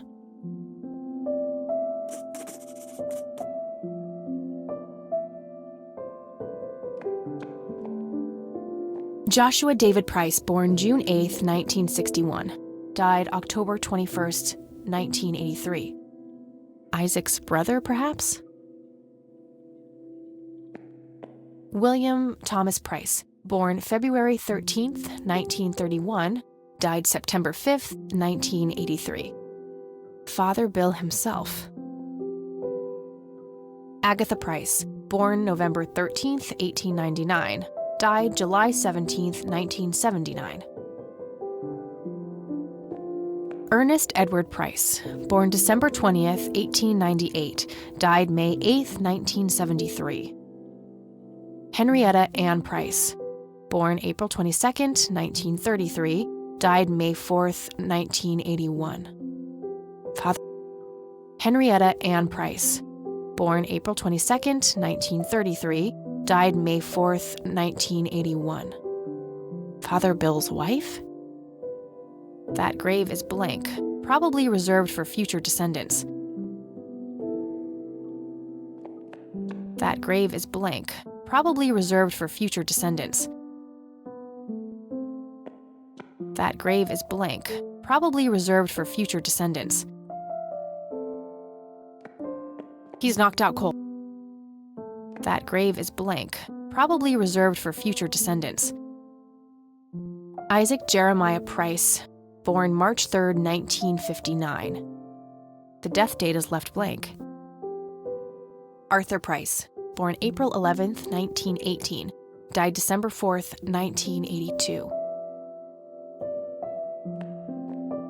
Barbara Price, born July 19th, 1921. Died January 4th, 1979. Joshua David Price, born June 8th, 1961. Died October 21st, 1983. William Thomas Price, born February 13th, 1931, died September 5th, 1983. Agatha Price, born November 13th, 1899, died July 17th, 1979.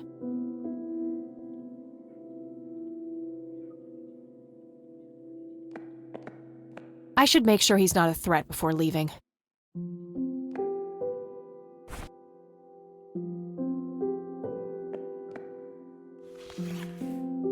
That should do it. I better go get help before he comes to.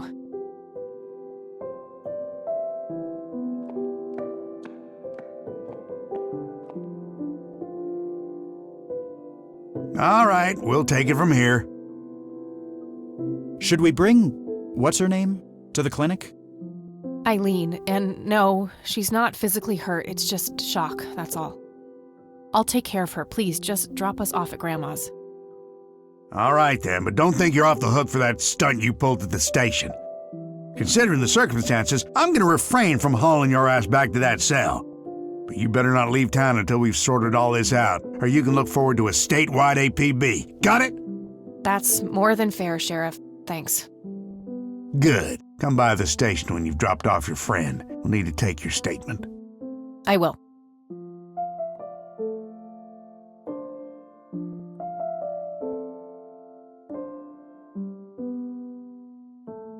It's my fault this has happened to her. No, it's not. You know exactly who's to blame.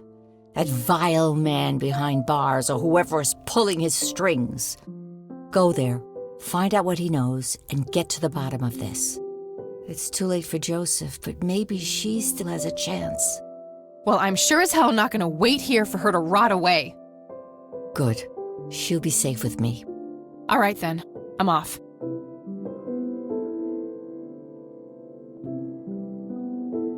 She's burning up.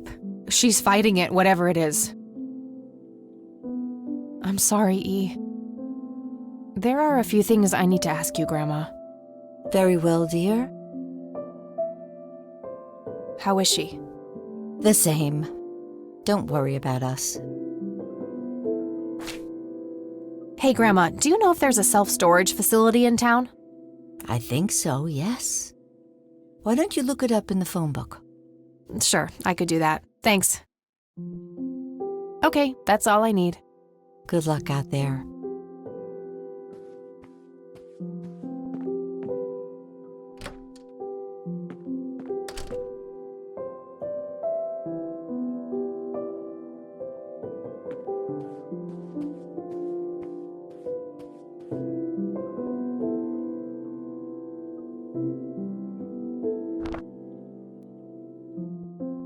Nah, nothing like that in here.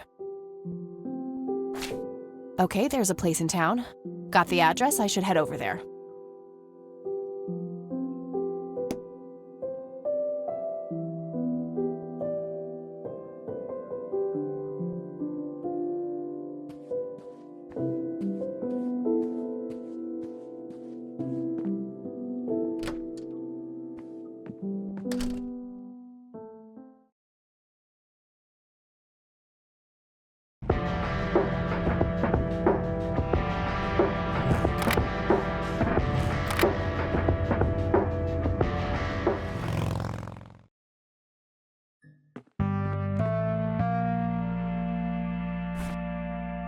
A small key with a tag attached labeled Storage A5. Storage A5. This is it.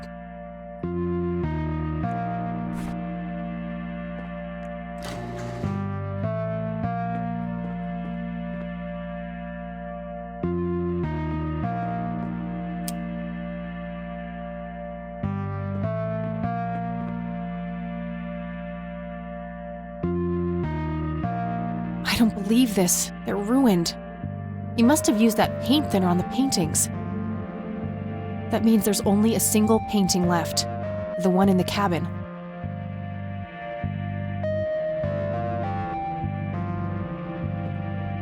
Where is it? Was he trying to uncover something in these paintings? I guess he felt compelled to tell the world how hard he was looking for something. Lunatic. This might come in handy.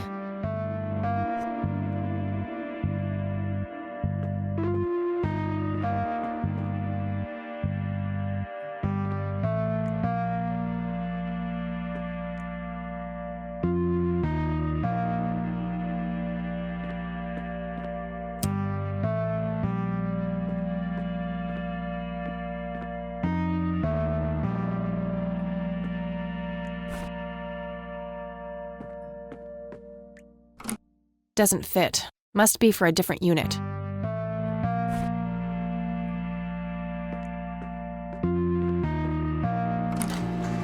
Aha!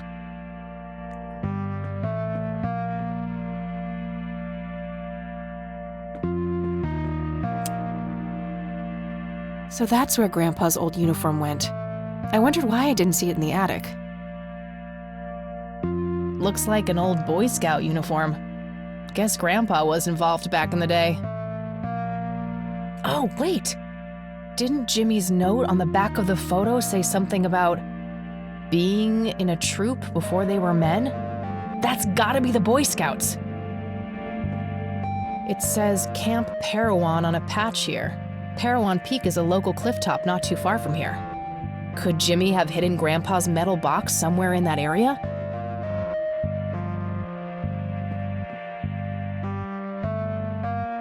Nothing useful.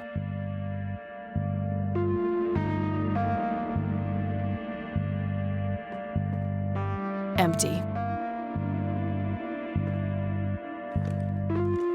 Found a tape in there. There's also something else. A custody appeal form. For me? July 15th, 1981? I don't believe it. He tried to get me back from my mom. Right to the very end.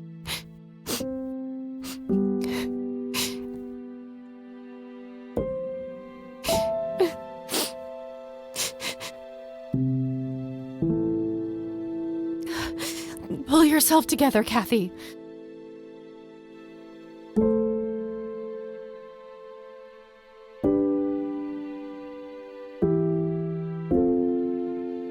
Just some old newspapers in those.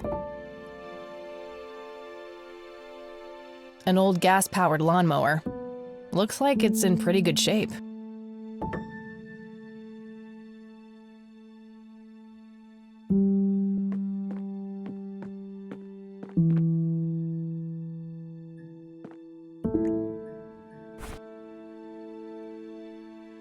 No can do. These are tricky locks. I don't want to accidentally jam them. I'm having a hard time following that logic.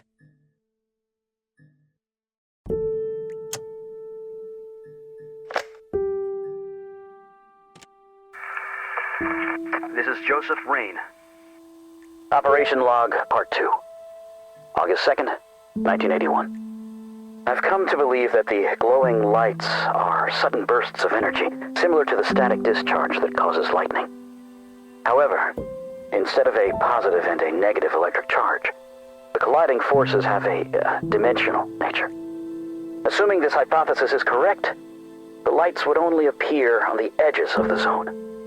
If I can plot enough sightings on a map, I should be able to determine the shape of the area. When I have that shape, I can find the center. That's where the source must be. That's where I have to go. I'll mark the map where I know the lights have appeared. The nature reserve is a start, but I'll need to find more points.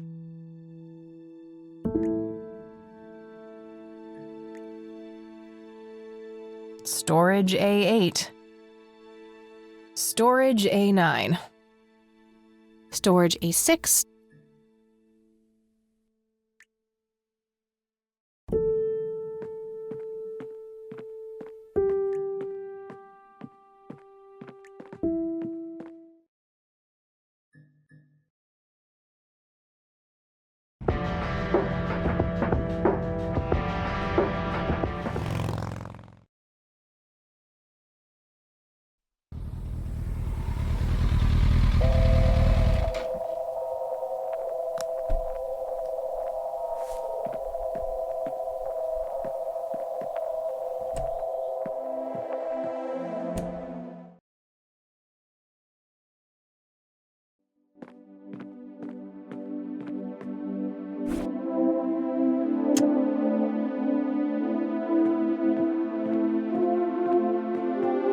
Sorry, Sue.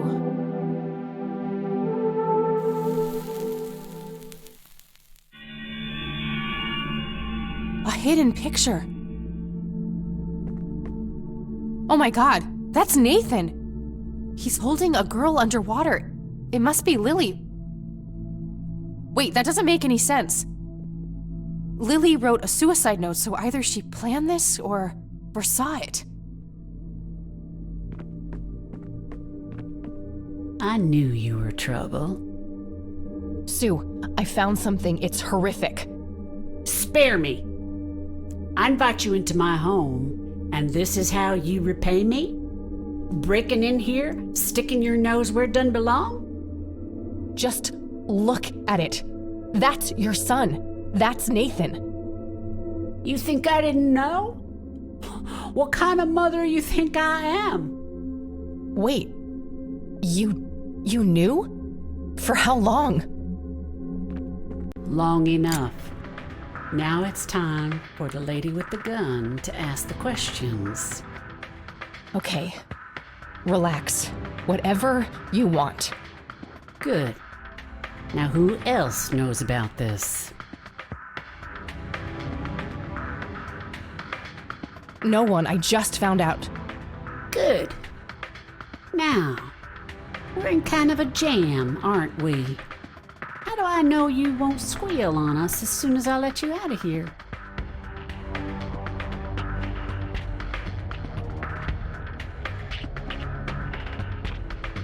What would I even say?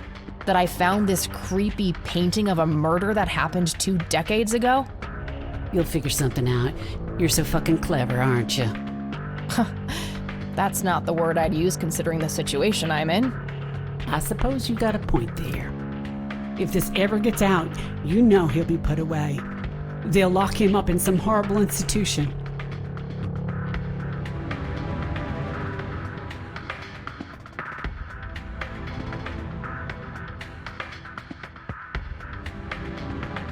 He killed his sister, Sue. Have you considered that a place like that might be the best for him? How can you say that? You know what those places are like, considering what you did to your mother. It's worse than prison. And not only do they take away your freedom, they force feed you a mouthful of mind dollars every morning. Look, Sue, the only reason I'd ever tell anyone about this is if I really thought Nathan was dangerous. You're telling me he's not? That boy wouldn't have hurt a fly. The only way he could have done such an awful thing is if his sister pulled him so deep into her world of lunacy, he didn't know up from down. So, you think she made him do it? Of course she did. Just look at the bloody painting. It's obvious she planned it. Yeah. I guess it would seem that way. Part of me resents her for doing that to Nate. That's the real reason I gave up the paintings. They were nothing but painful reminders of when Lily's misery was front, left, and center. But still, she was my little girl, and I miss her so much. But Nate's all I have now, and I'd rather die than let anyone take him from me. I can help, Sue. I'm sure there's more to all of this. My grandfather knew too, but someone or something got to him when he came too close. You and him are really alike, you know? People say that. Where is Nathan now? I just want to talk to him. He took a boat out on the lake. There's this place where he and Lily used to go. An island. Okay, how can I get there? There's another boat down on the dock. A bit shabby, but you can probably fix her up. I'll give it a shot. I'm gonna walk out of here now, Sue. Go, before I change my mind. Talk to my boy if you must, but don't come back in here. I don't trust myself right now. You take care of yourself, Sue.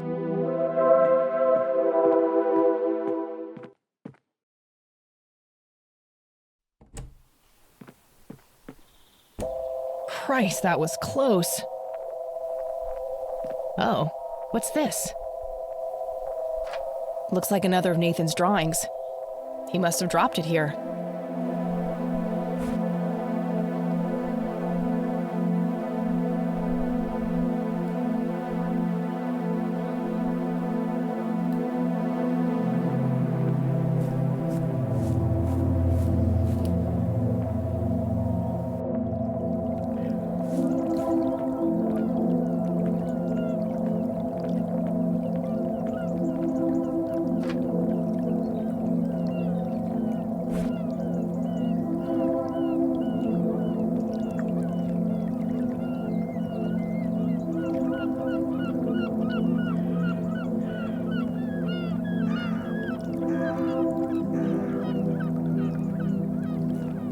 Faith. The name of the boat, I guess.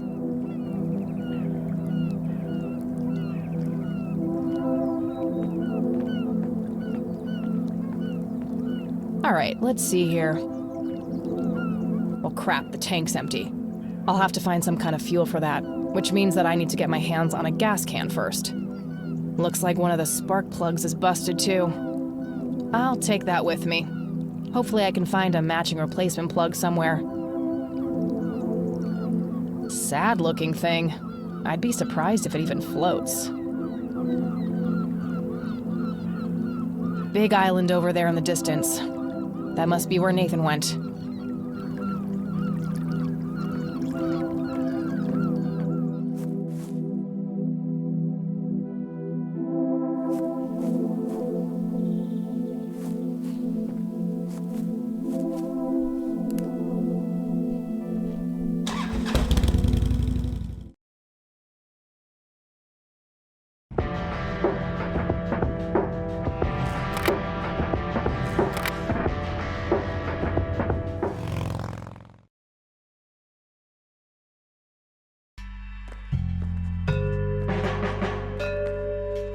Hey, you're back. I am. You guys want my statement? Yeah, the sheriff is waiting for you. All right. Oh, and I'm really sorry about that locker thing. I was getting some serious high school flashbacks in there. But I get it. You were looking out for your friend. I was. But look, how about you and I go grab a sandwich or something when all this is over? Really? You mean as a date? Yeah. I'd love to. Sounds great. Let's figure out the details later, all right? I shouldn't keep the sheriff waiting. Sure thing. See you, Lenny.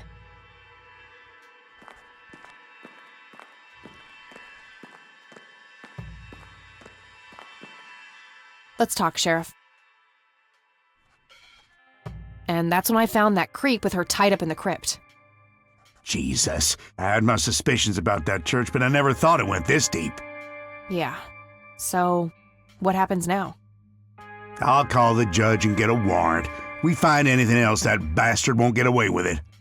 Okay, can I go talk to him? Go ahead. Ask Lenny to go with you if you need him. Will do. Thanks, Sheriff. Think nothing of it.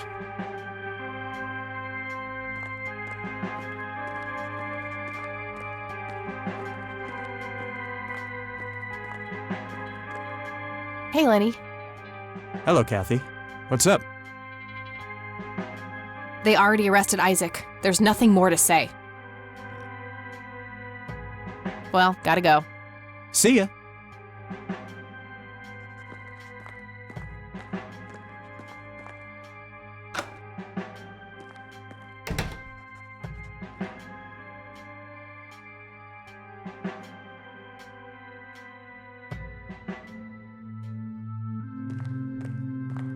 Hello again, my child. I hope you enjoy that cell as much as I did. For a man of faith, this is a room fit for a king. Speak what you will. I have all the time in the world. Did you have something to do with what happened to my grandfather? Alas, I did not. What befell Joseph Rain was a product of his own volition. What's that supposed to mean? You think it was his own fault? The Lord works in mysterious ways. Joseph Rain was a good man, but what happened to him was according to God's divine and perfect justice. What do you really know about Lily Myers? Oh, the drowned girl is a conundrum. God gave her the gift of prophecy, a blessing, and a great honor. In return, she spat in God's face, cursed him for what he had done, and mocked his design by taking her own life. You're wrong about that. She made her brother do it. Suicide by proxy. Tricking the slow of mind into committing sin for her? Her wickedness was even greater then. Alas, there is no hiding from God. Her soul knows only fire and brimstone now. Why did you destroy Lily's paintings? Is that what you think I did? They looked pretty ruined to me. Like an ignorant child. You look only to the surface, and not on what lies hidden beneath. Are you implying that the paintings contain some hidden message? Oh yes. Lily was special in God's eyes. A chronicler, a bestower of wisdom. As an emissary of God, it is my duty to unlock the divine knowledge in her work for all of mankind. What is your church really about, Isaac? What are you trying to accomplish? The same as any other church. All we want is the salvation of mankind. By any means necessary? Clearly kidnapping isn't out of the question. Unnecessary evil. I look at the bigger picture, the greater good. One day you'll understand. You are quite obviously brainwashed. I'll stop you, if it's the last thing I do. You can try, child. I have God on my side. Who is the man dressed in red? No one that concerns the likes of you. Wait, so you do know something about him? Certainly, but that knowledge is not to be shared with unbelievers. Tell me what you did to my friend, Isaac. I offered her to God, and the Lord accepted her with open arms. If she is pure of heart, she will rise again, like my father did. Wait, the same thing was done to Father Bill? Oh yes, he was the first, the Alpha. All others followed. So what? You offered up Eileen to this god of yours? She is but one of many. I guided them all to the stairs of judgment. Wait, so you were responsible for all those people disappearing? Going crazy? All I did was bring them face to face with God. If they chose to reject him, they were beyond redemption. I'm done here. Good. Now go repent, sinner.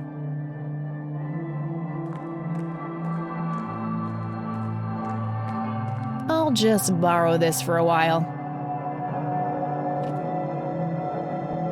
Rats. Feels empty. I'll have to get gas elsewhere. An axe, a sledgehammer, and some other heavy tools. Brilliant idea to leave those lying around next to evidence lockers and locked cells.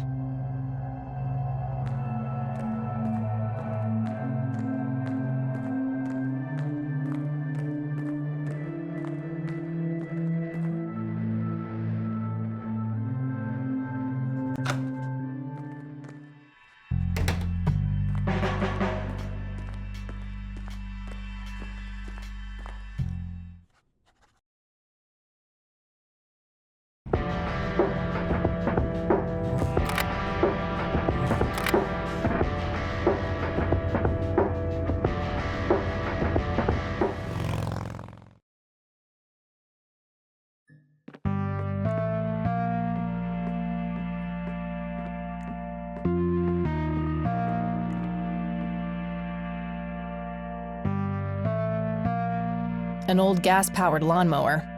Looks like it's in pretty good shape.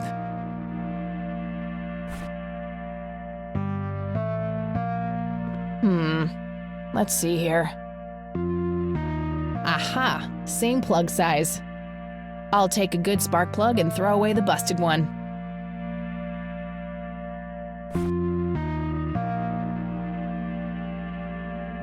Dry tank. So much for that idea.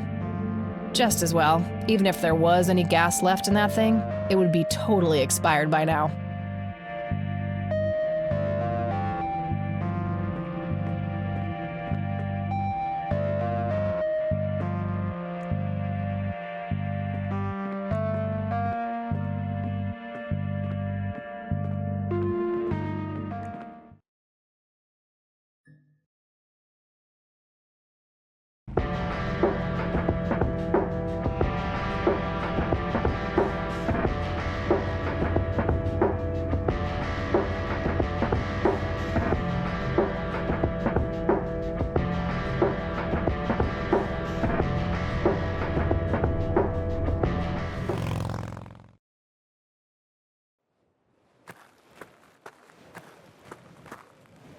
All right, so let's say Jimmy's metal box is concealed somewhere in this area. It's gotta be hidden real well, or somebody would have found it after all these years. I may need some kind of tool to help me search for it.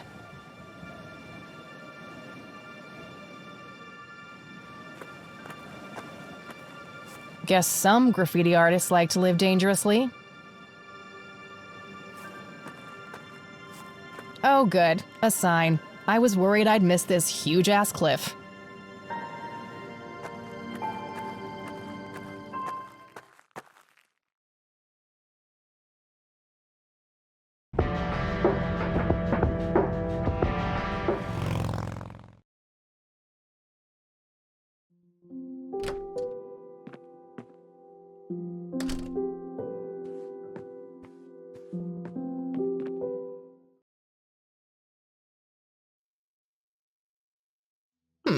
Okay. I'll load it on the Catmobile.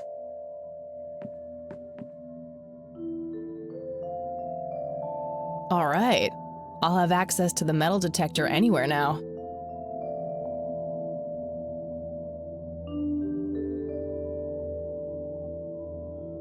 An industrial-sized jug of detergent.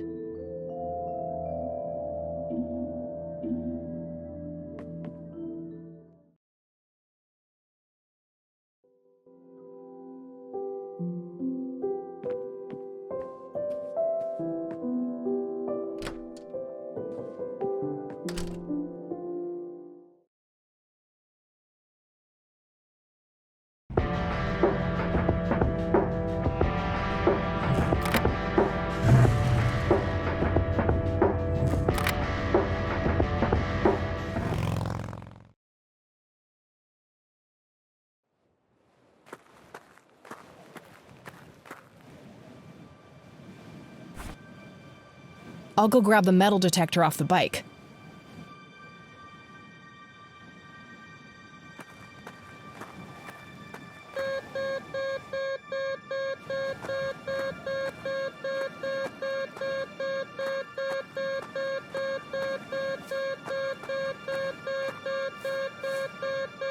I should probably finish searching the bottom area.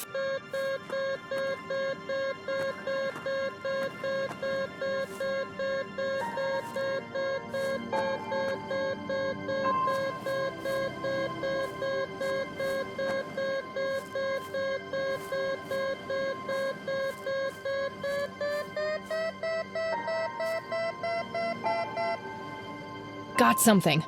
I'll mark the spot on the ground. I'll go and put this back on the Catmobile.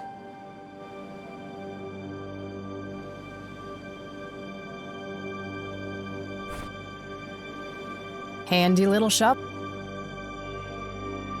No.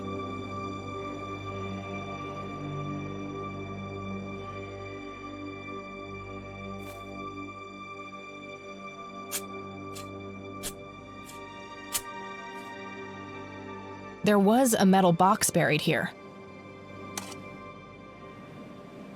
Nothing else in there. Moment of truth. There was a whole bunch of cassette tapes in the box. Most of them are in really rough shape, though. Only 2 of them look even playable.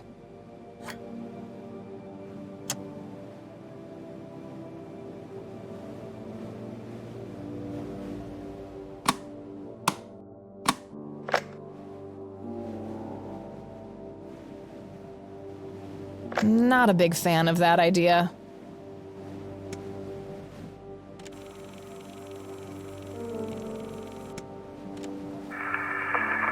This is Joseph Rain. Operation Log, Part 2. August 2nd, 1981. I've come to believe that the glowing lights, however, in assuming this hypothesis, if I can plot enough sightings when I have that shape, that's where the source...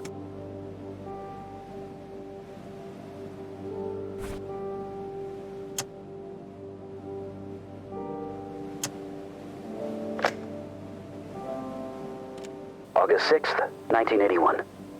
I've come to understand that the environment in the source is formed by the mind that inhabits it. That's essentially how the so-called mending operates. I also believe that certain objects in the real world can survive the transition. These things are made of strong materials, often metal, and can potentially be used to create a form of a discrete pathway. However, to do that, an item must be innately imbued with a mutual significance for both subjects. A shared truth.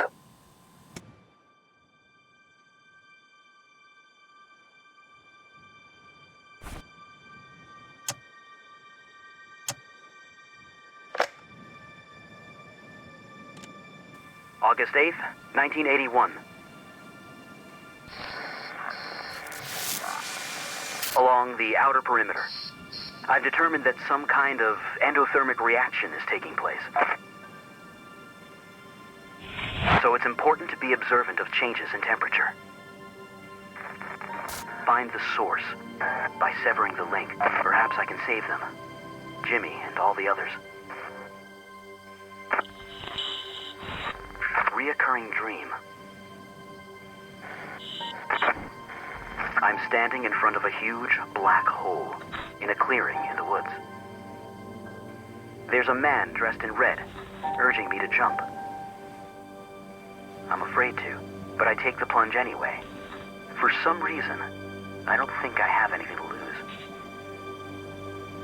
As I'm falling, I reach for the parachute cord, but to my horror, there's nothing there. That's when I wake up.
Wow, what a view.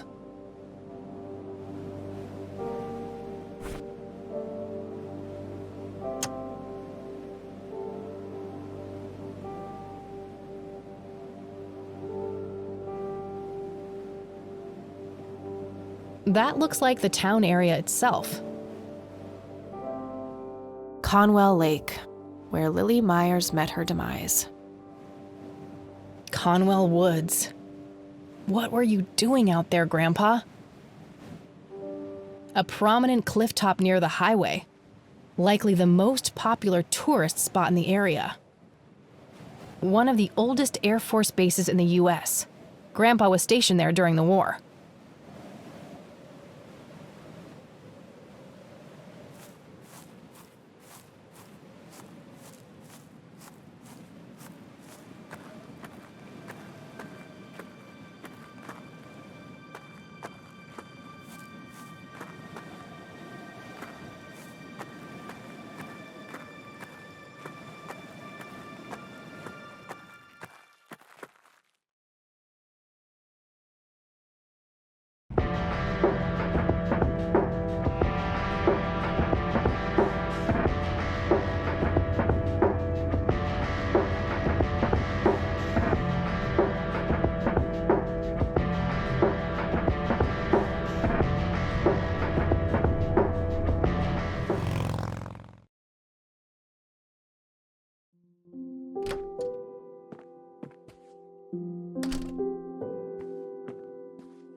Hi, Grandma.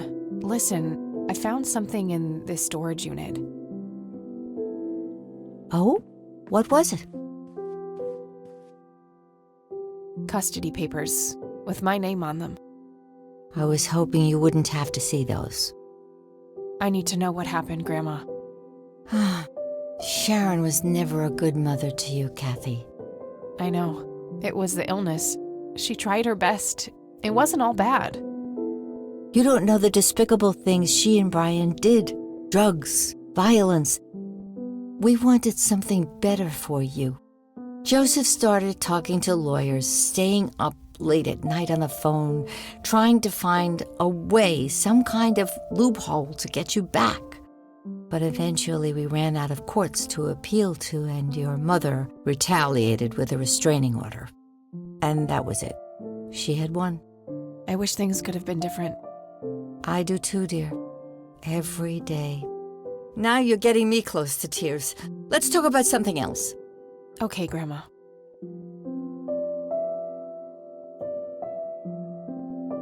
There are a few things I need to ask you, Grandma. Very well, dear.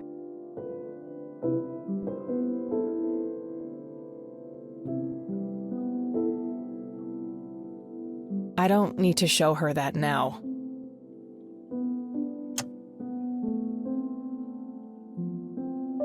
Okay, that's all I need.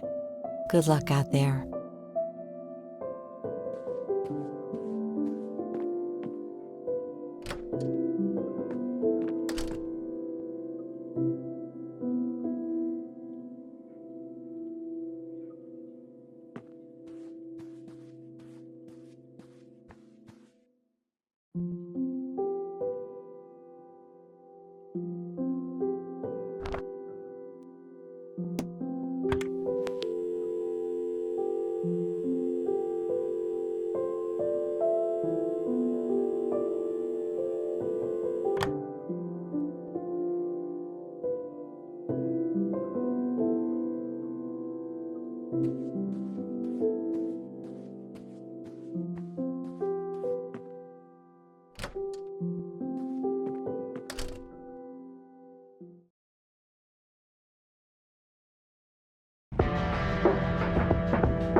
It looks like someone was doing geometry.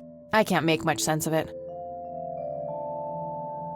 An old typewriter covered in cobwebs.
Okay, girl, time for you to do your part. Good thing I topped you up at the gas station this morning.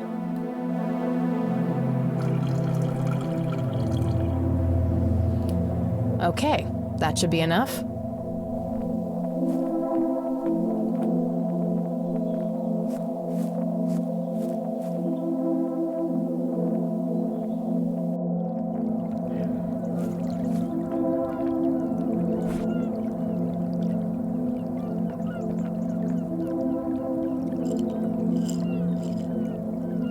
Fits like a glove.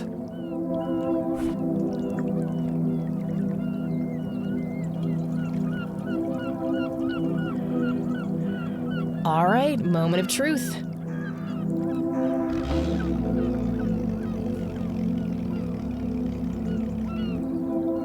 Yes, time to hit the water.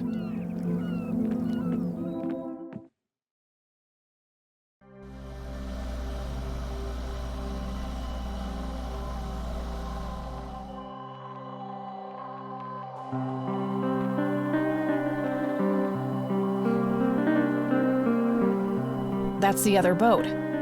Nathan must be around.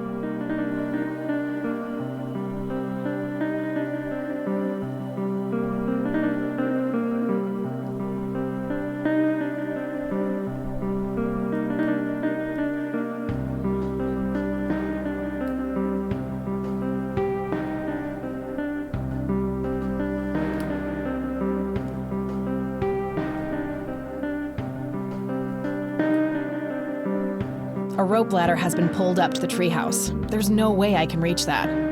If Nathan is up there, maybe I can convince him to come down.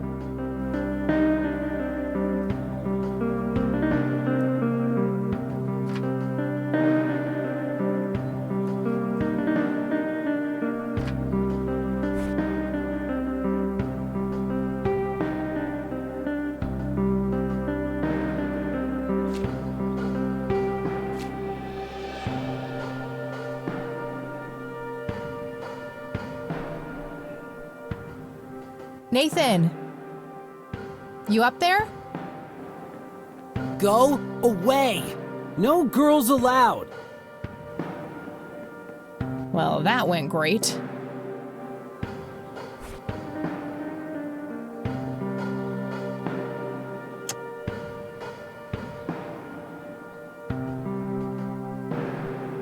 I doubt this coin does any good there.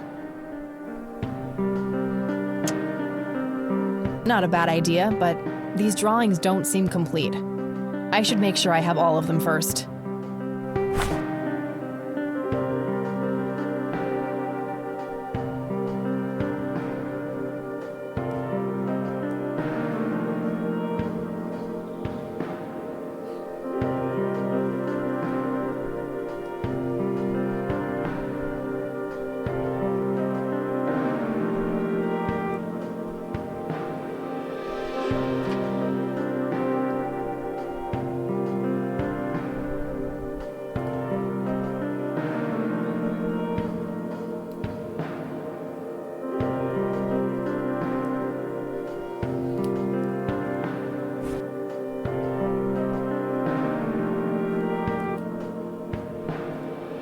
Hey, Nathan!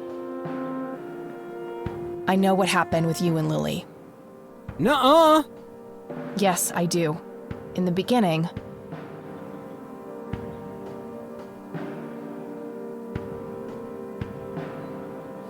You and your sister were happy and carefree. You both enjoyed drawing. Then, one day...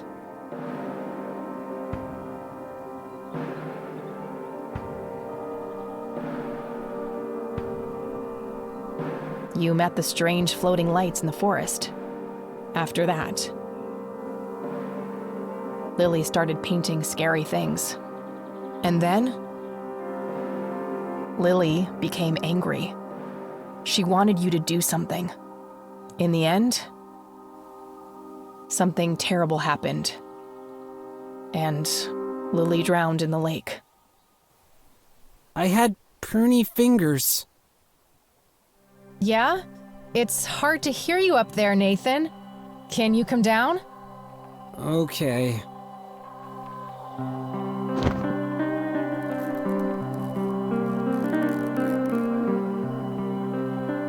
Lily was angry that time. Angry and sad. Mostly angry. Angry with you? Angry with everybody. Mama was asleep, Papa too. Okay, what happened next? Lily wanted to go down to the lake. She told me to hold her under the water for a while. She said I had to. She had painted it, and everything she painted was supposed to happen. I didn't want to, but Lily said she would tell Mama that I was bad if I didn't. But the Red Man says it was an accident, and that Lily is in a better place. It's okay, Nathan. Lily was sick. It's not anyone's fault. When did you first meet the Red Man? I don't know. I see him in the woods sometimes. He and Lily always fought. They did? About what? He wanted Lily to take her medicine. What kind of medicine? Pills to make her less sad and angry? I don't know. Just medicine. But you know what? It's okay. I still talk to her all the time. You talk to Lily? And she talks back? Yes. Take me to her, Nathan. Take me to Lily. Okay.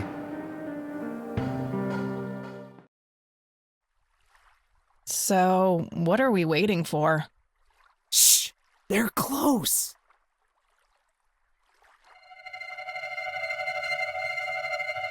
See? Oh shit. We need to get away from them, Nathan. They're dangerous. No! They're nice!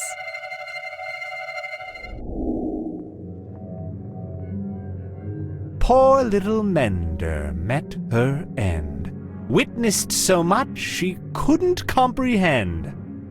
Claimed by the lake, she screamed to her god, struggled for air as she twisted and clawed. But all was in vain, and her cries went unheard. 'Twas a heartbreaking theater of the absurd. You could just clap, you know. No appreciation for the performing arts.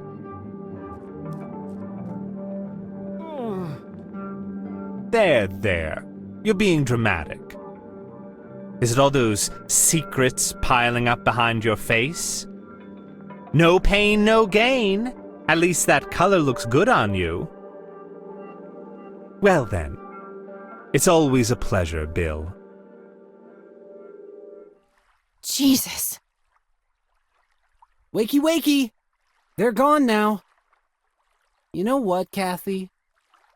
What? I'm hungry.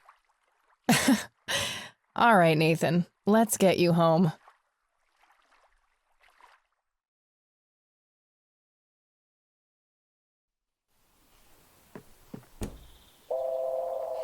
Poor guy. I don't think he understands any of this. I should mark the spot he brought me to on my map.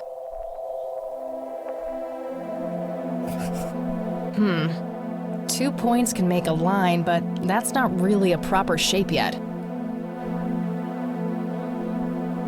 Oh, and what did the Red Man say? The secrets piling up behind your face?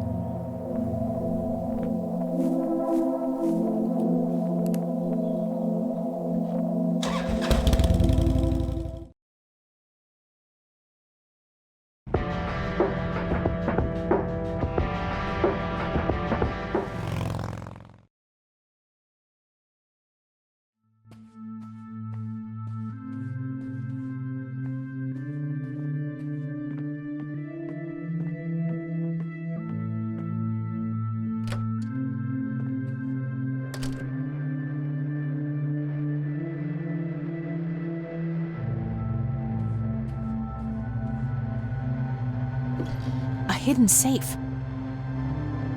There's also a poem here written by Father Bill. I copied it to my notepad. The code to the safe must be hidden somewhere in this poem. Father Bill mentions his wife and children. Maybe there's some connections to his family?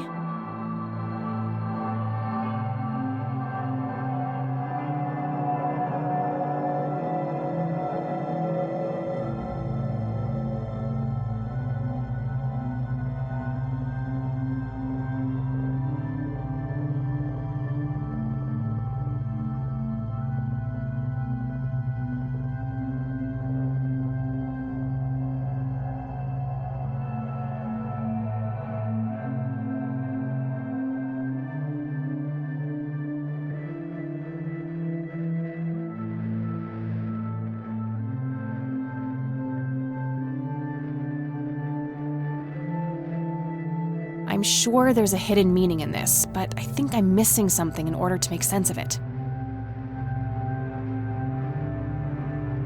An electronic safe with a numeric keypad.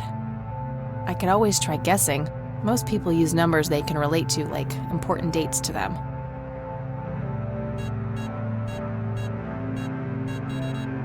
Six-digit code. Good to know.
In the text, Father Bill's family members are used as reference points.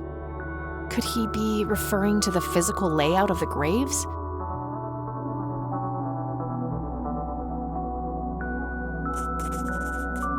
I copied the grave layout to my notebook next to the poem.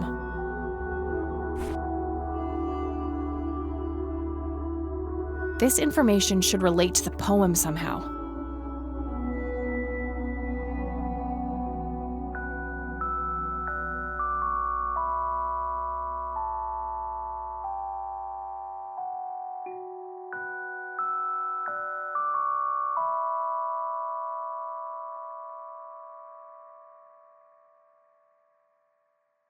No.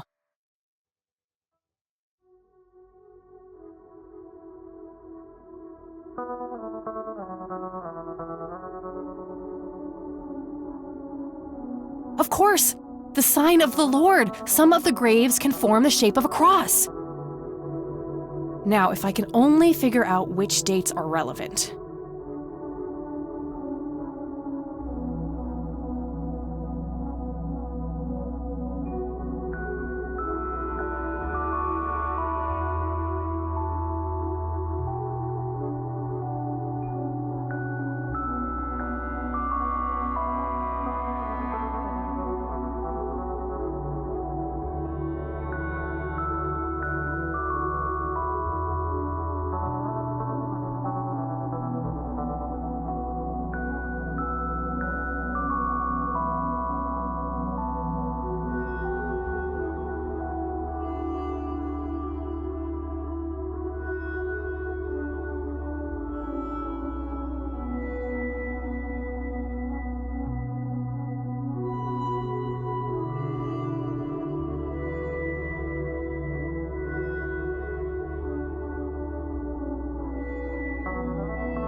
Three dawns should be 3 birth dates, but I'm not sure if those are the right ones.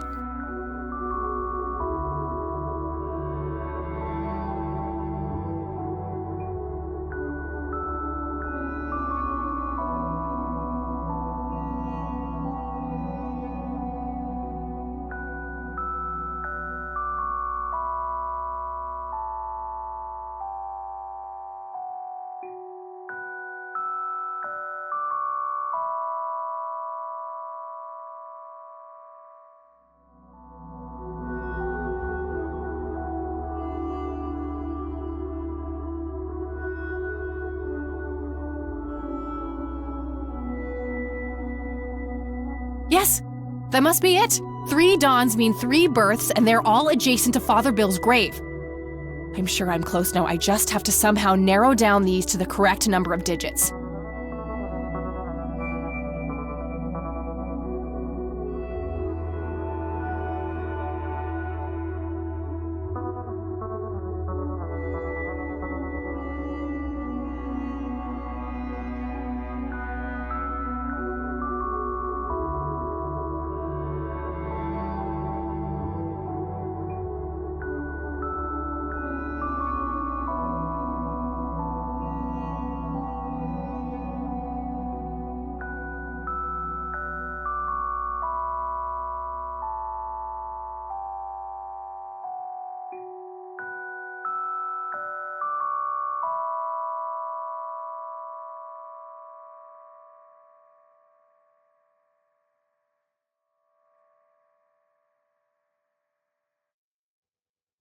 From lasting to brief. Year, month, day. That's gotta be it!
Yes! Found a written text and a tape in there.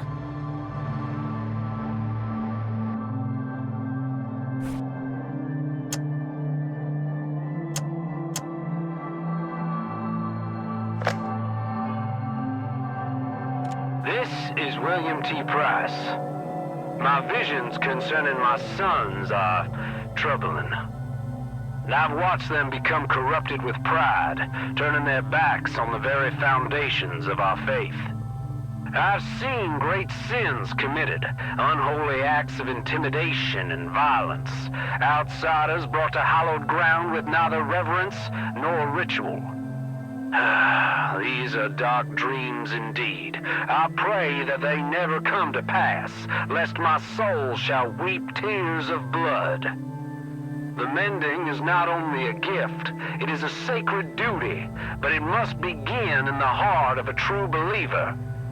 Someone who yearns for change and possesses the dedication and perseverance to achieve it. We shan't forget that in his infinite wisdom, the Lord chose his angel, the Crimson One with no name, as guardian of the Holy of Holies. Only he is poised to understand the struggle of those who are lost, the broken and the guilt-ridden. Be grateful for his sacrifice, for his existence is one of meek servitude. To have no name is to have a shattered spirit. Now I will speak directly to the mender, the one filled with passion and indomitable purpose. I implore you, Mender, trust in your fiery heart and save us all from the darkness. May God be with you.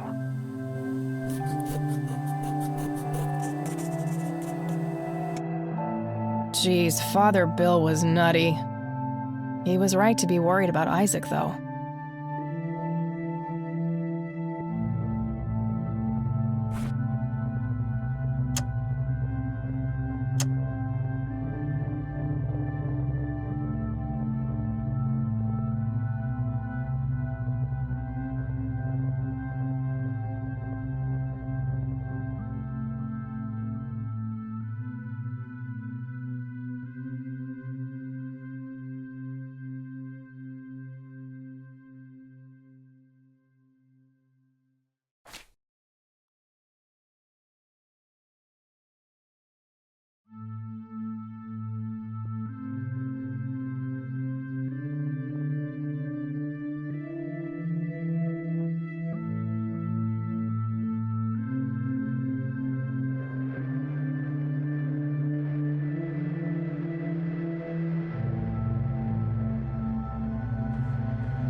locked.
No result for that.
I have more things to say to you.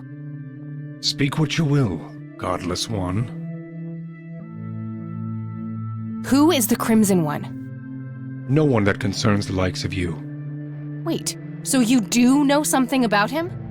Certainly, but that knowledge is not to be shared with unbelievers.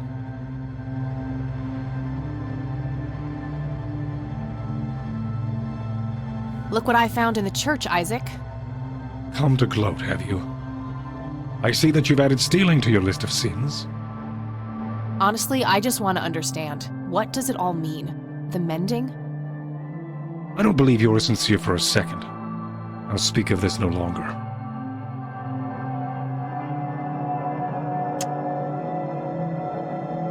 Listen to this, Isaac. This is William T. Price. My visions concerning my sons are troubling. What is this? I've watched them become corrupted with pride, turning their backs on the very foundations of our faith. I've seen great sins committed, unholy acts of intimidation and violence, outsiders brought to hallowed ground with neither reverence nor ritual. These are dark dreams indeed. I pray that they never come to pass, lest my soul shall weep tears of blood. I don't believe it. Father saw all of this coming. God, have I strayed from the faith? It's not too late to redeem yourself, Isaac. I've met the Crimson One. We're on the same side. Preposterous! No one has witnessed that apostate since Father's death. I've been praying for his return for years. I've walked the sacred path. I've been atop of the cliff where the holy lights first graced Father's presence, yet they elude me, and so does the Crimson One. My faith never faltered, but in his absence I have had no choice but to assume the divine work myself. You believe that you are carrying out the work of the Crimson One? Don't think I can't hear that mocking tone of yours.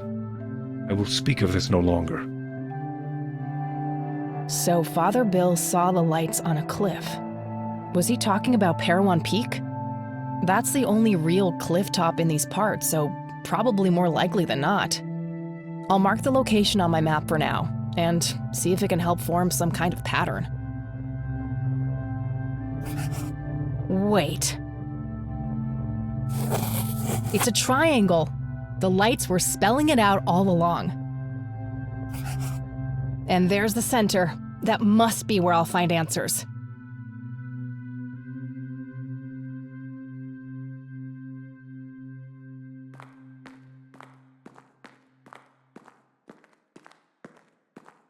Father, have you abandoned me? I will atone for my sins. I swear it. God, have mercy on me.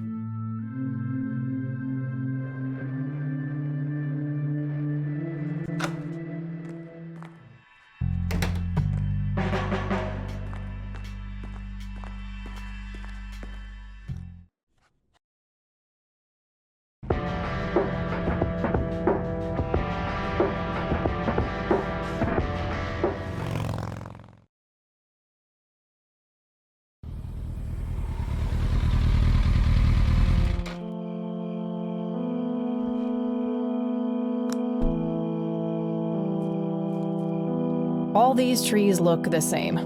It's hard to find the exact point on the map. I should be fairly close, though.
What the?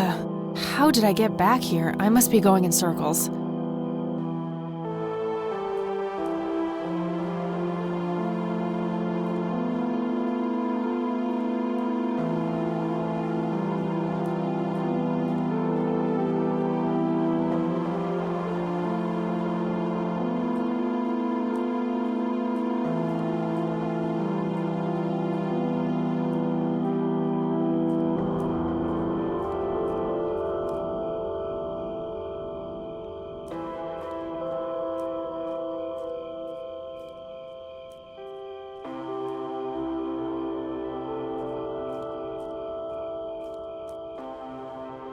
This is pointless. I can't just randomly pick which way to go. I need more to go on.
I need to find a better way to navigate this place.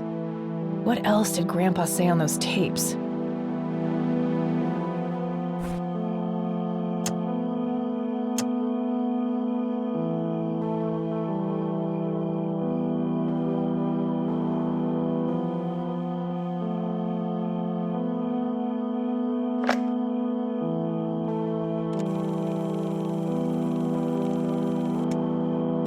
August 6th, 1981. I've come to understand that the environment in the source is formed by the mind that inhabits it. That's essentially how the so-called mending operates. I also believe that certain objects in the real world can survive the transition. These things are made of strong materials, often metal, and can potentially be used to create a form of a discrete pathway. However, to do that, an item must be innately imbued with a mutual significance for both subjects. A shared truth.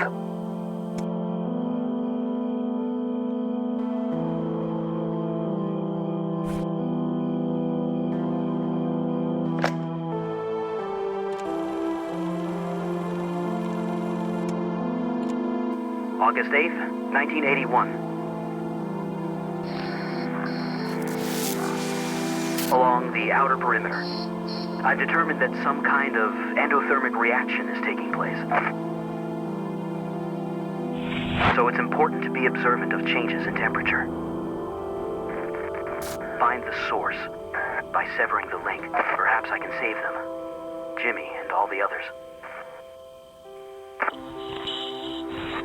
Reoccurring dream.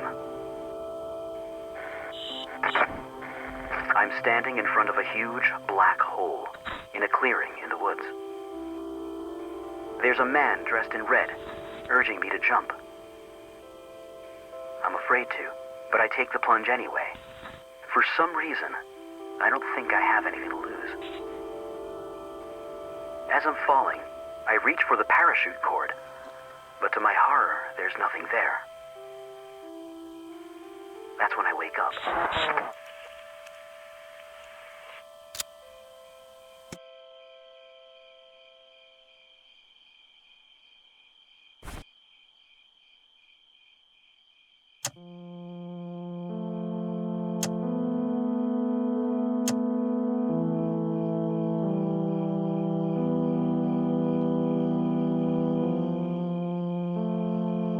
I need to find a better way to navigate. What else did Grandpa say?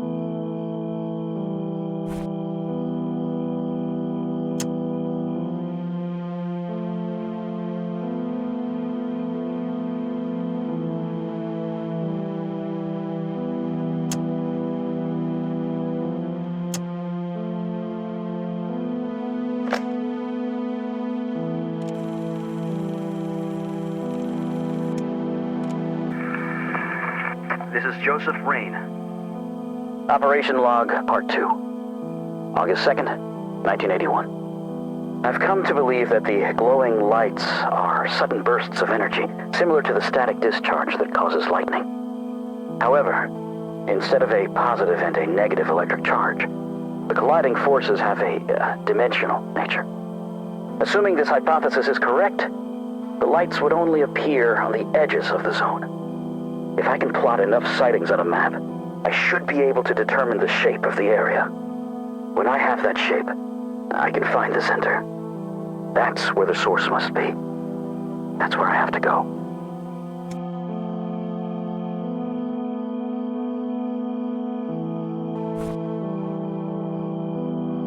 My trusty Zippo, running a bit low on fuel. There's a crude inscription, BH, which refers to the Black Hats. What really happened to you that night, Grandpa?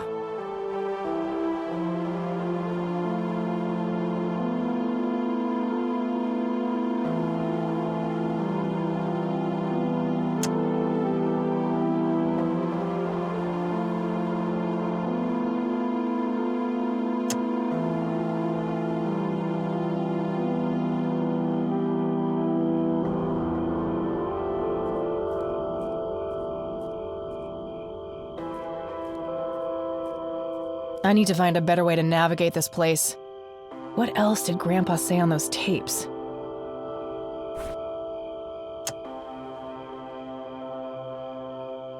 Paperclips, prepared for lockpicking duty. They should be able to deal with a tumbler lock or two before breaking.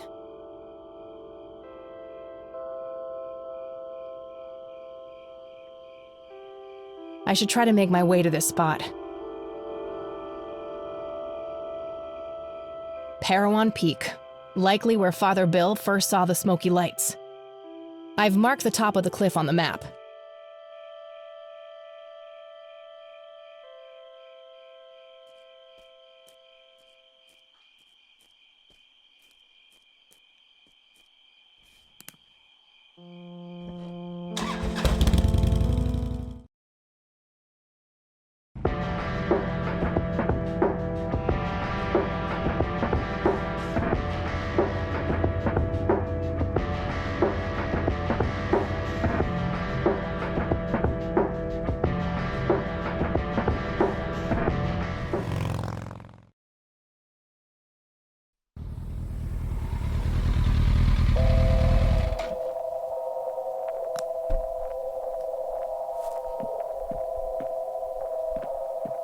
No fucking way.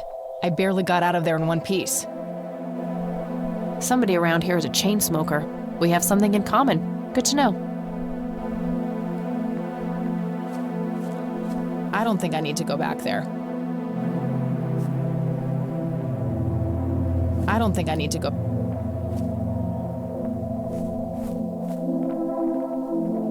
I'll just borrow this for a while.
My God, what is this place?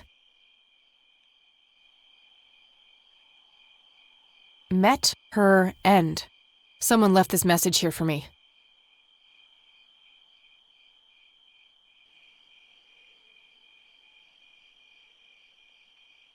Met her end.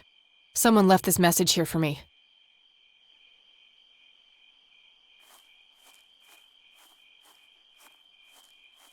It's the red scythe flower. Must be hundreds of them here. Intense. Oh, they're making me a bit dizzy.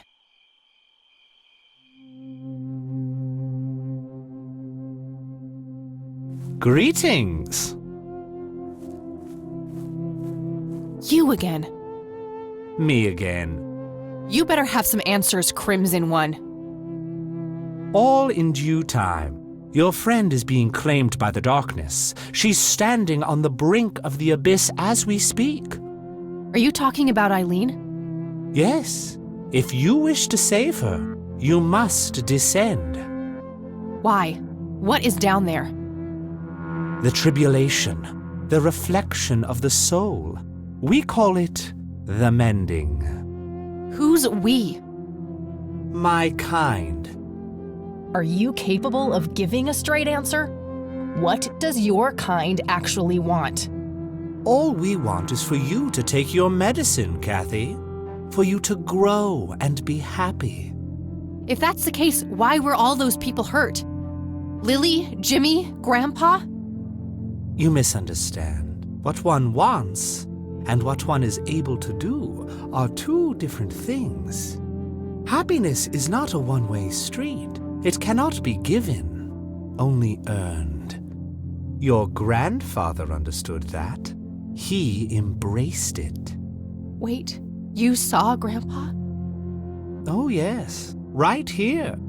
He was a tortured soul, desperate for some kind of meaning after losing the light of his life. He sought the power below, the vessel of redemption. But Grandpa didn't make it. He failed. How could I succeed when he wasn't able to? He was so much stronger than me, so much braver. Is that what you believe? Perhaps you don't know him as well as you think. But why me? Why are you making me do this? Because you so desperately need it, Kathy. You're haunted by your past, by all these painful memories long forgotten. They follow you like a shadow, pulling you down. They taint your every thought, impulse, and deep desire. It is foul to us. This is crazy. I could just walk away, get on my bike and drive, forget I was ever here. There's nothing stopping you. Eileen. I can't leave her like that.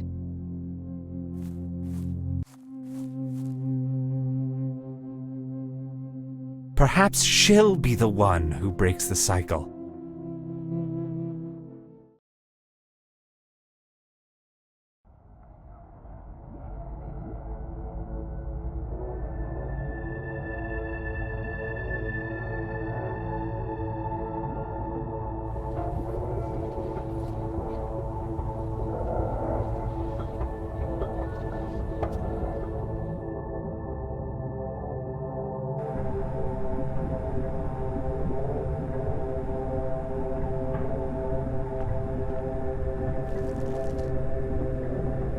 What have you gotten yourself into, Kathy? Hey, where'd all my things go? My pockets are empty. Oh no, wait. The penny is still there for some reason.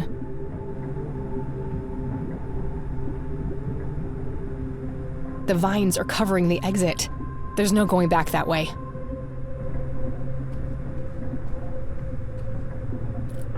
There was a pen hidden inside.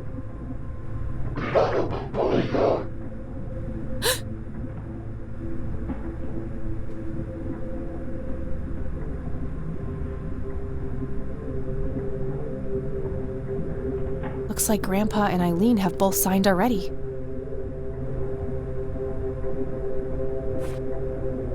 It's an old-fashioned pen. Plenty of ink inside. It's fairly sharp. Might have some other uses apart from writing.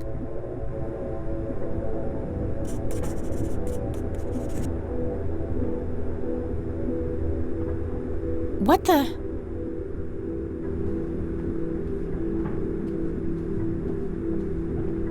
You're not supposed to be here. Who are you? You look just like me. I should ask you the same thing, imposter. Do you like what we did to Mom? Don't you just want to kill her sometimes? I know I do. What the hell are you talking about? You don't know anything, do you? Now, I'd love to stay and chat, doppelganger, but I have more important things to do. Ta-ta.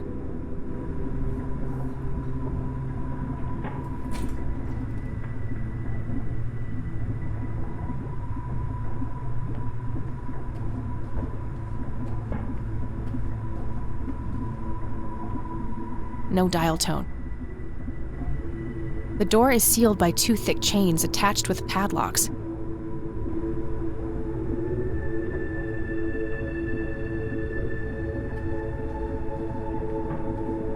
There are 2 padlocks here. One requires a key, the other is a combination lock.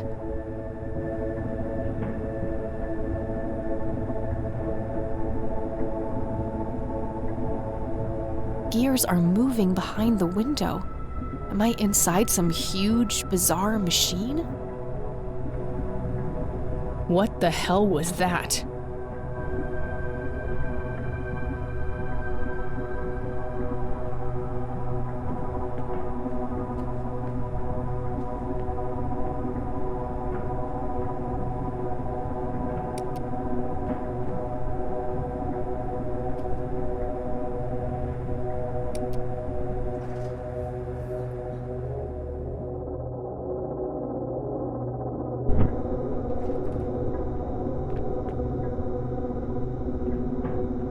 That thing looks alive. There's a cluster of vines growing here. Could be used as a rope, but I'm not sure what for. I don't even want to think about what happened there. More gears grinding away. Something about them makes me uneasy.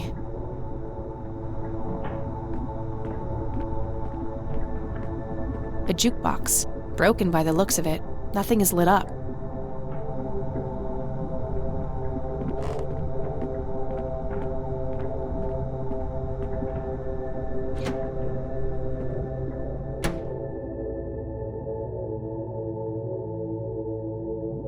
Oh my God.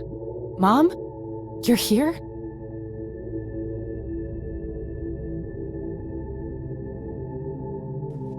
There's some blood on this wall. It's too tough. I might need something sharp to get it open.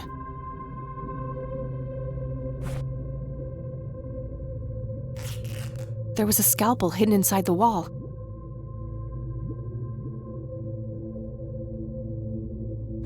Mom, can you hear me?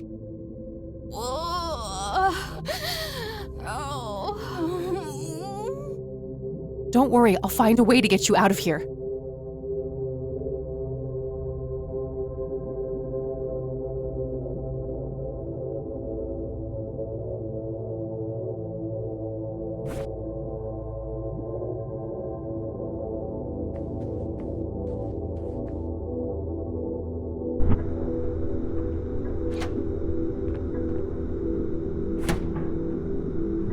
No, that won't help.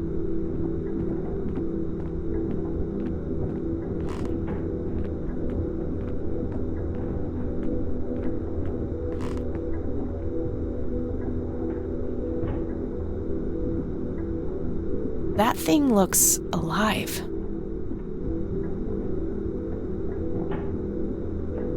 A jukebox. Broken by the looks of it. Nothing is lit up.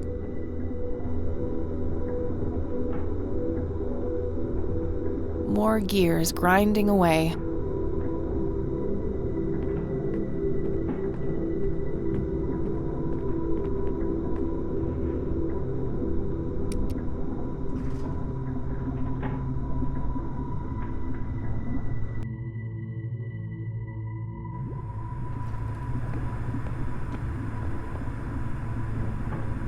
More gears grinding away. Something about them makes me uneasy. Nothing in this place appears to be tuned.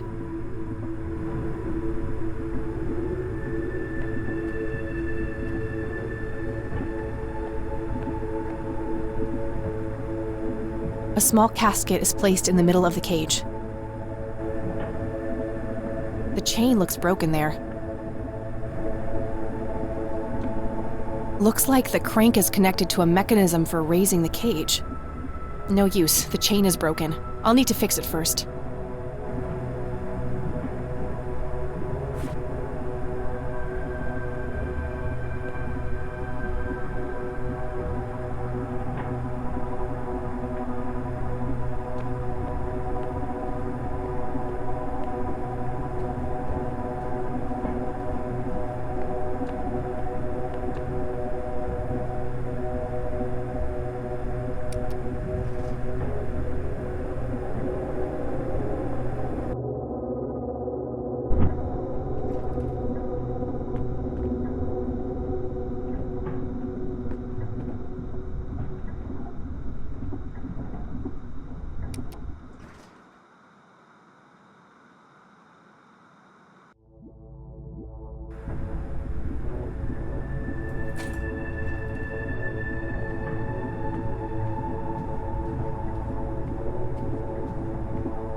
No dial tone.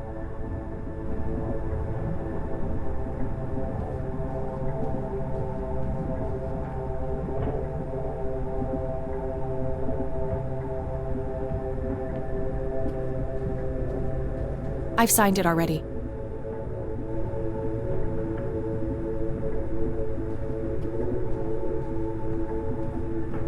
The door is sealed. No.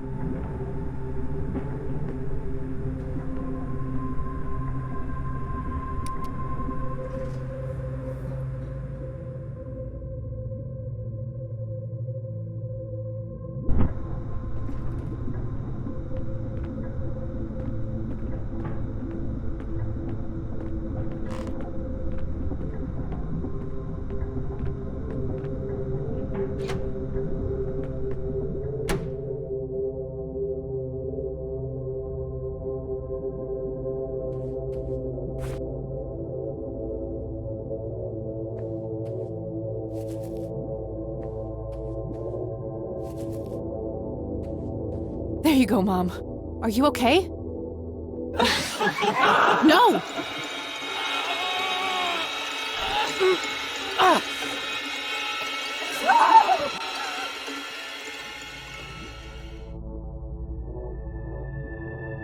I had no choice. I had to put you away. You started hurting yourself. You started hurting me. I forgive you.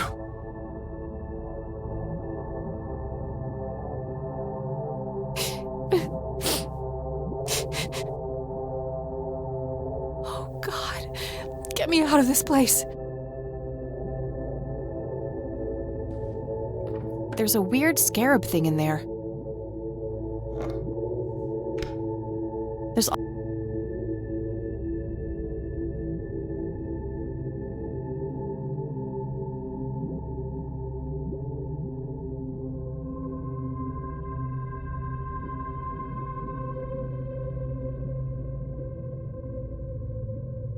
refrigerator magnets in the shape of Scrabble tiles.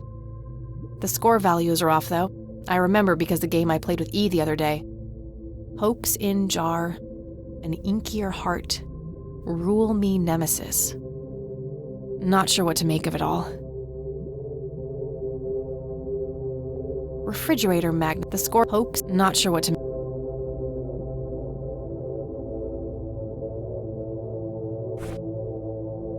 It's the red scarab I found in the refrigerator. When I shake it, I can hear something moving inside.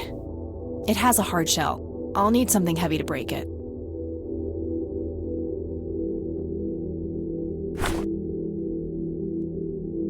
I don't even want to look.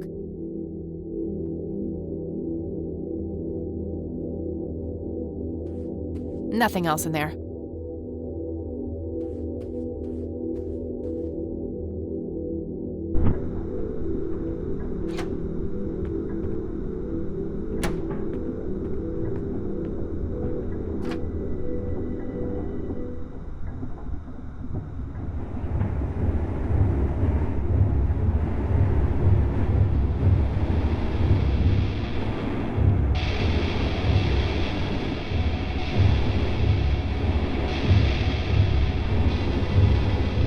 You killed Mom! That wasn't Mom, it was some kind of monster. We're all monsters to you, aren't we? Kill her, Dad! No, it can't be. Who's your daddy now, bitch?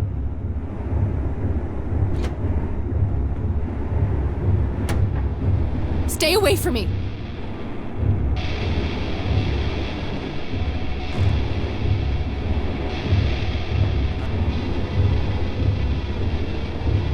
It's locked. I can't escape. It's a monster. There's no reasoning with it. No time for that now. No time for that. No time for that. No time for that now.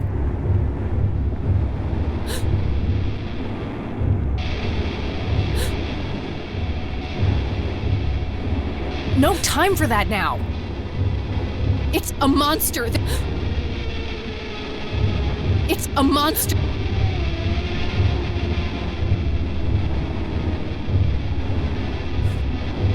No time for that.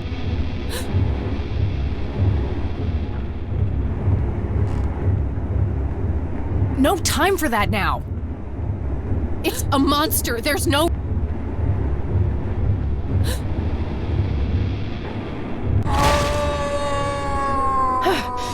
Good riddance. I've been angry with you for as long as I can remember. I've hated you, more than words can say. I will never forgive you, Dad, but I'm done being angry. I'm done with letting you have an impact on my life.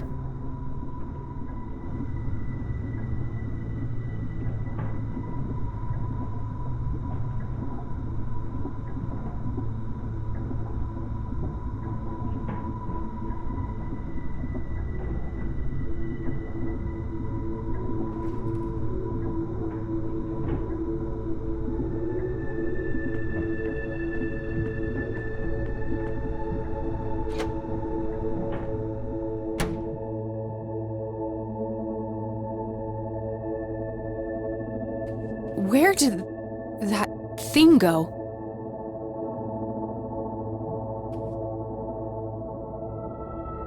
Refrigerator magnets, the score of hopes in not sure what.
The chain looks broken there.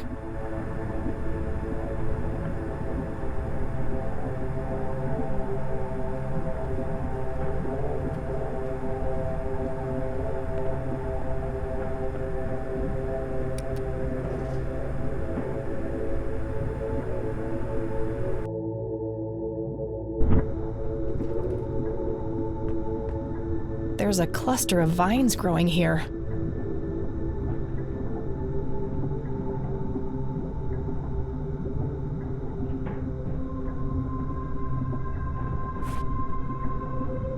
No, that won't help. No. A gaping hole now, leading into nothingness.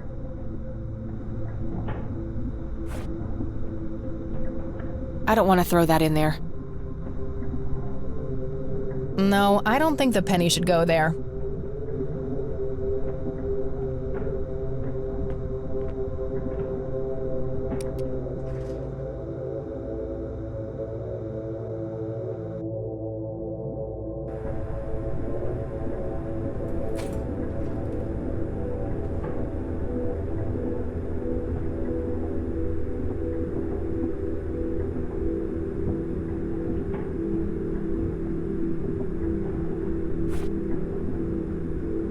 No. No, I don't.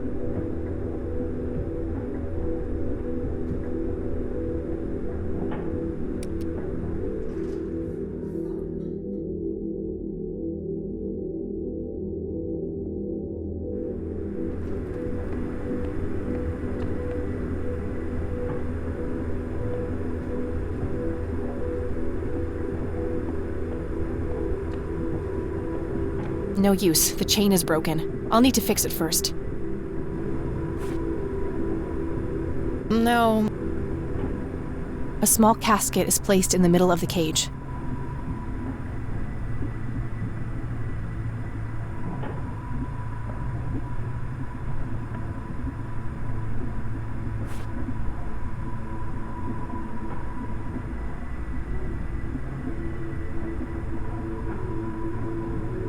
Nothing in this place appears to be tuned.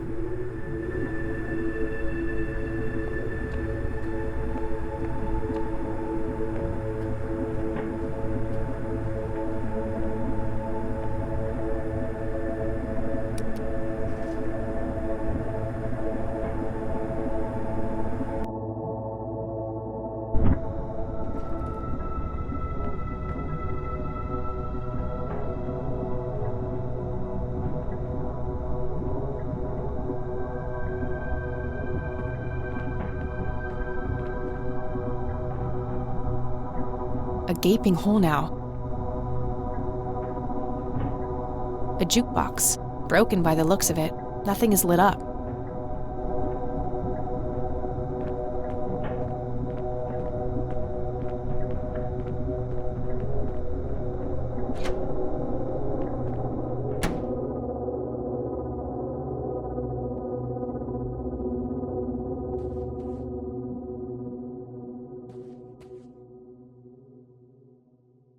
The body is gone.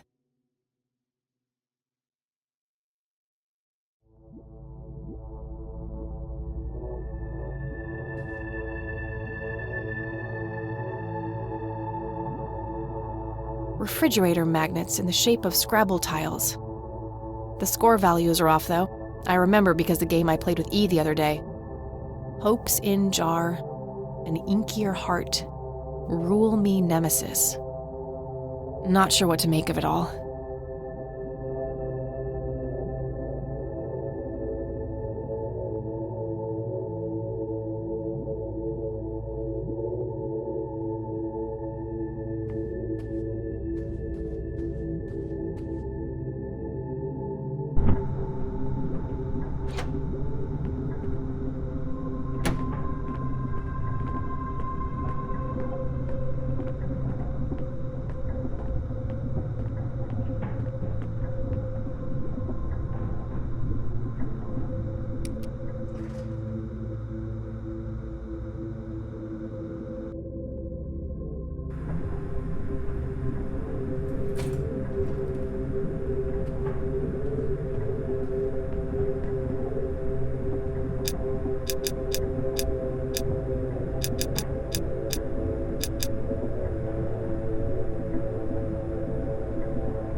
This padlock might be useful. I don't think I need to use the chain itself for anything right now. I don't think I need to... No. A single padlock remains, but it needs a key.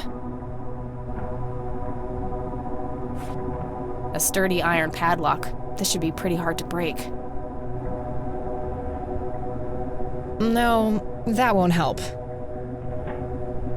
No, that won't help.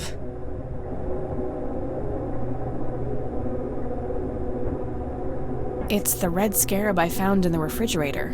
When I shake it, I can hear something moving inside. It has a hard shell. I'll need something heavy to break it.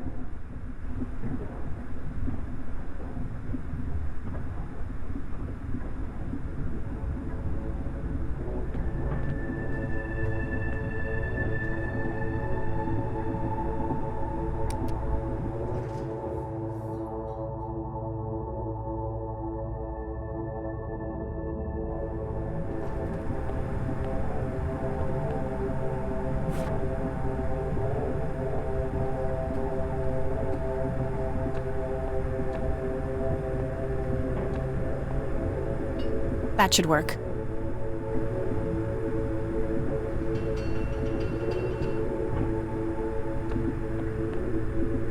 Damn, it's nailed shut.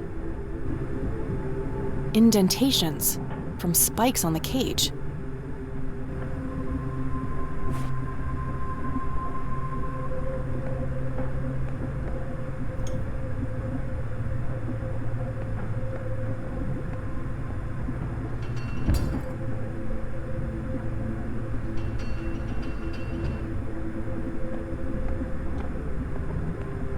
There was a key hidden inside the scarab.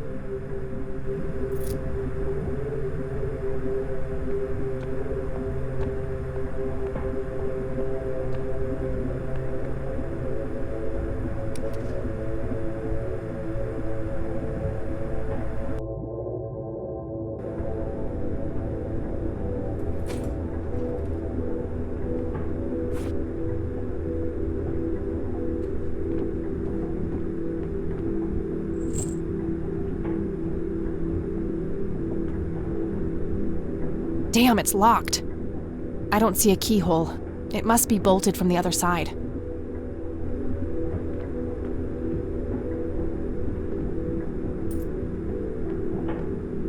Okay, now what to do with the actual chain?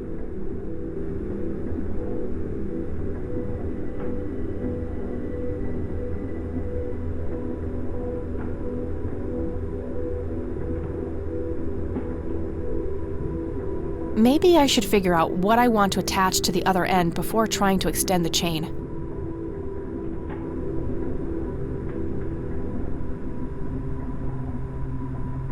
No.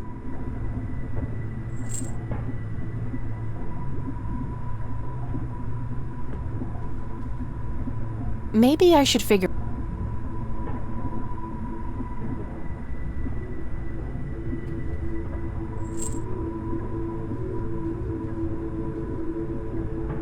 No use. I'll need something to attach them with. A sturdy iron padlock. This should be pretty hard to break.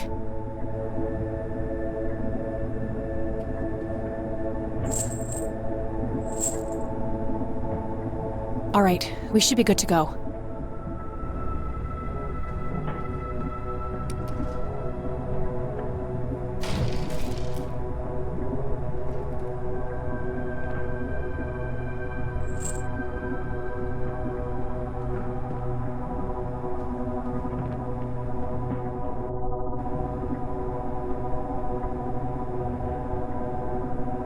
The gears follow me wherever I go.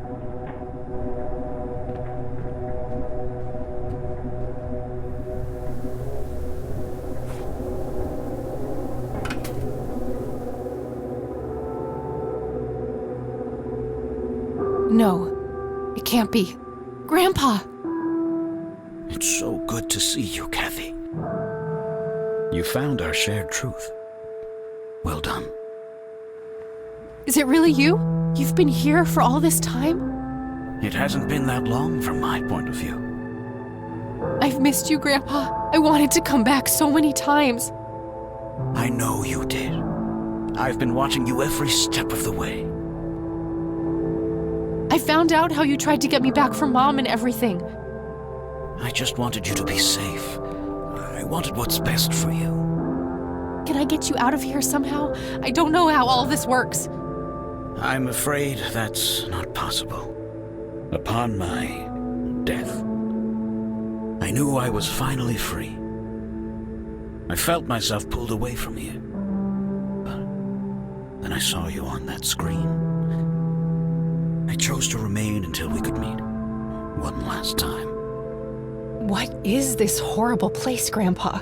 I feel like I'm dreaming, but I'm not.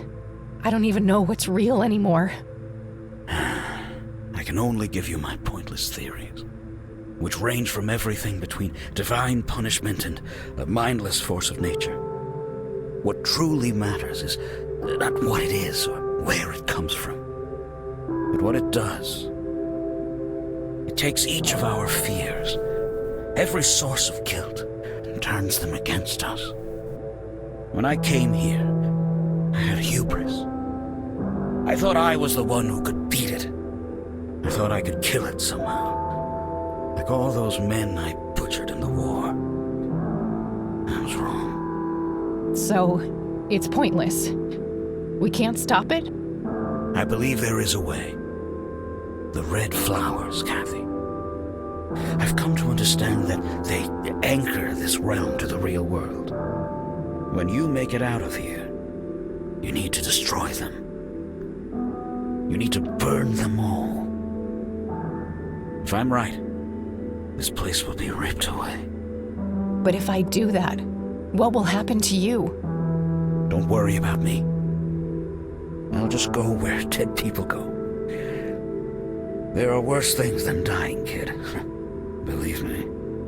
But I just got you back. I can't bear to lose you again. You don't need me, Kathy. You never did. You're stronger than you'll ever know. I'm so proud of the woman you've become. This is so unfair. This fucking sucks. I know, darling. I know. We don't have much longer. Remember what I said, and stay strong. Grandpa! You can get through this, Kathy. This wasn't here before. A shot of a corpse keeps flashing by.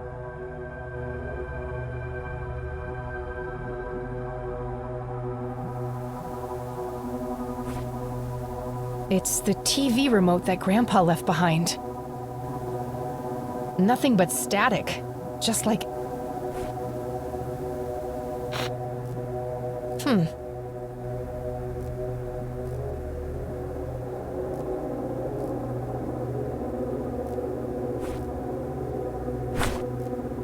Looks like a crowbar, taped on some kind of wooden surface.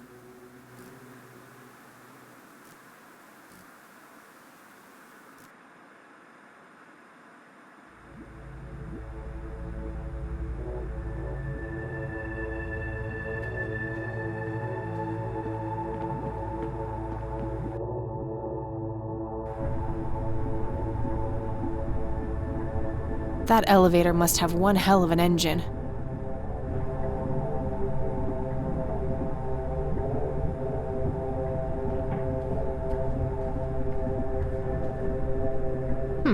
This desk does look similar to what I saw on the TV. Found a crowbar taped under there.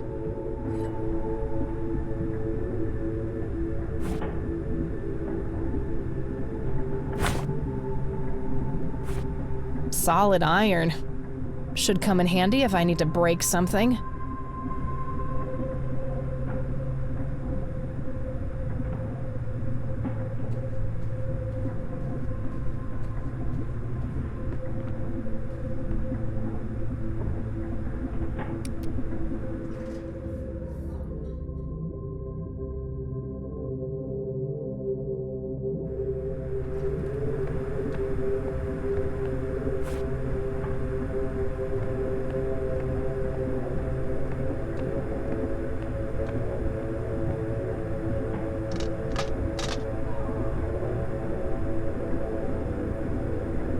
Do you see?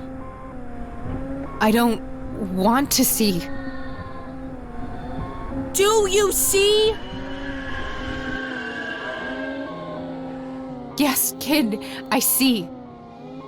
Do you know who I am now? I don't like this. I want to go home. You'll never go home. We won't let you. When you threw me away, this place took me in, nurtured me. Do you regret what you did?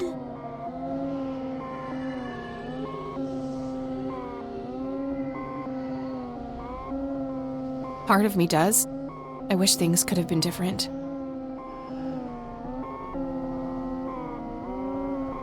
But I can't change the past.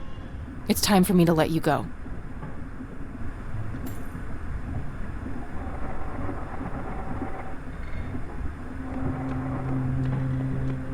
Bravo! Bravo! Is this what gets you off? Tormenting people? Watching them squirm? Oh no! Our only delight is watching you burn away the pain and rise from the ashes. And oh, how you have risen, Kathy. If you're so fucking pleased with me, let Eileen go. Oh, well, here's a little secret. Eileen Summers was never really in our grasp. Souls of her nature are like greasy little piglets to us. They keep slipping away.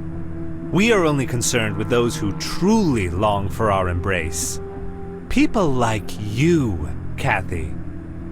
For only what is shattered needs mending. You can fuck off. I'm not some broken thing for you to toy with. Whether you accept it or not, you are mended, Kathy.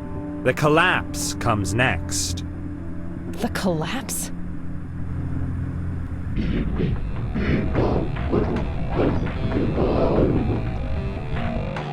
Hurry now, Mender. The path is clear, but your bubble is about to burst. I have to get the hell out of here. It looks like Lily's painting from the cabin.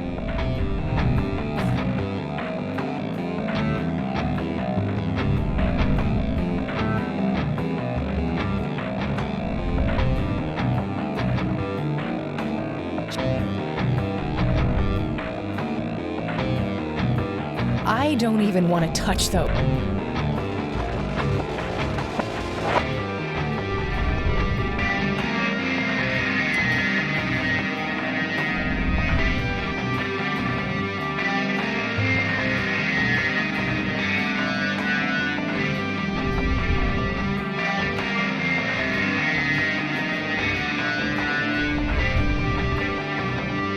Okay, now what?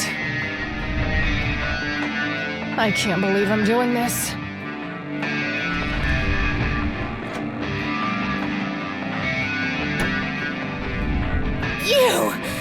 You have ruined everything! Why do you hate us so much? What did we ever do to you?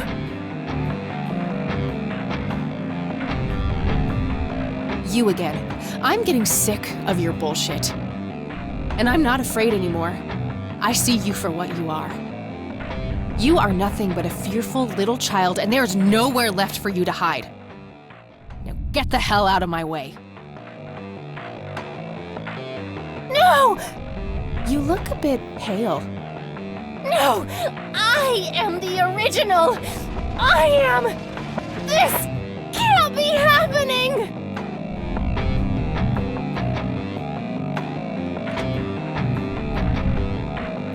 I'm speechless. That's a first. Well, here goes nothing.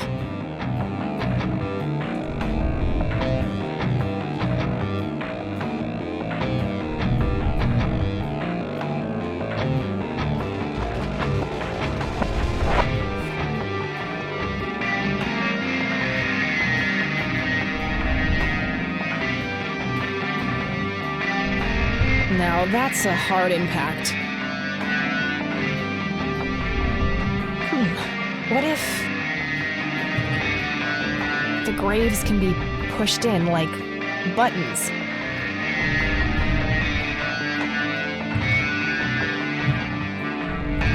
Damn. Guess I didn't push the right ones.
It's a shaft leading down.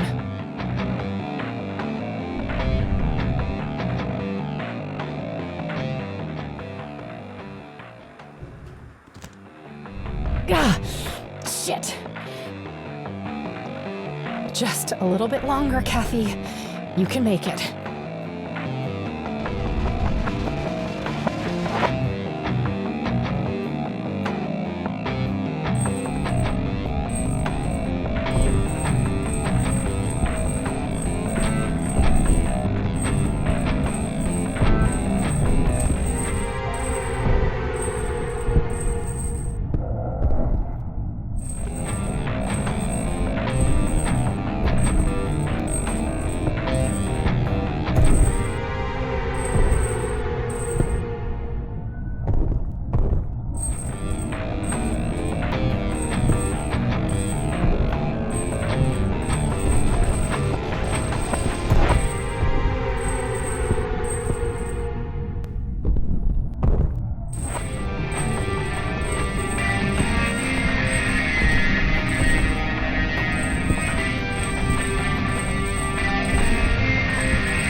Ugh, my head. It's like the worst hangover ever. I need to stay focused. Burn them all, Kathy. Burn them all.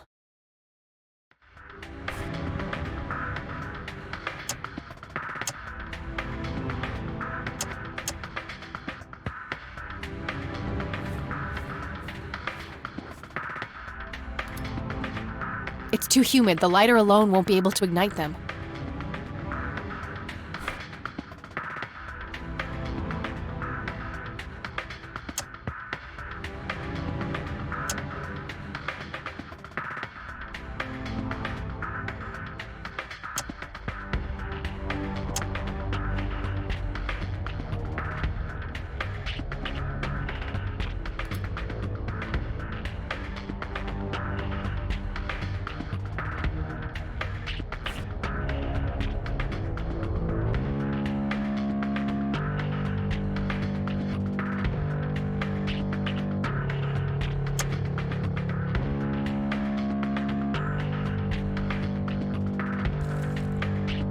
That should be enough.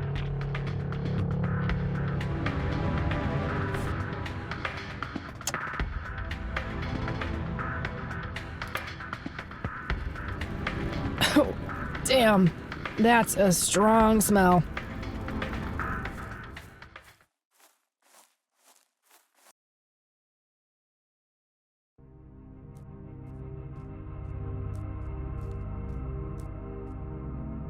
Shit. Should have stayed clear of that smoke.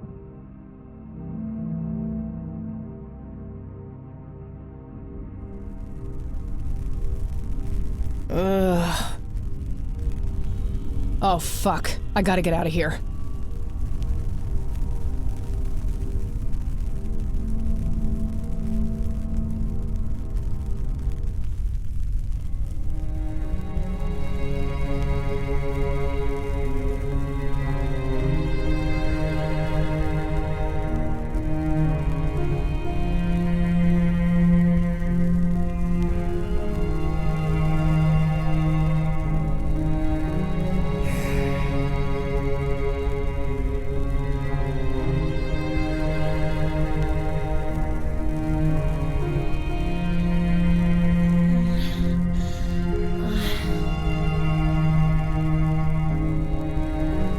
Oh, thank God. There you are, girl.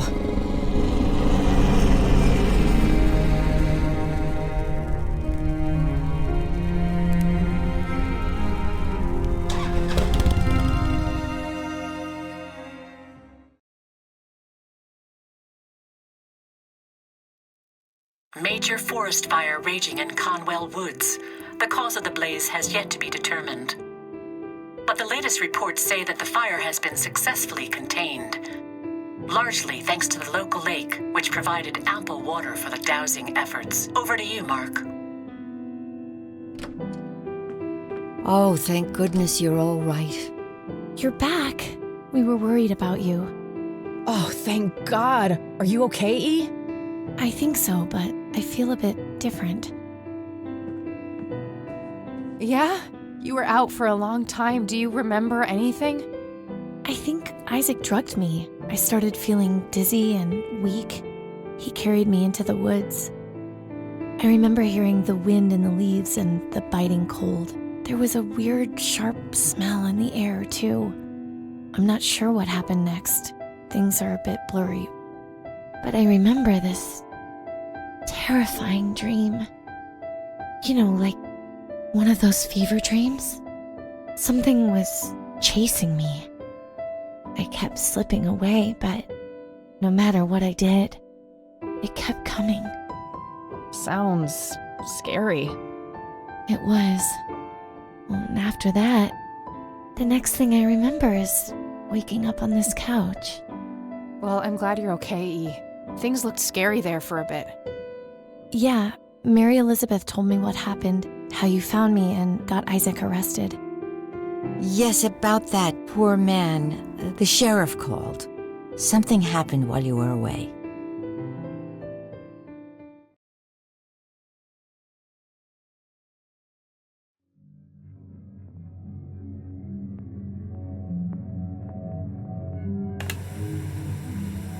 Welcome home, son.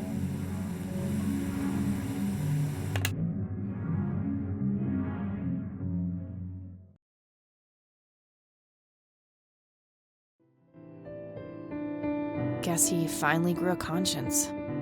I can't help but feel bad for him, despite what he did to me. In a way, he was a victim too. At least we stopped him from hurting any more people.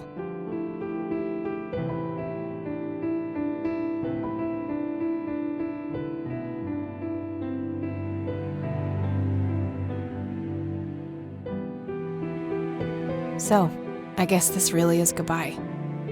A stupid part of me thought that if I would find the truth, I could be close to him again. It's not stupid.